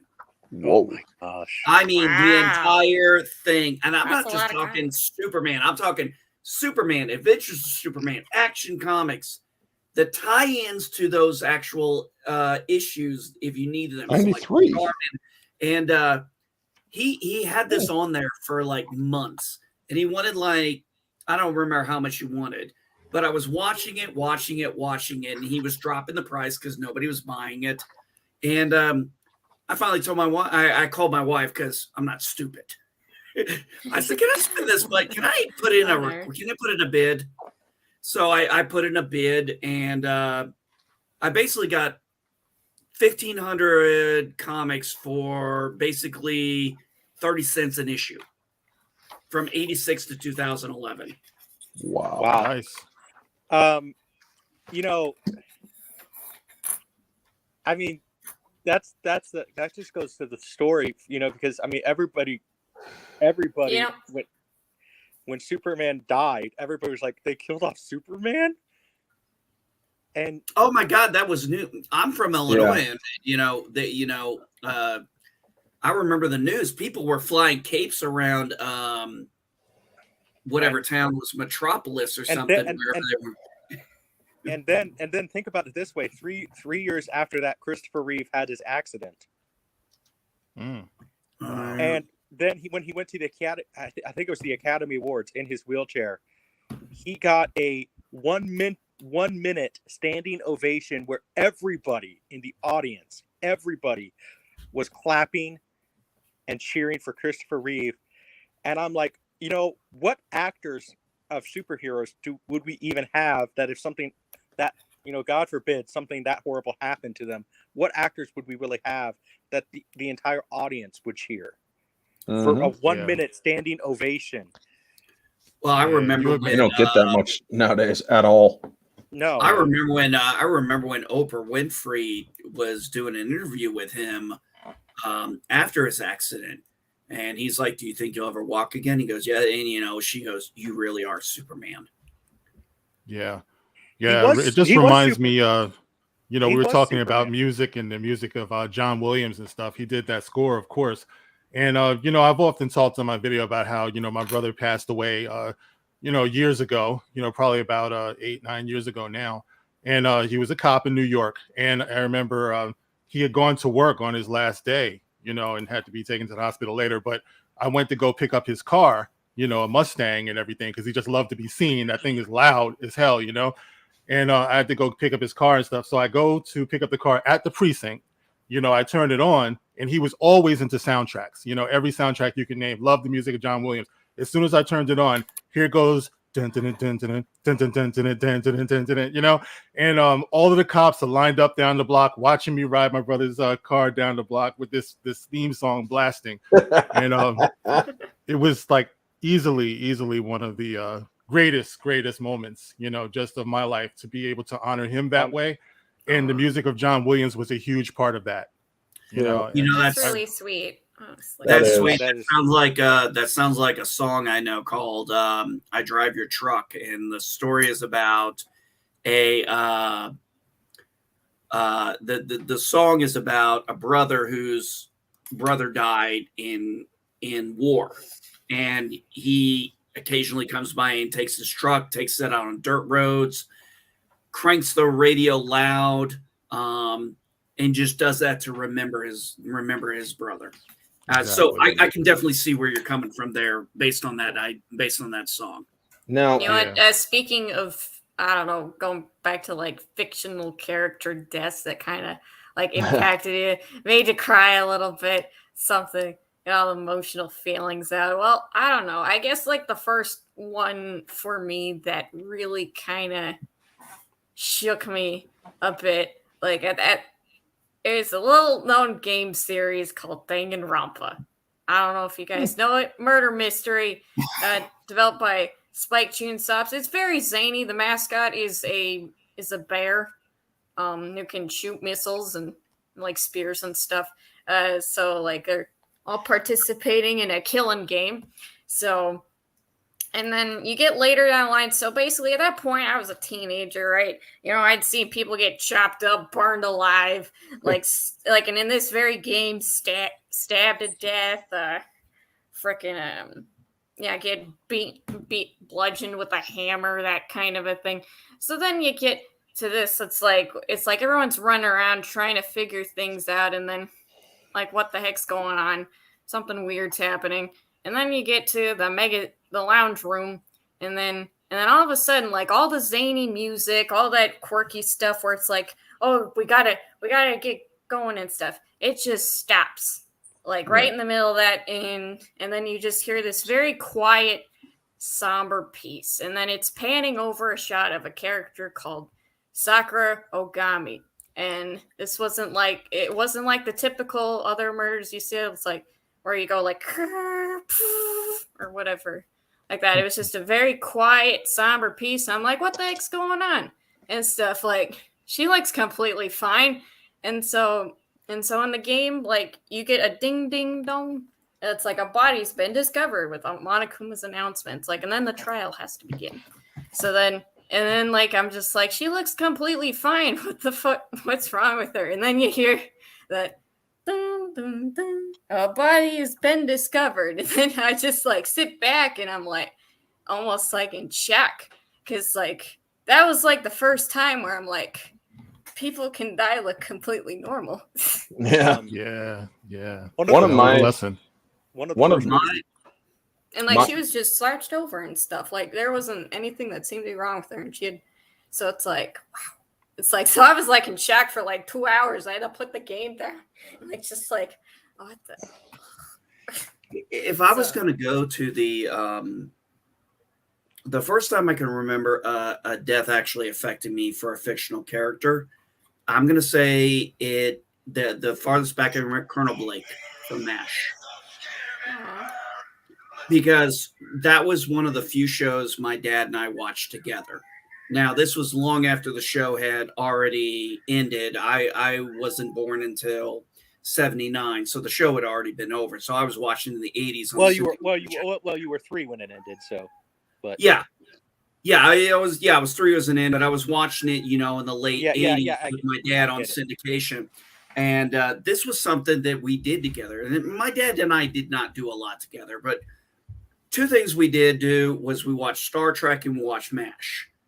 And I remember watching MASH from the beginning and getting to that point at that episode when Radar walked in and said Colonel Blake's plane was shot down over the Sea of Japan. There were no survivors.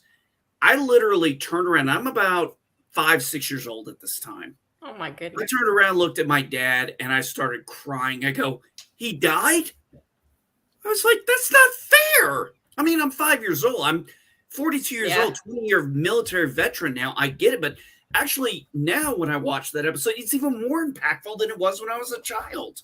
Wow. Yeah, I could totally see that. Right. Like life ain't fair sometimes. My first, let's see here, my first death in film was Obi-Wan Kenobi.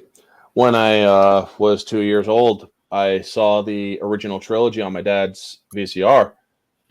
And I was watching the movies and I'm like, Dad, do people disappear when they die? He's like, not like that, but they do go away so you can't see them again. And I'm like, that's pretty sad. So then when I was older, when I went to my first funeral, there wasn't a dry eye in the parlor when I realized that my great-grandfather wasn't going to be able to talk to me again. I started crying about that. And it's like, holy crap, Yeah.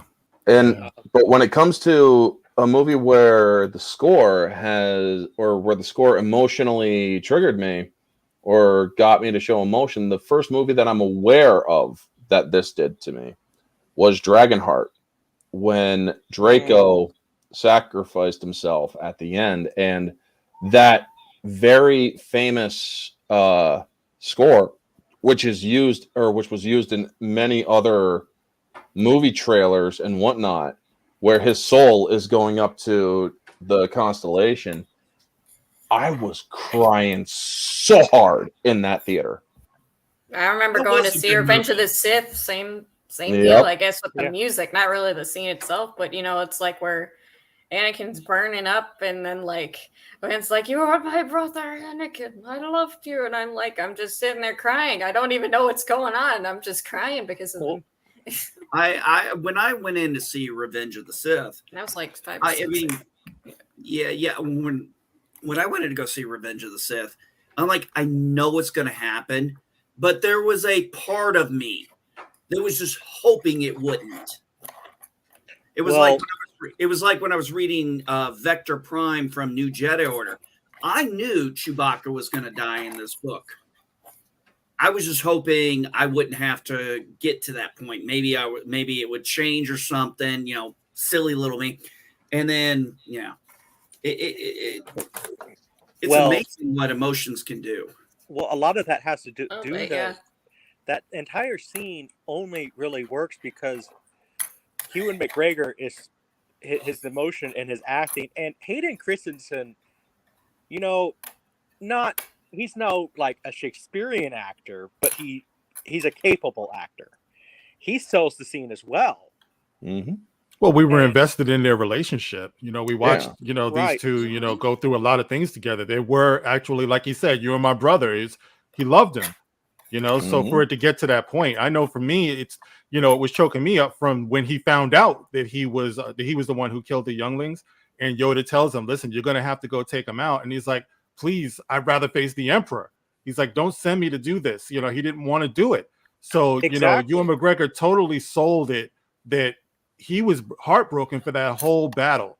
He didn't want to, and Anakin, of course, by that time was blinded by his rage. And, for those of us who were watching, we didn't want this to happen, so I don't care how many times I watched that movie. When it gets to that point, when just before they ignite their lightsabers, I'm like, please let them work it out. But of course they never will. Yeah. But yeah, so that's what, go ahead.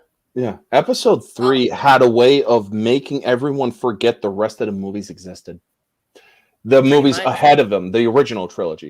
When I was in that movie and Samuel L. Jackson had Sidious dead to rights, I'm thinking, oh shit, he's actually going to kill him. Then Anakin, I'm like, what the fuck are you doing? That was actually the first Star Wars movie I ever watched, so I'm like, I did not know what was going to happen. I'm like, oh my god. It's a rough one to start with. Yeah, it is. Well, yeah, my mom did not want my That's one way to see get that movie, and I did. I got to see it. I remember. Well, that's one way to get your cherry popped. I remember. What? What's this? Star Wars cherry.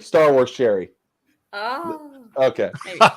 Jeez. I remember. The movie came out a day before, like the next day. Summer vacation would have started. My dad told me that I'm not going to go to school today, and we went to go see a matinee of Revenge of the Sith because my dad took off to go see it, and that scene actually started. There were little kids actually crying for Anakin. Yep, I was one of those little kids. I did not see the previous movies. I was crying my eyes out. And I mean, I was like, maybe I was getting to my teenage rebellious phase a little bit, but when that happened, Anakin burns. I was one of the kids. Yay! Oh my god! When or after I'm gonna. this. Okay. Go ahead. Well, thank you for letting me on, Orange. Congratulations on 1K. I'm going to have to take you here. Nice to meet you, Grandpa Geek. Mark with a C, Junebug. Take care, nice Ryan Kitty. Nice to meet you. Yep, take care. Have a good Thank one, you. Ryan. Thank Thank you for coming on. Have a blessed day. But yeah, I mean, that's one thing that George Lucas even understands. I mean, think about it. He went to school for anthropology and all sorts of things before he was even a filmmaker. Yeah. And he even studied the works of Joseph Campbell and all that stuff. I've told actual people who want to tell stories and movies, and I'm like, a lot of them don't even know the hero's journey or anything. I'm like, that's like the key to storytelling, follow the hero's journey. Follow the hero's journey. I mean, obviously find some way to break the hero's journey a little bit, but like for instance, the only one that really did I think effectively, what broke the mold for the hero's journey is the story arc for Dune and Paul Atreides. Yeah. For those who don't know, I'm not going to spoil it, but let's put it this way: Paul is not the hero of those stories. Let's just say that Johnny Depp's trial freaking spoiled Dune for everyone because they were talking about Jason Momoa's character, and he's like, and then well, spoiler alert, and I'm like, oh my god, they just seriously did that. Now, if you want a good story arc about in Star Wars about Fallen Redemption, check out Tales of the Jedi. Yeah. Ulick. This one, not the one that they have coming up that they're going to call Tales of the Jedi. No. I'm talking about read about Ulick and Naomi's Sunrider. Yep. Ulick Kildroma. Growing up, I knew a little bit about the expanded universe. Not as much. I've started to get into it. Man, Jason Solo is such a better character than that thing. Kylo Ren, yeah. Well, I don't know. And I mean, because he went to the dark side to protect what he thought was the best way to protect his daughter. Yeah. Tila, his daughter. Alana, yeah, thank you. That is just and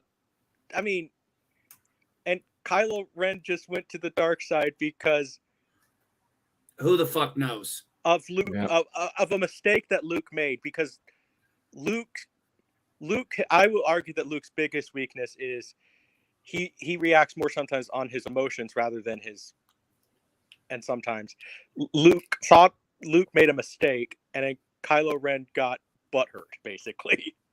Yeah. The whole thing didn't make any sense. None of it You know, does. Here's where it went for me. I took a day off of work to go see The Force Awakens in IMAX, finished the movie, walked out.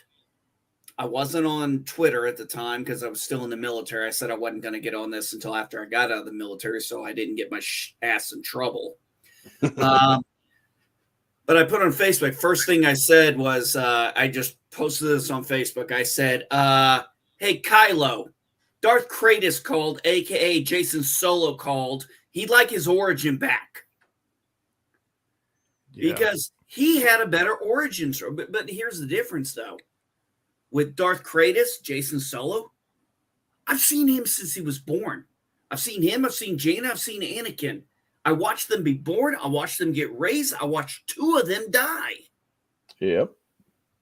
Right. I mean, the continuity of these characters, and they grew. They didn't just stay kids. They grew. Jaina was going to have her own trilogy. I was so excited for the Sword of the Jedi. Finally, we were going to get it, and then Disney bought, and they fucked it. I mean, I see. The thing is, Disney. I don't even. They didn't.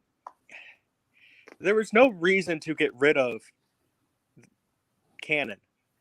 No, there wasn't, except for them that the reason why they got rid of canon, and I actually know this for a fact, was because of the book Vector Prime. Because Chewbacca died, they wanted to bring Chewbacca back for the next trilogy. Well, in this their trilogy is like after 25 years ABY. So they had to create CJH. I'll handle anybody who comes in when it comes to these trolls that are coming in. They're all a bunch of idiots on Twitter that I'm just blocking outright. But yeah, when Vector Prime came in and Chewbacca died, which was the most gut-wrenching thing, Lucas approved of this. First off, he said we're going to kill off somebody major in this series, but it can't be it can't be Luke, Leia, or Han. Well, it could either be Lando, Chewbacca, or one of the droids, or somebody else. And it's like, all right, Chewbacca got the short end of the stick, even though he was the tallest character. And it's like, holy shit, they just killed Chewbacca. I don't know. But when I read that book, it's like, I just started crying. And everybody's like, what the hell is wrong? I'm like, Chewbacca's dead, man. Leave me the fuck alone. And they're like, what do you mean Chewbacca's dead? They just killed Chewbacca. You know, oh my god! When I was talking about that movie, when I was talking about that book, and I was reading it, I knew it was coming. I'd already known it was going to happen. It got spoiled, and I'm reading. I am dreading. I am just going through this book and just like, oh no, it's coming, and then it finally happens, and then at the moment when he finally did, and then when what Han says to Anakin Solo while they're in the Millennium Falcon, he's like, you left him. And I'm just like, I had to grab a bookmarker, put something in there, set it down. I did not pick it up for another day. I had to take time to reflect on this. Well, that's how personal that death took me on paper. I mean, the thing is, here's the other thing too. I mean, I think, you know, people have said it before, they should have just adapted the Thrawn trilogy. I mean, obviously, because, you know, I think the Thrawn trilogy takes place like 5 years after Return of the Jedi, something like that. Yes. Yes. So 5 years after. Here's my thing. Obviously, if they adapted the Thrawn trilogy, they would have to create the creative liberty of, you know, it takes place 30 years. But unfortunately, I would say I actually do agree they should have just adapted the Thrawn trilogy in a lot of ways. Obviously, take creative liberties with it, but Thrawn is a much better villain than Snoke and Kylo Ren. I mean, a lot of us agree with that, because when Rebels came out, have you seen Rebels, Mark? Here and there. I never watched it faithfully, and I definitely didn't get into the books. But I can tell you that none of these villains that you're talking about could possibly be better than Riva. So I think I've seen. I know. I'm sorry. I'm still going with. Sorry, when it comes to badass villains, other than Darth Vader and Star Wars, I'm going with Darth Bane. Yeah, Bane was a freaking badass. And I'm talking the Darth Bane trilogy books. Yeah, Bane, dude. That's what I'm talking about. This was a Bane, to give you guys, or for those of you who don't know, Bane was a Sith Lord who, even as his body started to deteriorate, had such skill that when it started to rain and then eventually start downpouring, he was able to flourish his lightsaber and do all sorts of Ray Park gymnastics to get out of the rain, and not a single drop of rain touched him. Ugh, wish I could learn You know, that. there was a at the end of the second book in it, Dynasty of Evil, where he is with his apprentice Darth Zana. Zana, thank you. Yeah, I knew it started with Z. So he's like a little shocked because what we got to understand, in the EU before Disney bought it, he's the guy who creates the rule of two for the Sith. Yep, he's the one that kicked it off. Yeah, he's the one that kicked it off. One to crave. There only two there should be. One to crave, one to have power, and one the to other to crave it. Yep. And Darth Zana, I remember when she said, she's like, I haven't learned everything from you yet, but when I do, I will kill you. Yeah. And it was just like I can't remember the exact words afterwards, but there was like an expression like he was pleased with this. Mm-hmm. Of course he would be. Because she's learning. Yes. Now, here's another thing that I absolutely loved from the Bane trilogy. He taught her the dangers of even Sith have dangers of attachment. Or he has her go and bring back an animal that's very elusive and whatnot. So she makes friends with it. She finally brings it back. He immediately reaches out with this force, snaps its neck, and throws it in a stew or in a pot for stew. And she was only, I think, at the time, 10 years old. Leia's age in the Kenobi show. And it's like, but she understood the lesson without having to be told. She understood that you have to do what is necessary to achieve your goals. Also, you can't, or you are using the lower life forms to get to your goals. You are not to form attachments with them. Now, it's a very evil tactic. It's a very evil outlook. But the way the lesson was done is a good way to do the lesson. I'm not saying I agree with the lesson. I'm saying that the method of doing it in this way was a brilliant way of doing it because, one, you get the kid to learn about the concept of death, even though she already knew about the concept of death when she was 3 years prior. Two, she actually understood the lesson. And three, she employed that lesson throughout her entire time as an apprentice. Because one of the coolest things about Zana is she used her femininity and her sexuality to achieve her goals. She slutted right out when she needed to, and she was very caring and compassionate and whatnot, or appeared to be at other times. Now you know why Disney would never touch it. You know, exactly. They would never co-sign with that type of image for women. Exactly. Well, even though they because they prefer kids now. But honestly, a lot of the thing that I don't think the Disney story groups even realize is a lot of the characters in the expanded universe, the female characters were strong female characters versus what the characters that they're creating, because honestly, these characters, because you're you can't even touch them with your pinky, these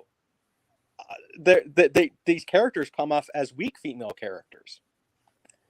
Well, that's because they're supposed to be the best at everything. They're not real characters. Exactly. They didn't earn their place.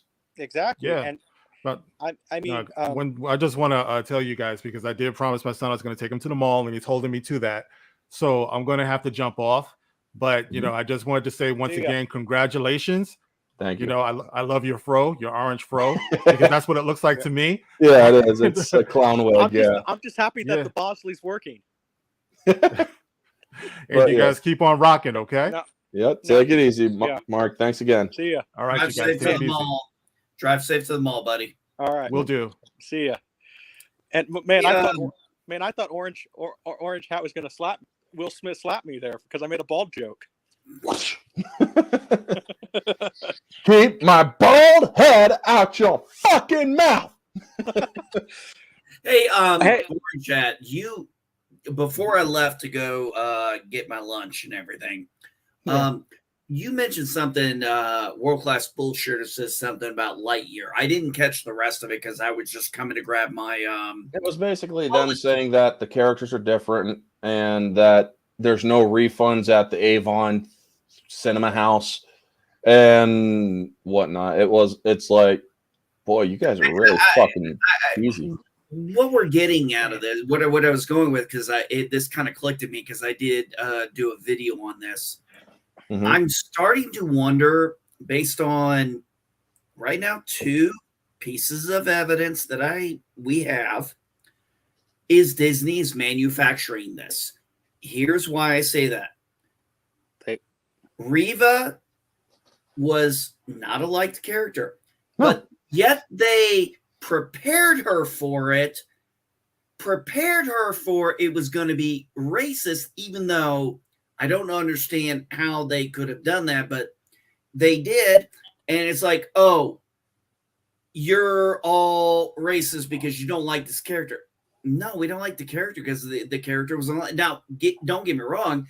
I thought the character was fine, but I get why people didn't like her. I think that was the whole point of her character. But either way, but it's like you're like, oh yeah, there was going to be these people out there. I'm like, wait a minute, weren't you the same kind of people who were telling George Lucas he was racist for having Jar Jar and the Nabootians talk a certain way? Yeah. I'm calling bullshit on that. And then this whole Buzz Lightyear thing. Buzz Lightyear made 90 million. Why did it fail? It's like, oh, because people didn't go see it.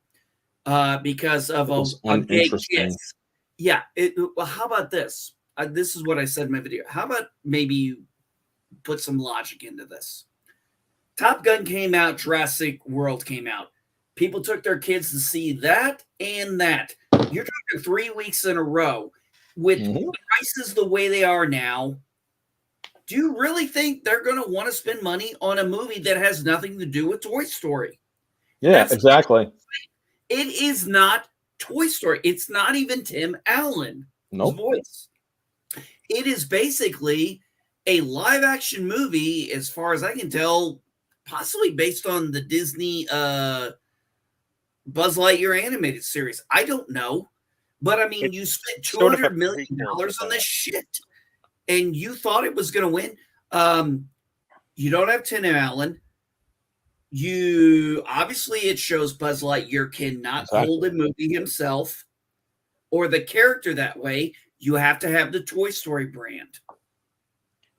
And that wasn't Toy Story. And like I said, I went and saw Top Gun. I did not go see Jurassic World, but I saw that. I wanted to see that one, and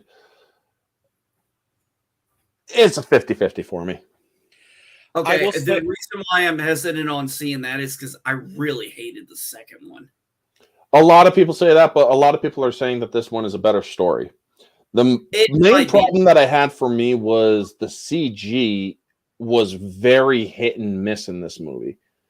And some of the story and the writing, I mean, it's like, like I did with that short, have you guys seen my shorts where I did the Jurassic World Dominion actress saying that she's going to be bisexual, queer, or something? I'm like, I think I did. Yeah, I did. And I'm like, why? You going to fuck a dinosaur or something? Because it was ridiculous. Who the fuck cares about you? Are you fucking a woman? No? Okay, then. Who cares? But like I'm saying is, when it comes down to it, okay, we had Top Gun. A lot of adults went and saw that movie. A lot of adults took their kids to see that movie. Mm-hmm. Jurassic World.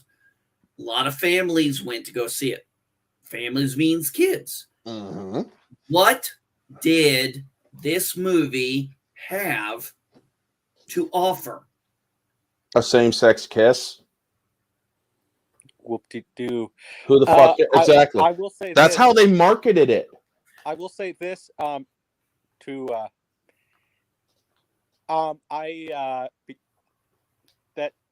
Disney has.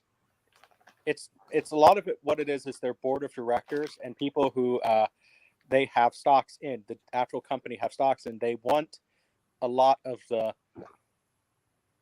stuff that people have been saying that is ruining a lot of these franchises.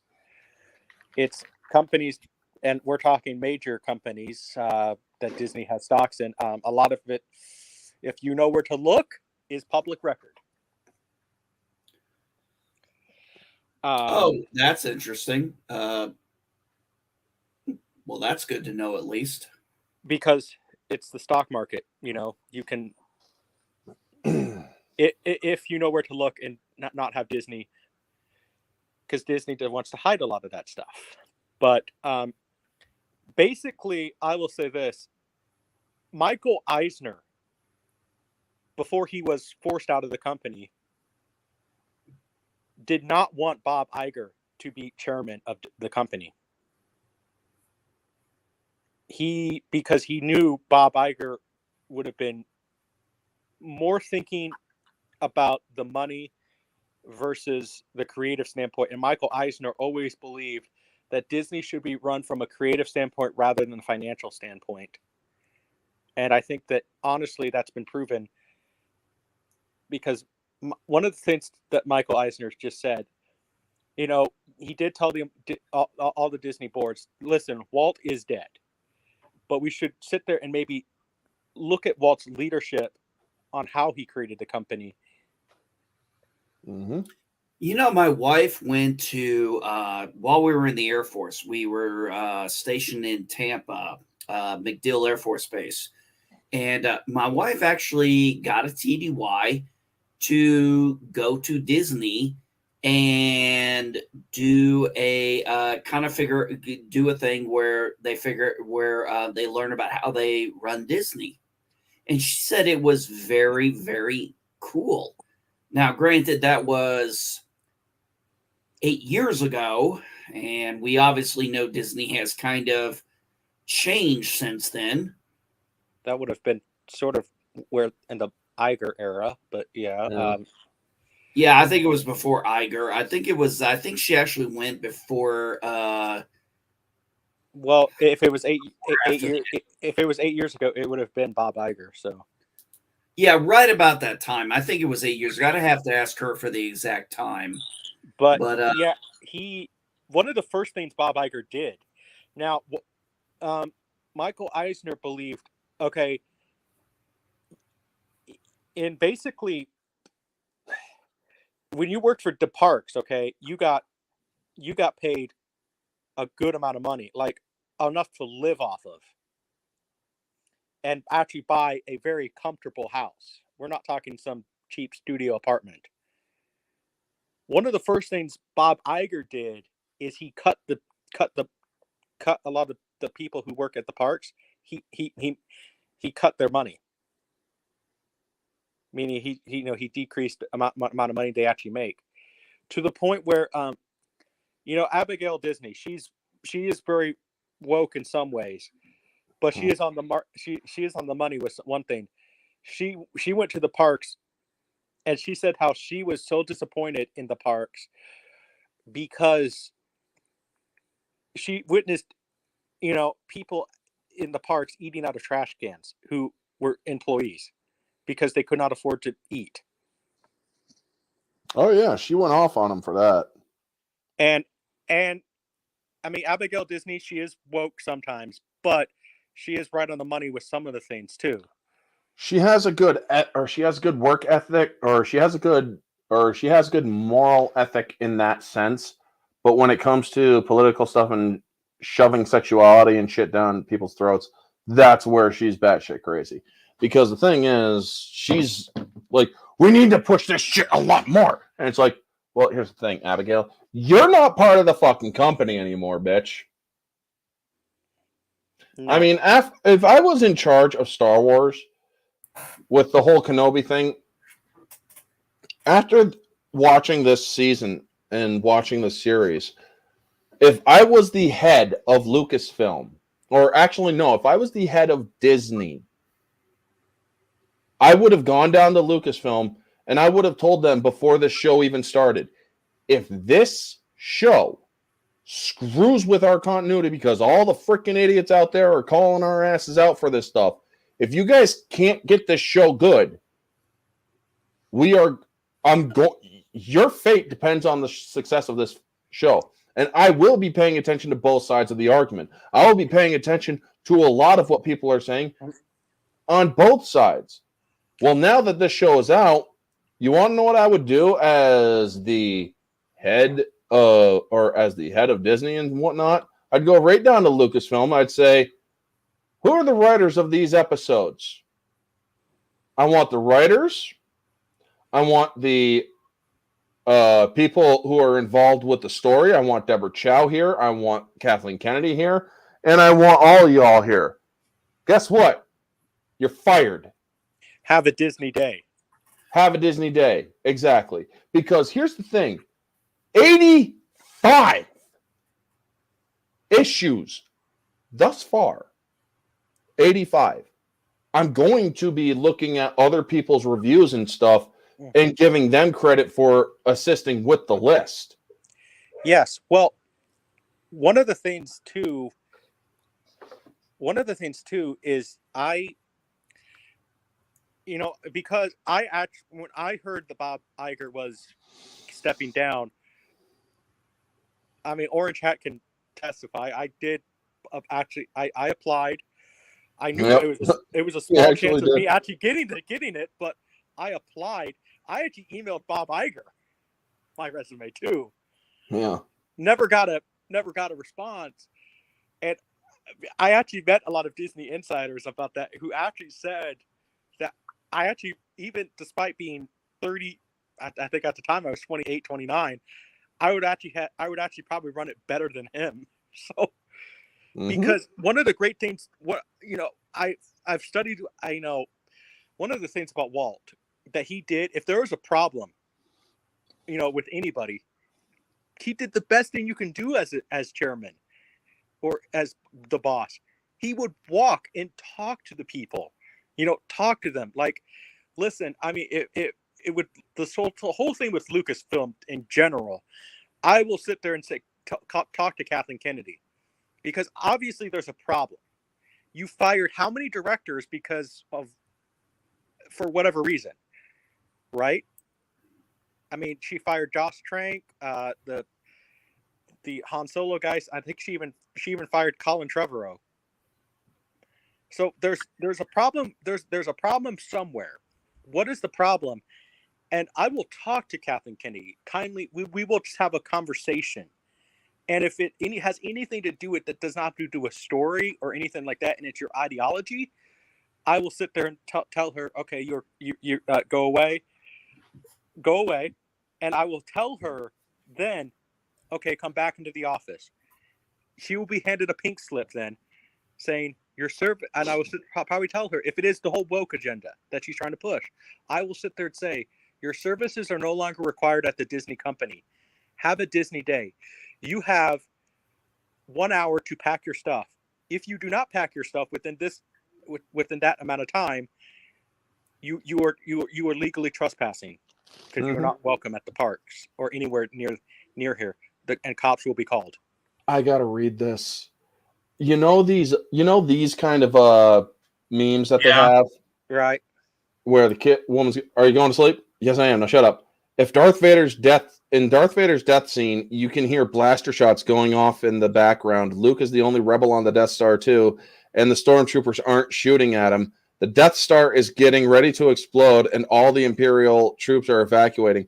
So the only thing those blaster shots could be are stormtroopers shooting at each other for spots on the ships. It's like, oh shit, that would keep me awake, wouldn't it? Yeah. Because you do actually hear, but the thing is, some of them I'm going to have to go back because I could have sworn I heard also turbo laser fire from their turbo lasers and whatnot. Yeah. But it is so freaking hilarious. Yeah. I'm definitely sharing that for my friend. Which, for those who don't know in the chat, have a Disney day. If an employee tells you that they're not, that basically means F you. Yeah, have a Disney day. Go fuck yourself and sit on a cactus and twist. Yeah, so basically, that's what I would at least do to Kathleen Kennedy after I talk to her, because obviously there's a problem. We're adults. We're going to talk about it, and if it's something that is woke agenda, because the thing is, even that's the other thing is, I would really try to get rid of a lot of the woke stuff, the woke board members and all that stuff, because I would fire a lot of the woke board members. And well, you would have that would actually take the board's consent to do that. So, and Yeah. Nick, I told you what it's doing. Yeah. Hey, it's the thing is though. I would fight it, and the board would probably fire me, but it's one of those things that I mean, I eventually just made the joke, I guess, recently that, well, I guess if I get Elon Musk money, maybe I'll just buy out Disney. Yeah, I know, right?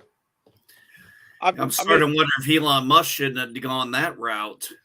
He's only worth $287 billion. I mean, he could have bought Disney. Believe me, I would have almost would have preferred him to buy Disney. But it's finally went through. Yeah, it did. He owns Twitter now. And it's like, good. Get rid of the fucking shadow ban. As long as Bezos doesn't buy Disney. No, I don't think he officially owns it. I think they agreed to the merger, but it agreed to the purchase. But the board unanimously approved of his purchase. So basically, he owns it. He's going to own it. Yeah, he's going to own it. He owns it, or he's going to own it. And now another thing is Bezos. I want to talk on him for a second. I don't like how he handles shit, but Musk is being sued for $285 billion baseless lawsuit. I don't like he built stuff either. That's $2 billion more than he's worth. So that reminds me of whoever the fuck is suing him better have one good fucking explanation. But as I was saying, Bezos. The Bundys tried to sue for $1 jillion. I remember when Bezos got blackmailed. You guys remember this from the New York or from the National Enquirer? They tried blackmailing his ass. They're like, "We're going to show pictures of your dick if you don't freaking pay us." He stands up. Bring it on. No, I did not hear about that. He's like, "Motherfucker, I'm rich. Who the fuck cares?" He just dropped trout and he's like, "Bring it on. I'm not fucking giving in to that shit." So he pulled the Boondocks. I'm rich, bitch. I guess. Well, I mean, haven't seen Boondocks. Maybe that's one of the reasons why he built the penis rocket. Then was that Bezos? No, that's all about engineering. Unfortunately, it looks like that was Bezos. Looks like a giant penis. He built the penis rocket. Okay, come on. Amber Turd got sued and lost 8.35. Yeah, we already know that. Forbidden Ruin. He had to do that somewhat on purpose in some ways, though. Yeah. You followed maybe. You followed that trial pretty closely, didn't you, Orange Hat? I saw your review. I had a personal stake in it, so yeah. Well, you and my wife followed it. I didn't because I mean, I'm a victim of domestic abuse, so yeah, so am I. That's a victim of domestic abuse. I mean, hey, Oh, sorry, Junebug, just real quick. Orange, yeah, I'm the same thing. I was in an 11-year abusive relationship with my ex-wife. That's why I couldn't watch it. Mine wasn't spousal abuse. Mine was an adult got physical with me. Mine was spousal abuse. That's why I couldn't. I watched a little bit of it too, and now my girl told me that she actually went to high school with Amber in Texas, and Amber and her had a little bit of a rivalry, and I guess Amber punched her in her boob and bruised it, is what she told me. Well, I think that Michelle Rodriguez punching Amber Heard in the pussy was one of the best scenes ever in Machete Kills. But I haven't watched that movie since because Amber Heard's in it. Well, you know what? It doesn't matter. It was Michelle Rodriguez. Somebody just needs to like make some sort of video and just where that it plays that over and over again. What was that movie? Battlefield LA? What was that with Michelle Rodriguez in it? I think she was the best part of the movie. Her and Thomas Yes, Jane. that was Battle Los Angeles. Los Angeles, yeah. Her and Thomas Jane, I think, were the reasons why I love that movie. Aaron I Eckhart. enjoyed that movie. I thought it was Aaron Eckhart. Yes, it was Aaron Eckhart. Aaron Eckhart. Sorry, my bad. My bad. You're right. So, you are absolutely right. So yeah, I mean, the thing is too. I mean, one of the things I was going to say too. Roy O. Disney said this to Abigail Disney. What do you need me to bring in? She said, "Oh, the food." Okay, got it. Yeah, all right. I apologize. I should have muted that. Hi, NB wife. She said she's just reminding me to go out to the barn and get the dog food and the cat food. She said this. Go out and get the dog food, you slave. Her father, Roy O. Disney, said that if I'm no good to pick up trash can, a piece of trash at the parks, then I'm not good to work at this company. And like a lot of the chairmans and all this stuff of the company now think they're too classy to pick up trash. Mm-hmm. One of the things in the military, I will say this, in the Air Force was rather interesting. When we did weeds and seeds, which means we went out and we picked up trash around our area. Right. Mm-hmm. Everybody from the lowest ranking listed person to the highest ranking officer, which was our full bird colonel, was out there picking up trash. Nice. We all went out together. Another thing that in the Marine Corps was very interesting was when chow time came, the lower ranks ate first, and the highest ranks served. There was a certain camaraderie to that. It was one of the times where it's like, I had a full bird colonel, I had my lieutenant, I had my CO, and I'm a private, and he's serving me food. Right. Wow. I'm 18, 19 years old, and this guy's, my age now. But back then, I'm like, my boss, and he's serving me food. You want to know there's a major company in the entertainment industry that a lot of these people could afford. That's worth, and they would be pocket change for them. RKO Pictures is still around. They made King Kong, Citizen Kane, and all that stuff. They're worth $5 million right now. Arcane Marine cartoons. RKO is worth $5 million right now, and the head guy is probably going to die soon. He's 97 years old. Mm-hmm. And RKO is still one of those companies that will have it if Disney decides to buy them out. They have leeway to actually tell Disney no, certainly, basically because Disney would not exist without RKO Pictures. Very true. And so they say, sure, okay, yeah, you want to buy us out? we want the rights to Snow White, Pinocchio, and all the stuff that we produced with you for those 16 years. Yep. They'd be fucked. They don't know, or Disney doesn't realize how screwed they are if they do certain things. Exactly. Now, I do want to remind people we do have 27, well, almost 26 minutes left. So just to let people know, we've almost gone through the full 6 hours. And I do want to say thank you to everybody who has supported my channel. Yeah. Congratulations. That's gonna be when we're getting off. I'm gonna be thanking an awful lot of people. Yeah. Congratulations.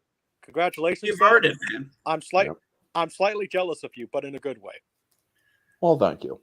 Now, another thing, I wanted to actually bring this up when Ryan and Mark were in, but remember how we were talking about scores and whatnot? There was when the MCU had just finished doing Avengers and whatnot, there was this idiot that was walking around, I believe it was Disney World, where he's like, can you remember any of the music from Captain America, Thor, or anything like that? And they're like, no, I really can't. No, I really can't. No, I really can't. And he's trying to make a video on how themes or these soundtracks are not very good ideas because nobody can remember any of the shit. It's like, right. I could literally start humming all of those fucking themes to you. Okay. Knowing the title and knowing the music is one thing. Yeah, are two different things. Exactly. No, I don't know all the name. I don't know all the Star Wars thing. I know the Imperial March. Yes, I know it's called. Yeah, but I mean, actually, I found this orange hat at a store.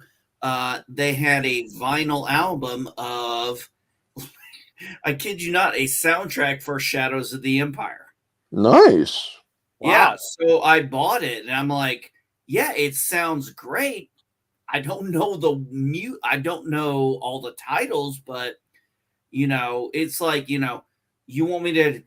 Do you know the Imperial March? Dun, dun, dun, dun, Yep. dun, dun, dun, dun, dun. I mean, yeah, we know the Imperial March. Don't butcher it. Dun, dun, dun, dun, dun. But does anybody know the name of the score to the Jaws sound? I'm just asking. I don't think I know the music, but not the name. Exactly, and I think that's what his fallacy was. Yeah. They don't know the name, so it's like, but they know what you're talking about. They just don't know the name of it. Well, his thing was, could you remember any of the music? And it's like, they're like, no. It's like, you're only asking people, and then you're cutting it cleverly to prove or to lend weight to your argument. I mean, if you would have put in the entire video, and you would have most likely seen that some people did know it. Now, I do want to address the chat earlier with those trolls. A lot of them are fucking idiots because apparently I said that I was demisexual, which I have fully admitted demisexuality on my fucking stream. Not that it's anybody's business, but the thing is, demisexual simply means that you are sexually attracted to people through their personality or their intelligence. Has nothing to do with being gay or hetero. In fact, it's a secondary sexuality. So for all those trolls who are saying, oh my God, you're sick, you're disgusting, you're ew, this, that, and whatnot, you need to educate yourselves, because basically what demisexuality means is if you're not getting up here, you ain't getting down there. That's it in a nutshell. So glad I could fucking educate you dumbass retards that way, because that's exactly what you are. You are dumbasses and you are retarded because you honestly are held back and hindered by your own personal and religious views, because you honestly don't know what you're talking about. You would rather go sucking off the Bible, no offense, but whatever. Hey, Watchman's Channel of Despair. Hello, everyone. Congrats on reaching the 1,000 sub plateau. Try not to sweat the trolls. The larger a channel grows, the more attention it will receive. Yeah, I know. I figured that much Once I started getting, I'll put it this way. Hey, you trolls, come on over to my channel sometime. I'm smaller than him, but you know what? I'm a sociopath. I'm political, and I love playing games. So, baby, come on over. I will play games with you until a few things happen. I'm bored, and I tell you I'm bored, and I leave because you got boring. Yep. 2, you block me. Or 3, my account gets suspended. By the way, I'm on my 6th account on Twitter. Yeah. I mean, when you or when these idiots come on and whatnot, I basically am reminded of Gohan from DBZ Abridged during the Cell games. It's like, you through getting your shit together up there? Because I'm starting to get bored. What'd you say to me, you hapless little shit? I said, I'm bored. You're boring me. Hey, you know what? If actually, you know, Orange Hat, if I've got to find this. I got to get a meme for this because I actually have a perfect thing I can do to put that in when I'm done with someone they're boring me. Heartbreak Ridge. With all due respect, sir, you're beginning to bore the hell out of me. Yep. I saw that movie. So I understand that. I saw that movie at the behest of a friend of mine. He's like, we're gonna I want you to watch Heartbreak Ridge. And I'm like, all right, I'll check it out. That is such a freaking great movie. I love Heartbreak Ridge. I'll say this though, if these trolls are truly, Bible fearing and all that stuff, the Bible says to love everybody. Mm-hmm. And guess what? I might not agree with a lot of things, but I'm not going to go into that because it's not important. But I respect it. It's your choice. It's your choice at the end. Now, well, the thing is, I'm what's known as heterosexual demisexual or a hetero demisexual because it has to be with a woman that I'm in love, or that it has to be a woman that gets up here, because otherwise, if it's a guy that's getting up here, that's just fucking, it's not happening. Right. It's okay. This whole thing with these people who talk about like the Bible and stuff. Look, I'm a Christian. I do believe in it. Do I read the Bible every day? No. Do I know scripture by heart? Frick no, I don't. I'm not even close. But seriously, the more when I research stuff, when like, what would Jesus do? I'm like, well, read the Bible and see what he did during this situation. Yeah. Well, which reminds me of Transformers. Ask yourself, what would Jesus do? Are you saying that Jesus would give somebody an A for hawking their great-grandfather's crap? Well, it's just like, one of the things that, like I heard somebody compare Jesus to basically, they said they compared Jesus to a hippie. I'm like, Jesus was not a hippie. He stuck up to the biggest government in the world at that time and was crucified for it, No, that's technically not true.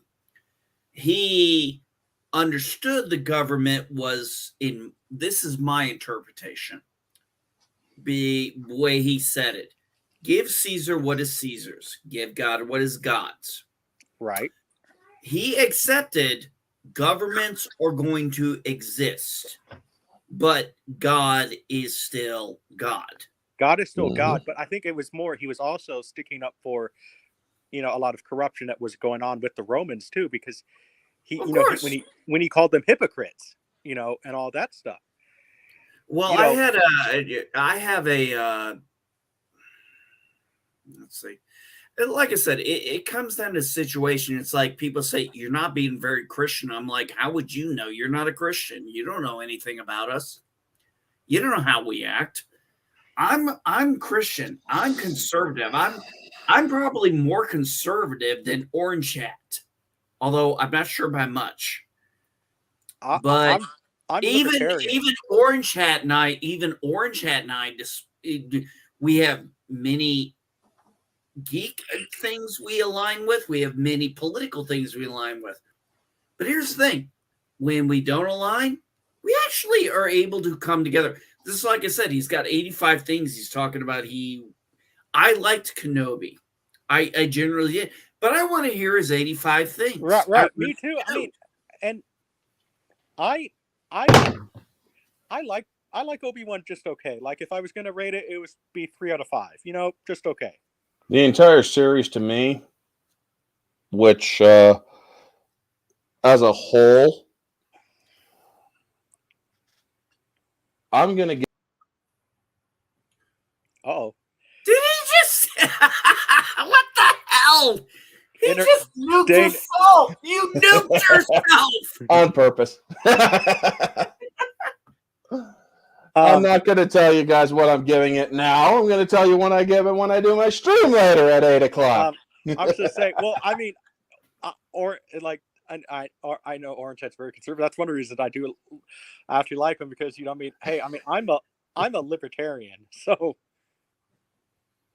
And there's nothing wrong with being a libertarian. I am so reminded of that weird video. No, and at the only thing I want, and like I appreciate the fact that at least somebody, but that's not the Daily Wire, and that's not a jab at the Daily Wire. It's actually talking about this stuff who is getting bigger, Mm-hmm. And because in order to take, people want to sit there and take all this woke stuff out. In order to take it out, the internet has more of a voice now than ever.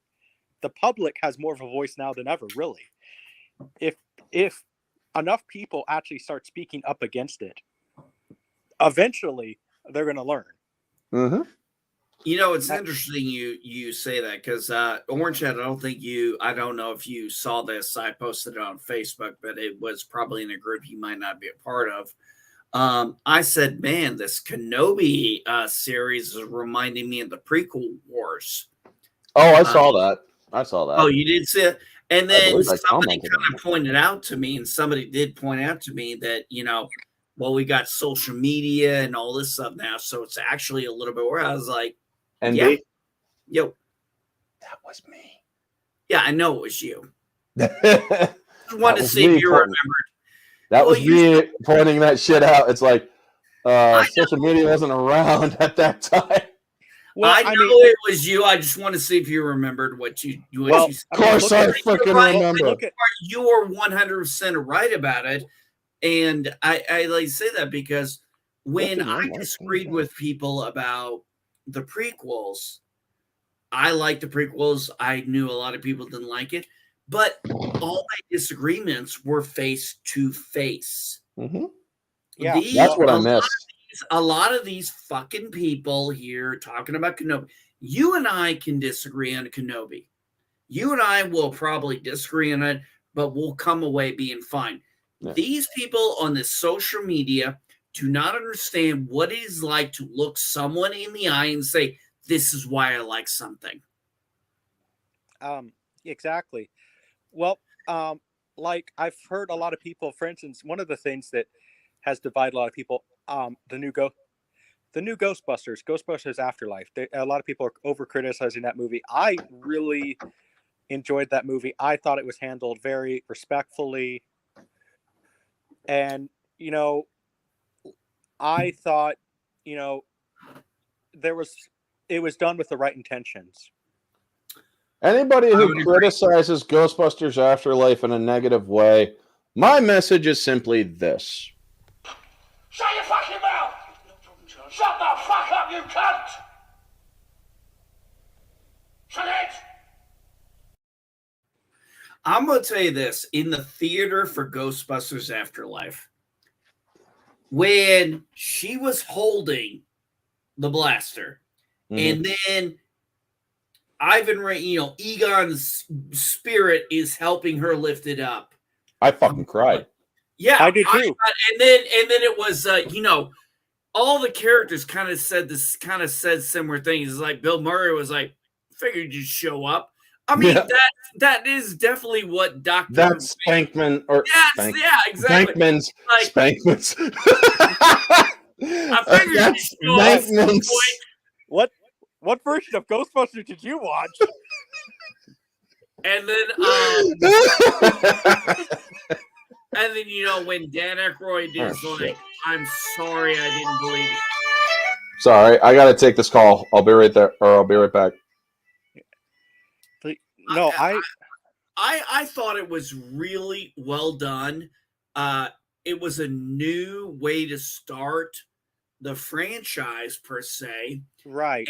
And in a way, and what they did was they honored the legacy characters. They actually in the post credits, I was actually very pleased to see, that scene with Janine and Winston. Right. I was like, he's like, I started this company with just me and one person, and now it's a global. And when he brings the Ecto-1 back into the old firehouse, I was like, oh, he's got some plans. And I'm like, part of me is really hoping for a sequel where he has a more prominent role. Right. Well, I've always said that Winston is my favorite Ghostbuster. Okay, where are we? What are we talking about? Well, I was saying that Winston, one of the best scenes I loved about was actually the post-credit scene with Janine and Winston Talking, and then the return of Ecto-1. Yeah, exactly. And that he said, I started this out with one person. I've grown it into a global business. And he's like, the Ghostbusters gave me the confidence. They gave me that. He goes, it was very well done. And then when you saw Ecto-1, him in the firehouse, and Ecto-1 coming in, and I'm like, oh. You want to know what would have added to that stream, or you want to know what would have added to that scene perfectly? What? Slimer coming through the wall, just sticking his head out a little bit and smiling. Oh, yeah. Yeah. That would have been the perfect maraschino cherry on top. Hello, Harriet Kim Ugg. Hello. Nice of you to stop in. Thank you. I really enjoyed Ghostbusters Afterlife. I'm looking forward to the new one that they're making. Yep. It's pissing off the 2016 crowd, so. My only here's a genuine concern though. I want to see maybe more villains from the cartoon. I don't want to see the return of Vigo. Yeah, no, they definitely don't want to bring back Vigo the Carpathian. They got to either make a new villain, or bring back the Stay Puft Marshmallow Man. or I don't know. Or from the cartoon. Junebug too. If you think about it, if you didn't like the second Ghostbusters movie, which I know some people don't, I like it. I loved it. I loved it. But if you didn't like it, you can watch Ghostbusters and then watch Ghostbusters Afterlife, and you don't miss anything. That is, I actually like Ghostbusters 2. True. I actually like Ghostbusters 2 better than the first one. I'm one of those rare fans. Well, the reason why, actually, that's slightly true to what MB said, because Ray's a Cult was in the second movie, right? So they're going to be like, okay, so he ended up starting in a cult shop or something. Yeah, it was in the second movie. So wait, there was a second movie? This is Ghostbusters 3, you jackass! So, that is bring back get some of the characters from the cartoon, like Sam Hain. From the 80s, or from 89, folks. Nice. This is an original Ghostbusters 2 mug. Or there's even some of the cartoons where they fought the Boogeyman, Oh, yeah. I remember that. The more or 1988. Likes it. Yep, this is from 1988. And it says, made in the USA from ThermoServe. Nice. I didn't even think things were legally allowed to be made in the USA anymore. I brought this to the theater when I brought this to the theater for Ghostbusters 3. And I drank my soda out of it. Can we I want to see this on a new one. Like, remember in the cartoon they had alternate ghost dimensions. Mm-hmm. So I want to see like a quick little thing, just to troll the woke busters. Yeah, I don't think they need to do that. I mean, they trolled them pretty. Hold on. Here's what I say. So like have it in their they have it in a computer and they see like the female Ghostbusters and you just see them sit there delete and then yeah, right. Yeah, we don't need that one. Go to the next one. Yeah. So I mean, I don't think Jason Reitman will actually will do that. But another thing I do want to say is I am glad that Ivan got to see and actually got to film some of the special features for Afterlife, because shortly after Afterlife was released, he died. Ivan Reitman passed. And it's like, holy shit. Well, I remember watching I was watching an interview on YouTube about this movie, and they said, well, obviously he's passed on. We can't use him. So they were trying to figure out ways to incorporate Egon into it without, in the beginning. Remember what it's like, the young girl, she's like, how do you know this? And then the lamp just turns over here and it's all his freaking degrees. Or she's like, so you're a genius? Or she's like, yeah. It's like, how do you know all this? Oh, so you're a genius. Okay, gotcha. But what was funny what was interesting was they mentioned that Egon was funny. He had his dry sense of humor. Right. And that's what they incorporated. And they honored the legacy characters. That is the thing. Yeah. The thing that I like the thing that I like the most about Afterlife was that when they did bring him back, he didn't talk. He didn't speak. Yes. Because Ramis had a very unique voice. I haven't heard anybody able to replicate it. Now, with today's technology, sure, you could, but honestly, you're not going to have him in the next one because, one, he passed, or he went on in this movie. As he was hugging his daughter, he had no more purpose on Earth. So what's the word? Ascended. He went up. He fully went up. He was no longer a ghost. He didn't need to be there anymore. So now there's no more reason for him for them to try to put him in. And they did a wonderful job doing it. They had an actor that was roughly his build, and they had, he didn't need to say anything. And that was such the beautiful thing. Oh God. Sorry. We're almost at time. Yeah, so you're at this, and now we're talking. Let's make it quick. When Bill Murray, Dan Aykroyd, and Zedmore. Ernie Hudson. They all talked, and then he just kind of did, an eye, a head moving, and nodding, said in those. Everything was said in those gestures. Yep. And my wife and I, when we left the movie, I was like, what did you think about Egon not talking? She goes, that was a good thing. That was a good choice. And I am with you with that. 100% agree. That was a great choice, because just the way he's like, I thought you'd show up, kind of smiles. I'm sorry I didn't believe you. And then he, it's like, Dan Aykroyd, I'm sorry I didn't believe you. It's okay. Yeah. And expression. And then Winston, you should have called, man. I miss you. And that, he kind of clapped him on the back. Yeah, he taps him, but he kind of tucks his head down. And he's like, yeah. Yeah, sorry about that. Sorry about that. I should have done that. You could easily understand exactly what he's saying. Well, but yeah, we got 2 minutes left, so I do gotta get this outro. Folks, thank you so much for the support. Like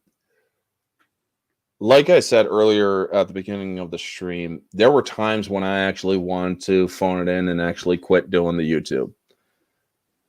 But it's because of the support that I've gotten through these 3 years that I've been doing this that has kept me going and will continue to keep me going. And I do want to thank all of you, NB Geeks, Junebug, Mark with a C, Riot Kitty, Matt's Mama Bear, all of you. I mean, I wish I could name all of you, but it would seriously take all the time. I also do want to give a special shout out to OMB Reviews. You inspired me to get my channel going, to become what my channel is. And also to Rosetta Allen, because she got me on her streams. She got my channel noticed a little bit. And to all the others, Force of Light Entertainment for giving enough or just enough of a boost to get people closer to the goal. Thank you so much. I'm always going to be thankful for you all. You all mean the freaking world to me. And I will keep doing content. I will keep it going. Stay tuned for tonight's, folks. I'm going to finish out the Kenobi series review with Nerd with a Cigar and Adela. And next week I'm going to be doing the list of all the issues. Now, also, folks, again, I do want to reiterate, I won't be on after tonight. From Thursday to Sunday, I will be completely not doing videos because it is family time. I am laying my aunt to rest and I am being with family. So again, thank you so much for the time that you have all given out of your days to watch my videos. Thank you to all the support you have shown physically or emotionally and verbally and as friends. You all are all just awesome. I can't thank you enough. And it is very humbling that somebody who literally started out with 1 subscriber eventually made it up to 1,000. It may have taken 3 years, but it's still, I wouldn't change a minute of it. So yes, folks, thank you so much for this, and God bless you all. Thank you so much. Anyway, folks, this has been Orange Hat Reviews, or Orange Hair Reviews in this case. And the panel, have a wonderful day, and always remember, stay